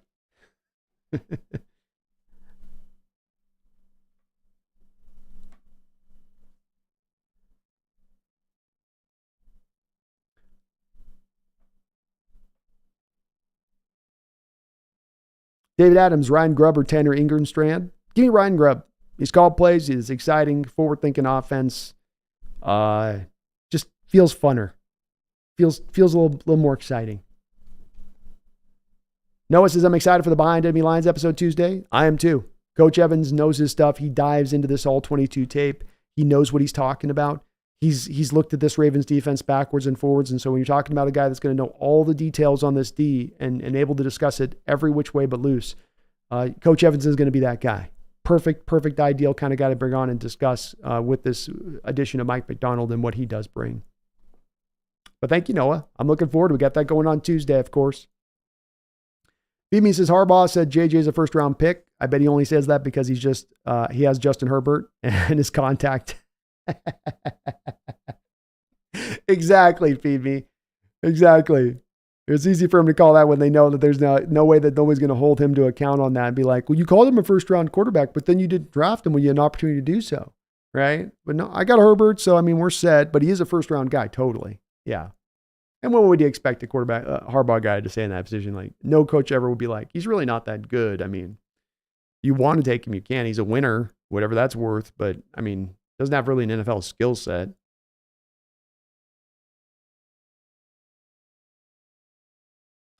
Trevor says, or they could just be saying our team is better and more physical than you, so we're going to humiliate you by running it down your throat. Haley, I like chatting Seahawks. The PC move excited me about the team more than I've been in maybe 6 years. You're not alone, Haley. I think there's a big collection of fans that felt that way. And I understand, validly so. This thing has felt a little bit stuck in place for a while at times. You know, I'd hoped it wasn't. I'd hoped that there was other things that were going to allow it to get unstuck. But in retrospect and looking at it, it has been stuck. Yeah. Philip Castle, remember Louisville has 2 O-linemen, 2. The tackle's pretty good. I'll be taking a look at them as well. I'm a little behind on my linemen, Philip. That's for sure. But those are my next guys I'm going to start diving into, some of the interior guys in this line. Some of the lines out there that look. But I'll take a look at them for sure. Jeffrey Kelly, how do you feel about getting Jerzon Newton in the first round and reunite him with Spoon? I'm okay with it. He's kind of dipped for me a little bit into more of the later first round. I'd like to trade back if we're going to try to get him. I don't think he's a blue chip guy. He's probably a first round grade, but not quite blue chip. But he'd be okay. The tough part for me a little bit, Jeffrey, he's more of a 3 tech. And you're kind of stocked at 3 techs right now. If you bring back Leonard Williams, you have Leonard Williams, Draymond Jones, and Mike Morris. So Zerzon Newton becomes kind of the 4th DT, or probably overtakes, obviously, Mike Morris. But you sort of get a stack at 3 tech, and then you're a little bit lean at 1 tech into the nose tackle. Long live the king. Thank you for the $2 donation. Quarterback is the worst position to reach for. I agree. It's very important to put those guys in the right place in your evaluation of them and not reach. Because you oftentimes, I think quarterback may be the biggest position that gets reached for need of any of the ones out there. Because it's been determined that it's so valuable that it's worthwhile to then reach for the need. But it's not. You're not getting what you think you're getting just because you need it. And that does become a driving force. The McCarthy one is wild. I've had quarterbacks come through the last couple of years that have blown my mind that people look at these quarterbacks as top-end prospects. Wilson out of BYU blew my mind. The fact that people looked at Malik Willis and said that's a top 10 quarterback blew my mind. Matt Corral, Ole Miss, you guys remember that one. I'm famous on the blog for knocking on that guy going, what the hell's going on here? And J.J. McCarthy is that guy this year. He has taken on that crown, and I'm just not going to get it with him, King, you know. But you're right. You're right. It's the worst position to reach for, but I think it's the one that's the one that's most reached for when you look at where guys are taken. Appreciate you, King. Thank you for that donation. Disgusted Dude says, got to admit, I didn't think they had the balls to fire Pete at this point, though they would let him play out. They would let him play out his contract. It was gutsy. It wasn't an easy call. Part of why I laud it so much. It's very easy to be lauded for making the call that's the no-brainer. It's a lot harder to make that right call. You know you're going to get some blowback from some and understand that it's still yet the right decision. And there's a lot of reasons that have proven this already to be the right decision, including for like what Haley had mentioned above, that there's just so many fans that had checked out in this process. You're looking late into the season and your team's in the playoff hunt, but you have Steeler fans taking over your stadium. Nothing but yellow across the board on the bottom levels because Hawk fans are selling their tickets. There's something to be said in that. There's a symbol within that, and you're seeing that. And I think that this is going to start to turn the fan base back towards being, as I say, invigorated, revitalized, checked back into the process in a way that they've been checked out of.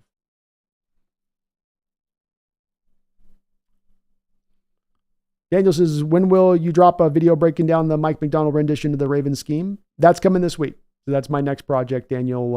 I've already gotten started on a little bit of the script and putting together got the thumbnail all done. You guys will love the thumbnail. I've got his like face like a big monster looking over the top of the stadium. But I'm going to be working on it, hopefully getting that drop Wednesday or Thursday-ish at some point this week. It'll be about the timeline on that. But this week I got to get it out. I'm late on that one, Daniel.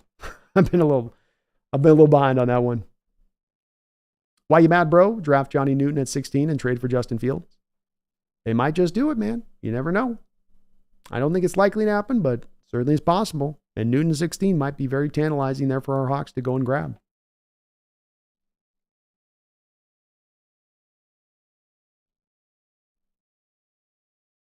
Third round kickers like the Niners, that definitely worked out. Yeah, that does not be hilarious too if he ends up missing a kick in the Super Bowl, Haley, that they really need. Jeffrey, we should sign Destroying from the UFL next year. He got a leg on him, and he's been pretty freaking accurate. Well, you do have to wait until next year to get out of Meyer's deal. So, got another year that we're on the hook, if not another one beyond that. Yeah.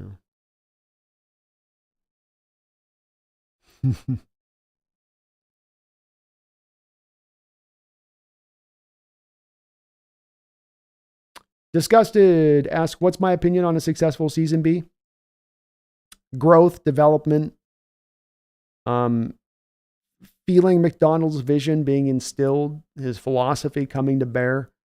That defensively, you can feel the guys, if they're not all on the same page at the start of the year, by the end of the year, the defense is on the same page with the adjustments they're making, with the communication, with their ability to run that defense like it was being run with Baltimore. Your utilization offensively across the board, finding a better fashion of maximizing the great talents you have on this team like DK Metcalf and Kenneth Walker. Feeling a sense of buy-in from the team and the young players that maybe was missing this year. Not so many opportunities looking at the field and saying this guy making a business decision and that guy making a business decision, that there's a buy-in that you're feeling from the team. Essentially, you're looking to, kind of capture, I would say, a spirit of like what we saw from the Lions last year by the end when they were playing the Green Bay Packers on the road, where they weren't playing for anything. They were out of it at that point. They're going into Lambeau. Green Bay's playing for something. Green Bay's trying to get in the playoffs. And they went in there and they brought that spirit and energy of, we're going to give you our best punch.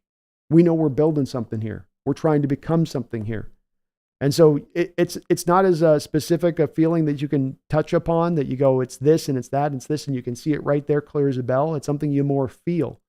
So beyond the results of win and losses, it's really those items that I'll be looking for as far as that development to start to lock in and secure itself. And if that's happening, I think, quite frankly, though, if we are seeing those things occur, I think you're going to see the wins coming with it.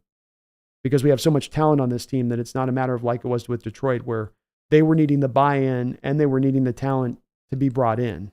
I think the talent's kind of already here for the most part. It's just you're needing the buy-in part of the process to click in.